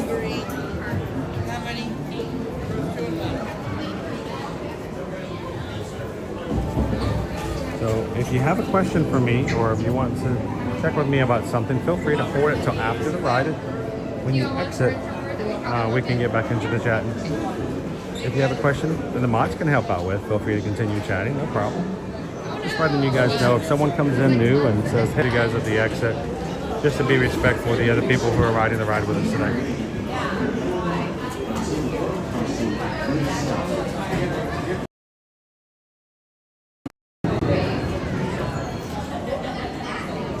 Welcome to Living with the Land. As you board the boat, please lower your head and watch your step. For your safety, remain seated with your hands, arms, feet, and legs inside the boat at all times. Parents, please supervise your children and refrain from flash photography or using video lights until we reach the greenhouses. Thank you. Now, sit back, relax, and enjoy living with the land. Por su seguridad, permanezca sentado con sus manos y brazos, pies y piernas dentro del barco y cuida a los pequeñitos. A manera de recordatorio, no tomar. Our journey begins as dramatic and sudden changes are sweeping over the land. The approaching storm may seem violent and destructive to us, but to nature, it's a new beginning in the cycle of life.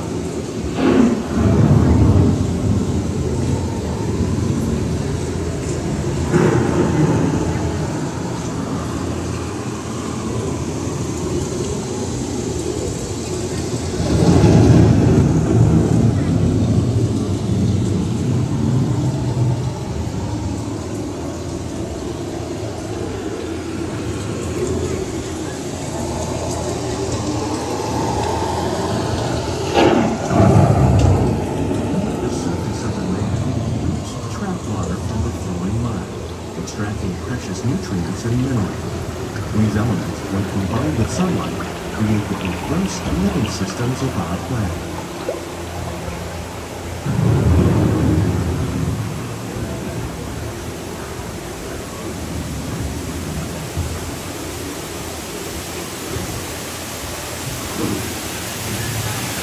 One of those living systems is the rainforest, home to the most amazing concentration of life on our planet. These dense and beautiful forests cover only a tiny portion of the Earth's surface. But they contain more than half of its planet and atmosphere. Rainforests are also extremely rich in protective living systems, providing us with oxygen, food, medicine, and other elements essential to our lives.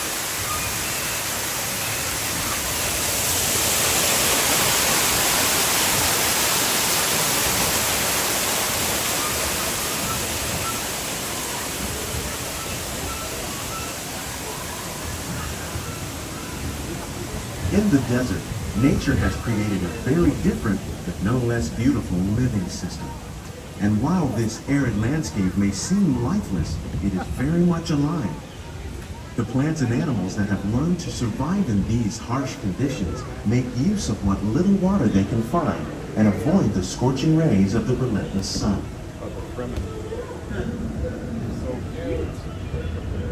The American prairie once appeared as desolate as the desert.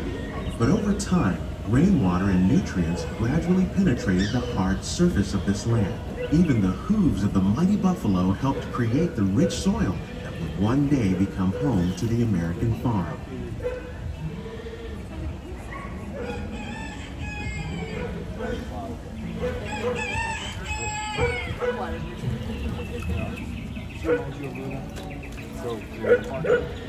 Of all the forces at work on the land, humans have had one of the most profound effects.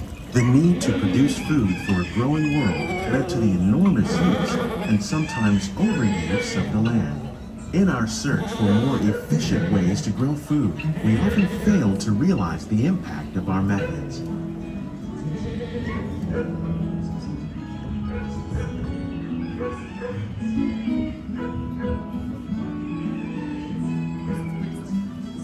Today, we're learning to live with the land, discovering better ways to grow food that will assure both human and environmental well-being.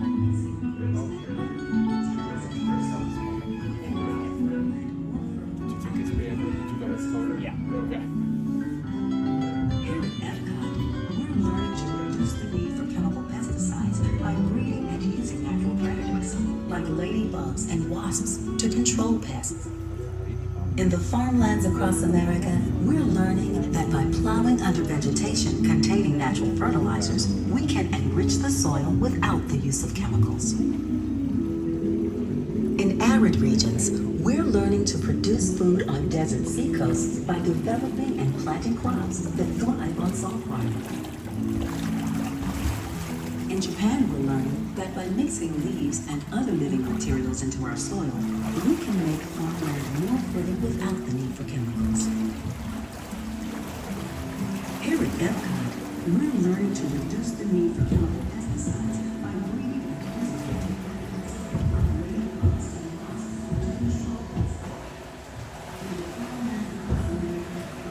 How will we meet tomorrow's growing needs for food production, yet still respect the needs of the land?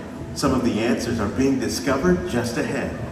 To help us maintain these carefully controlled ecosystems, and for your safety, please remain seated in your boat at all times. Calvin, sit down. Just sit down. Sit down. Keep your hand inside the boat. Right? I don't have to reach that far.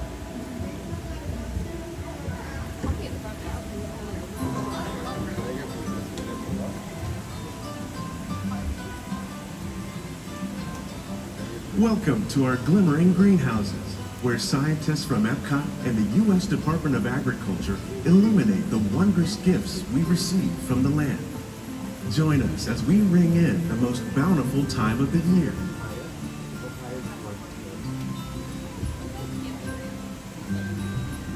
For some, it's difficult to imagine the holidays without winter and snow, but one of the most important holiday crops actually grows in the tropics. For centuries, farmers in Central America have cultivated cacao to make chocolate. In fact, cacao is chocolate's main ingredient. Today, people around the world are able to enjoy a variety of sweets and keep warm with a cup of hot cocoa, thanks to this tropical plant.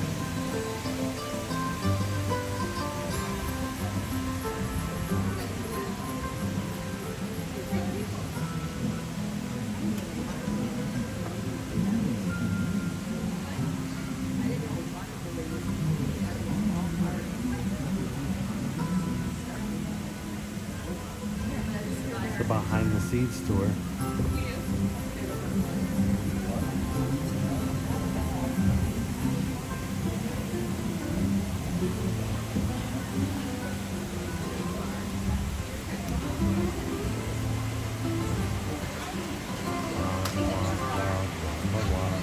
Here's the rest of it. I asked him, he said no.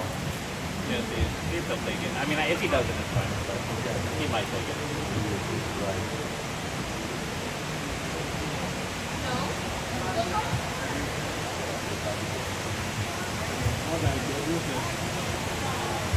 When you think of holidays, you might not think of fish, but seafood is an essential part of many festive meals. In parts of southern Italy, family and friends gather once a year to celebrate La Virginia with a 7-course seafood dinner. Tilapia, bass, and shrimp, like the ones raised here, using our sustainable water systems, make up just some of the dishes served during this grand meal. Today, in the United States, the tradition is known as the Feast of the Seven Fishes.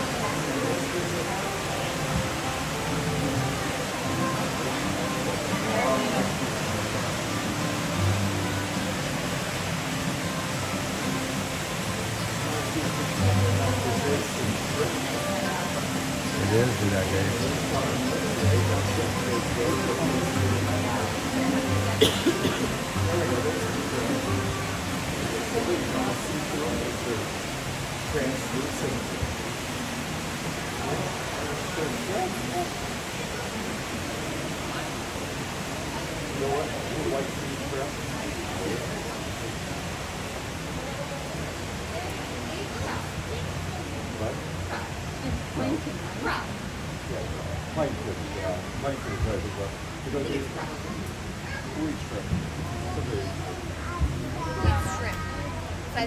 Citrus, like the oranges grown here, are common in Florida. But in Northern Europe, where fresh fruit is rare in winter, they're much harder to find, making them an extra special stocking stuffer. During Chinese New Year, these vibrant fruits are given as gifts of good fortune.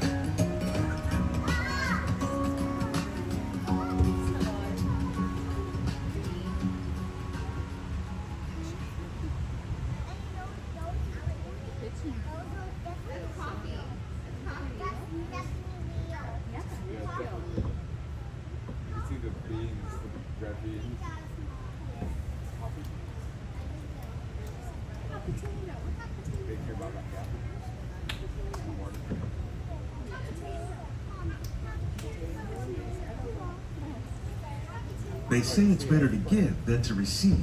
And in this greenhouse, we're celebrating the holidays by giving back to the land using innovative farming techniques. By recycling water, we can give plants rich nutrients. By giving plants ladybugs, we're able to control pests and reduce the need for pesticides. And by growing ground plants vertically, we give them better protection from disease.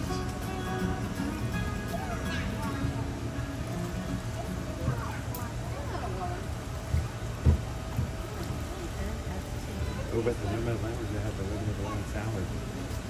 This is where the salad came from. NFT, yeah. NFT salad. Means it has no real nutritional value. Sometimes it's good, sometimes it just is not that good. And then it's good again the next day.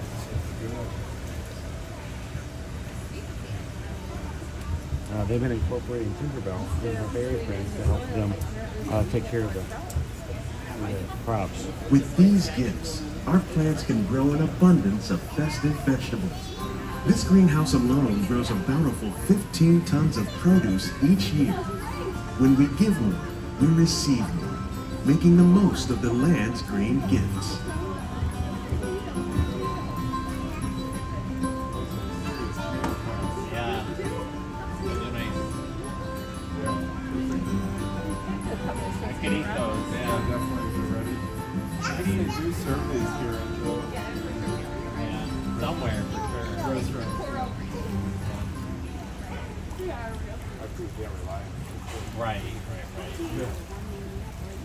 Probably enough to feed like. Many of the plants you see here help spice up the holiday. Yeah, not much. The bark of cinnamon trees, like the one growing beside you, is used to make cinnamon sticks.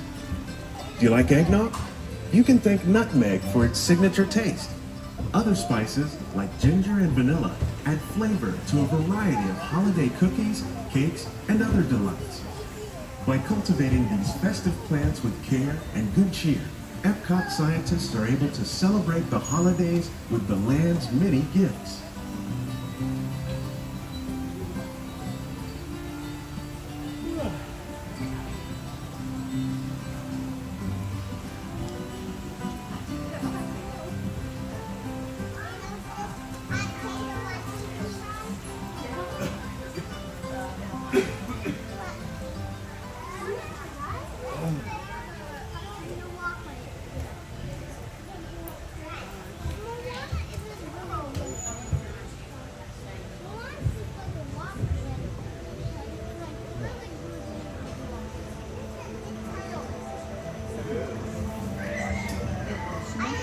Right.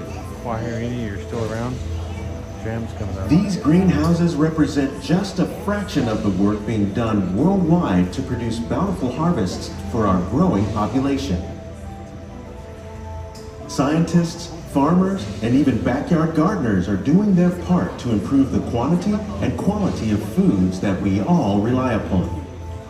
Together, we can continue to find more ways to increase food production and protect our precious natural environment. Only then will we truly be living with the land.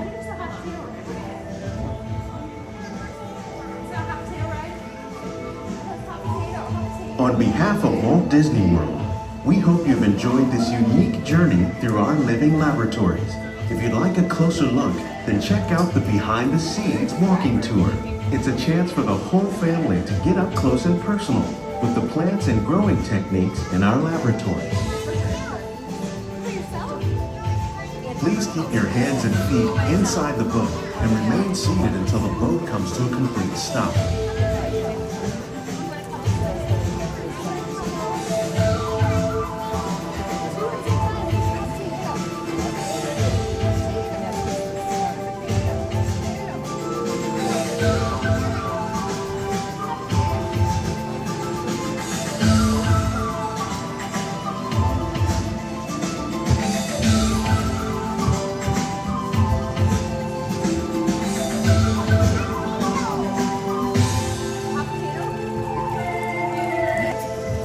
About the last 3 months, they don't have it. They don't have fresh tilapia, they don't have frozen tilapia. Hydroponics. Something. Hydroponics. Just call 1-800 Hooked on Hydroponics. Oh.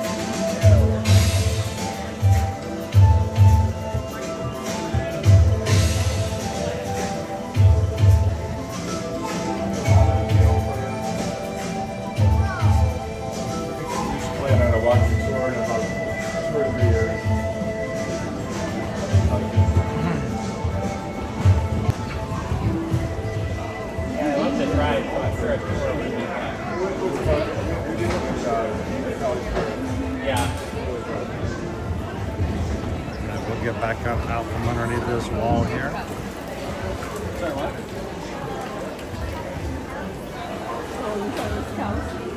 Remember, guys, there's a low ceiling as soon as you get out.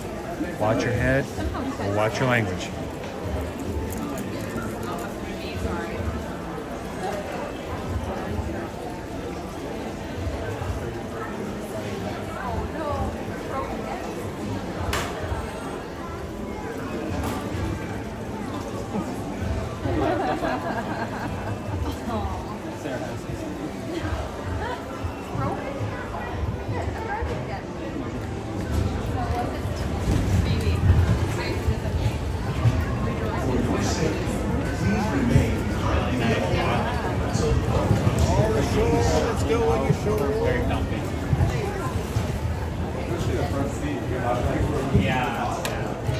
Please gather all your personal belongings. Lower your head and watch your step as you exit. Take small children by the hand. So, did I see correctly that the family who was sitting in the front 2 rows in front of us are the family that Annie told us to keep a lookout for That's what she said. on the Zoom call?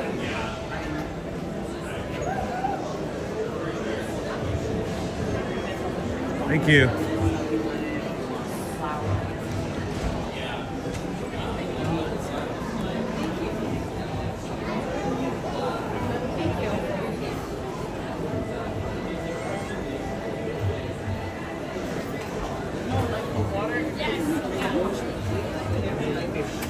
Like, what a small world. No, it's living with the land. Alright,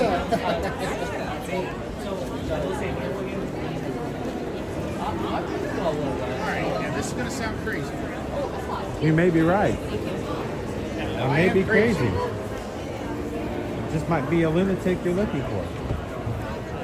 It is 3:30. That is crazy. The expo closes at 7. I'm wondering, should we make our way to the Mountain Beach Club, catch a bus from the expo so we can go get our bibs so that we can actually run Saturday? Yeah, we do need to go get our bibs.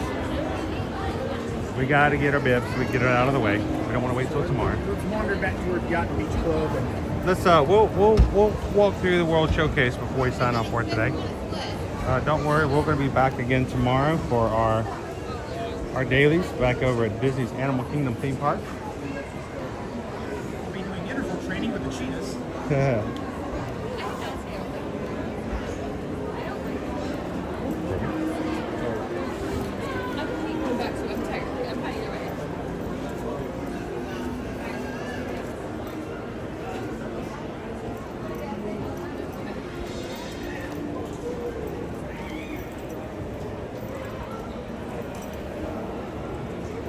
Chris, if you're more comfortable, we can do interval training with the sloths if we can find them. Maybe.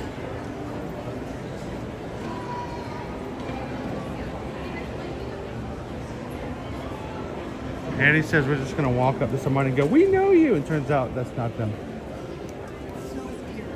See, that's exactly what I was afraid of. Hey, Annie says hi. Who are you people?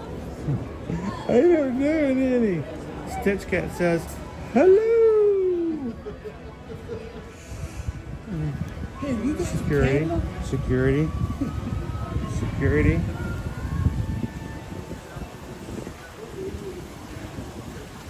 He's half blind. He does it all the time. Oh, it's this guy again. That would have been kind of cool, though.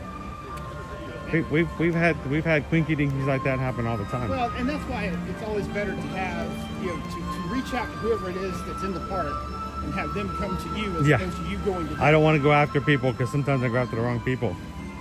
I followed you guys around for half an hour. You are not the people I'm looking for.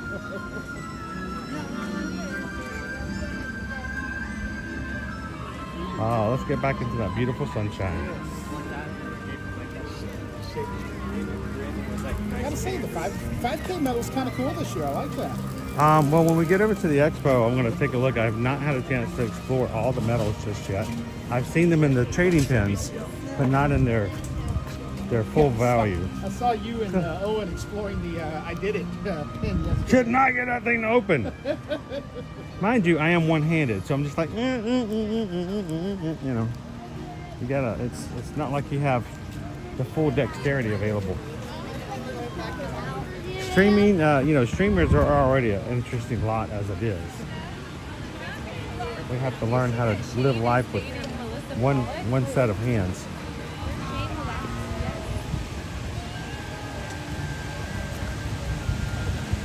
We can open a door. Don't try to get us to open up a TSA lock. Yeah. Oh. Open that jar of colossal pickles that we were talking about earlier. Really hard for us to sign the lyrics to a song. Well, no. Instead of stereo, it's just in mono. What? Yeah. I was going to give some demonstrations, but I'm going to be good. All right, let me bump back in here.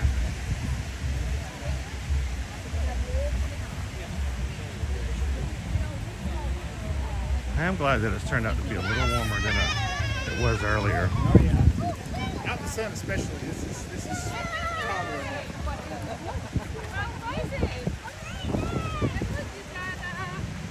Ah, what's that on my shoulder?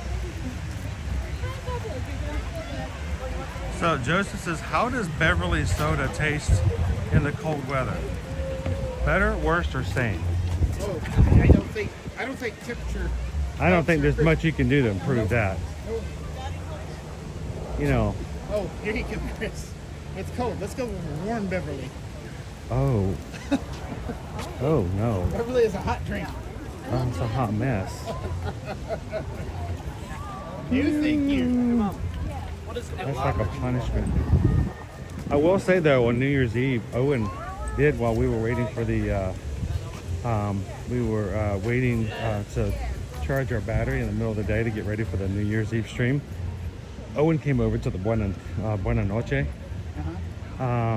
booth and got us some more of the Christmas punch. And it's that hot punch, the cider-like punch with fresh chunks of apple and pear and a cinnamon stick. And it was, I don't normally go for that kind of thing, but I'm like, that was really good. All right, now I'm asking for it here, but I've got to ask a clarifying question. JP says, can Calvin test that theory for us? What theory are we trying to test? Theory of evolution. He skipped a step somewhere. We got a new wall up, by the way. I see that. I like that wall. It was not up just last week. I wonder why. When I was in 3rd grade, I was fine. That is? Oh, JP, the Beverly? Yeah, no, I will not be testing the theory on warm Beverly versus cold. No. Brian says, so calm this time of year. I want to start going in January. So, Brian, if you are planning on going in January, what we recommend you do is you find those pockets. There's usually pockets, depending on the scheduling, that are going to be less chaotic than others. Now, when you start, if you come the first week of the Festival of the Arts here at Epcot, it's gonna be very chaotic those first couple of days. But what you do is, if you depending on the schedules of the races, if you can find a time period after the marathon weekend and before Festival of the Arts starts, if you're in that little sweet zone, it gets a little calm for a few days. Like the weekend here, we're going to be running marathon races. It's going to be crazy. And then come Monday, everybody gets their medals, goes to MK, gets their photos, and they go home. So Monday evening, Tuesday, Wednesday, Thursday are going to be really good days. So if you do the week of that, you'll have 4 days of kind of lightness, and then Friday will be crazy at Epcot. But that's going to be better off than... Now let me counter that. Let me throw this out. Okay. MLK is the Monday after Festival of the Arts opens. Oh, that's right. So will that cause you to have more of an increase on that Friday? On that Friday, yes, for not one just weekend. that Friday, possibly even that Thursday. People coming Could be in on the Thursday. Because I don't know how some people's holiday schedules work. Where they Always look to see if there's a federal holiday, guys. If there's a banking holiday that falls on a Monday, you are a potential of having Thursday, Friday, Saturday, and Sunday before be a little bit more than normal. So it's always very much a possibility, if not a given. Let's hear it for banking holidays, shall we? Ah, bankers.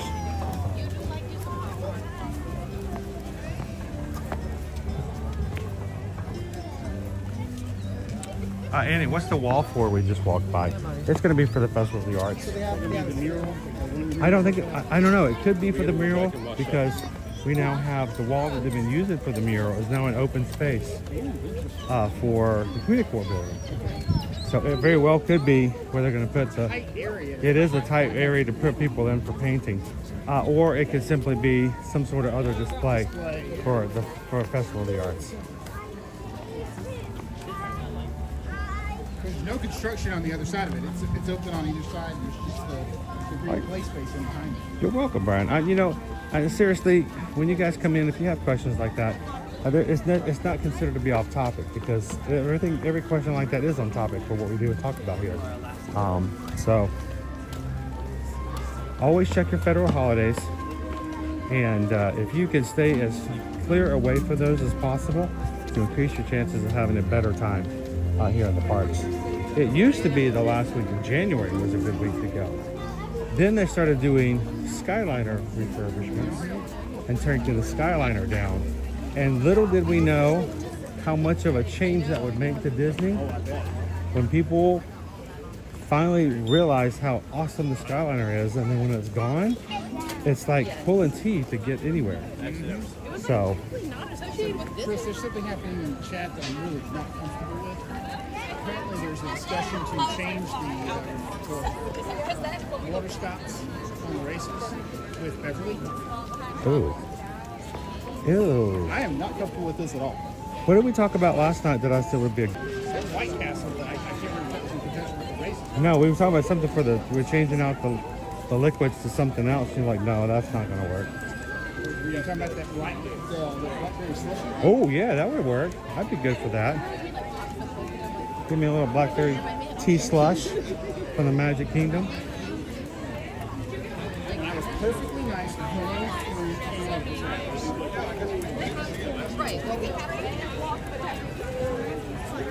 Just surrounded by our lovely Canadian friends. And Now, you know, as I'm going through the UK, I am reminded to start chanting 1776, 1776. USA 1, UK 0. Too soon? I'd give it a little bit more time.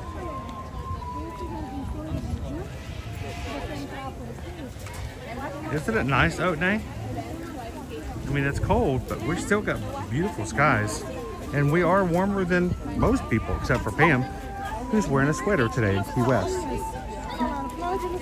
Cheryl's got a question around when is Jersey Week? Jersey Week is typically the second week of November. Is it second week? Okay. It could vary because, you know, it really depends on when the state of New Jersey's education system decides to take their fall break. Jersey Week tends to find us running into families from New Jersey all the time because teachers are off, families are off, and they love to travel during Jersey Week. It's typically the second week of Jersey. Now, November. Wine Night's going to be interesting next year because It's in October. Early. Yeah. A lot of the folks that would come down for Wine Night weekend out of Jersey because it was the front of New Jersey Week Aren't going to have that opportunity. No, that's going to change the mix-up.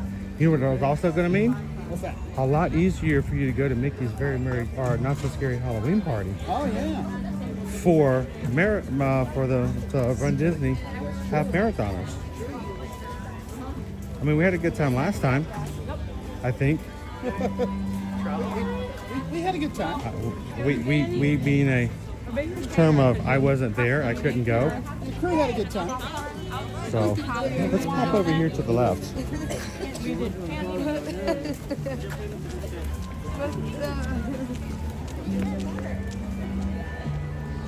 this a braille? Oh, cool. There's a braille. There is a braille map in each of the 4 parks. I did not know that. Yes. If you don't know where it is, then you should, you know, make it a job and a thing to go find them. That's interesting. And even the buildings have different textures based on which section they're in. That's fascinating. Yeah. So if you are one who needs a little extra help and can't read everything, you can use the braille on it. And there is one in each of the 4 parks. Okay, I'm gonna have to go in search of now. All right, crew, help me find the one at Animal Kingdom tomorrow. I can tell you, you can blindfold me and I can walk you to it. Don't cheat. I gotta find it. So I don't have to cheat. I know exactly where it is. But no, it does have the textures. Hey, you know what's got to be one of the most uncomfortable situations ever? What's that? For someone who's visually impaired? What's that? A braille sign that says "Do not touch." Ooh. I thought it'd be an uncomfortable situation to be a seeing eye dog that's working with a skydiver.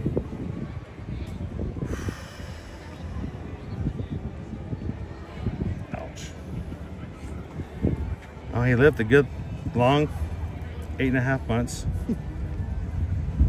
Lost him due to heart failure. That is fascinating. Yeah.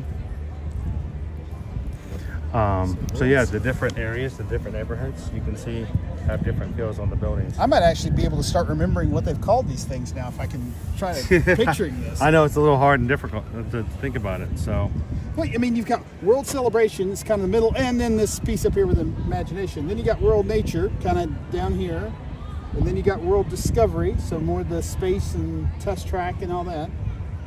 World Showcase, that makes sense. Cool. Well, guys, thank you so much for hanging out with us today and having some fun as we spend some time over at Disney's Hollywood Studios and then a quick hop over to Epcot this week. Didn't get to do Epcot fully because we had our Universal stream on Tuesday. But tomorrow, again, we're going to be at Disney's Animal Kingdom. If you see us around this weekend, if you're running races and you're here for the marathon weekend, come over and say hello. We'd love to hang out with you. I've already seen a ton of people come up to me and said they're Ninja Watchers. We had a couple of people come up during the merchandise yesterday and said that they love to watch our videos, and it was a pleasure to meet them. We hope that if you are here, do not forget that we have our meetup. It's a very informal meetup for everyone in our community. Will be Saturday, January the 11th at 2 to 4 p.m. over at the Polynesian over on the backside of Grog Grotto on the outdoor patio. And you're buying Nautiluses for everybody, right? From 2 to 3, all the Nautiluses are on me. But the bar's not open until 4. And so we'll take care of that for everybody who comes up. That's why Christian offered to buy everybody drinks. See, okay, I see where you were going now. Okay. Yeah. All right. So, no, come and hang out with us. It doesn't matter if there's 4 of us. Doesn't matter if there's 10 of us. We're just kind of a good time hanging out and chilling and talk about the race weekend. So come in and hang out. And we're going to be doing that every Saturday for both the Princess and for the Springtime Surprise as well. So if you're coming for future races, we'll be glad to hang out and meet up with you guys as well. We will have a meetup during Wine and Dine, just TBD which day. Yeah, we've been doing it typically on Fridays, so we're not sure if we're going to keep it there or move it to Saturdays. We'll see how these Fridays go for these upcoming things. So, Horatio, thank you so much. We had a little extra stuff, got to ride some Skyliners today, and kind of a laid-back walk-around feel today. So, we got to run over and pick up our race bibs. Until then, guys, as always, if we can help you when it comes to booking any of your future travel, as part of your community, we want to be your travel agent. Send us an email, susanedwards@travelmation.net. Copy me, chrisedwards@travelmation.net, and we can help you with all of your room and ticket packages for Walt Disney World, Universal Orlando Resort, all of your cruise bookings, and sandals and beaches. So send us an email. Great thing is we don't charge you anything for our services. We can help you take some stress away from your vacation, charge you nothing to do so.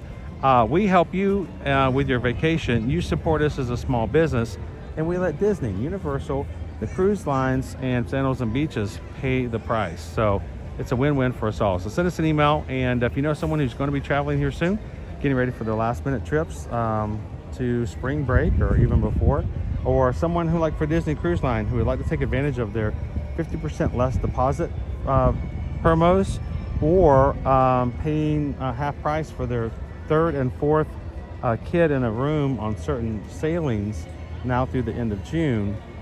Hey, save some money on a Disney cruise. So send them our way and we'll be glad to take care of them just as we would you. So thank you guys so very much. As always, we want you guys to take care of each other. Just like you do in the chat. So how do we always do this? We've made it very simple over the years. Bring it down to 3 things. Share a laugh, share a smile, share a compliment. But whatever you do, be the sunshine in someone else's day. See, I remember that from the shirt. Yeah, there we go. Yeah. The shirt helps, right? It really does. I like the logo. It's really cool. It's really cool. So, and if you like that saying, if you would love to share that with other people, you can go check that out on some of our merch over at eartoearmagic.com/shop. We've got t-shirts, we've got hoodies, we've got coffee mugs that we're still trying to get loaded. We've got stickers and magnets. I've spent 3 hours trying to get the coffee mugs onto this shop, and it's just for some reason it wouldn't work. But we're gonna get them on there. Like you need more coffee. Yeah, this time I need more something. Need somebody else who knows what they're doing. So go check it out, eartoearmagic.com/shop. Get a shirt that says "Don't be a zebra," or even our fun little logo. Oh, where did Calvin go? Hey, Mom, I'm on a shirt. Be the sunshine in somebody else's day. So go check it out. And if it's something you think you would enjoy wearing that's going to have a purpose beyond just promoting a YouTube channel, we'd love for you guys to take a look at it and see if that helps out. So you guys have a wonderful afternoon. See you guys. Take care of each other, and we'll see you guys tomorrow. In the parks. In the parks. You guys have a good one. Thanks a lot, guys. Bye, guys. Have fun. We'll see you at Animal Kingdom in the morning. See you soon. So we are agreed on interval training with the cheetahs tomorrow, right? Define interval. Like we have to be fast. They run, they catch us, and then they eat us. Something like that, yeah. And when do we tell everybody we're doing the half marathon backwards? How are you? How fast are you? Because I only have to be faster than you. That's true.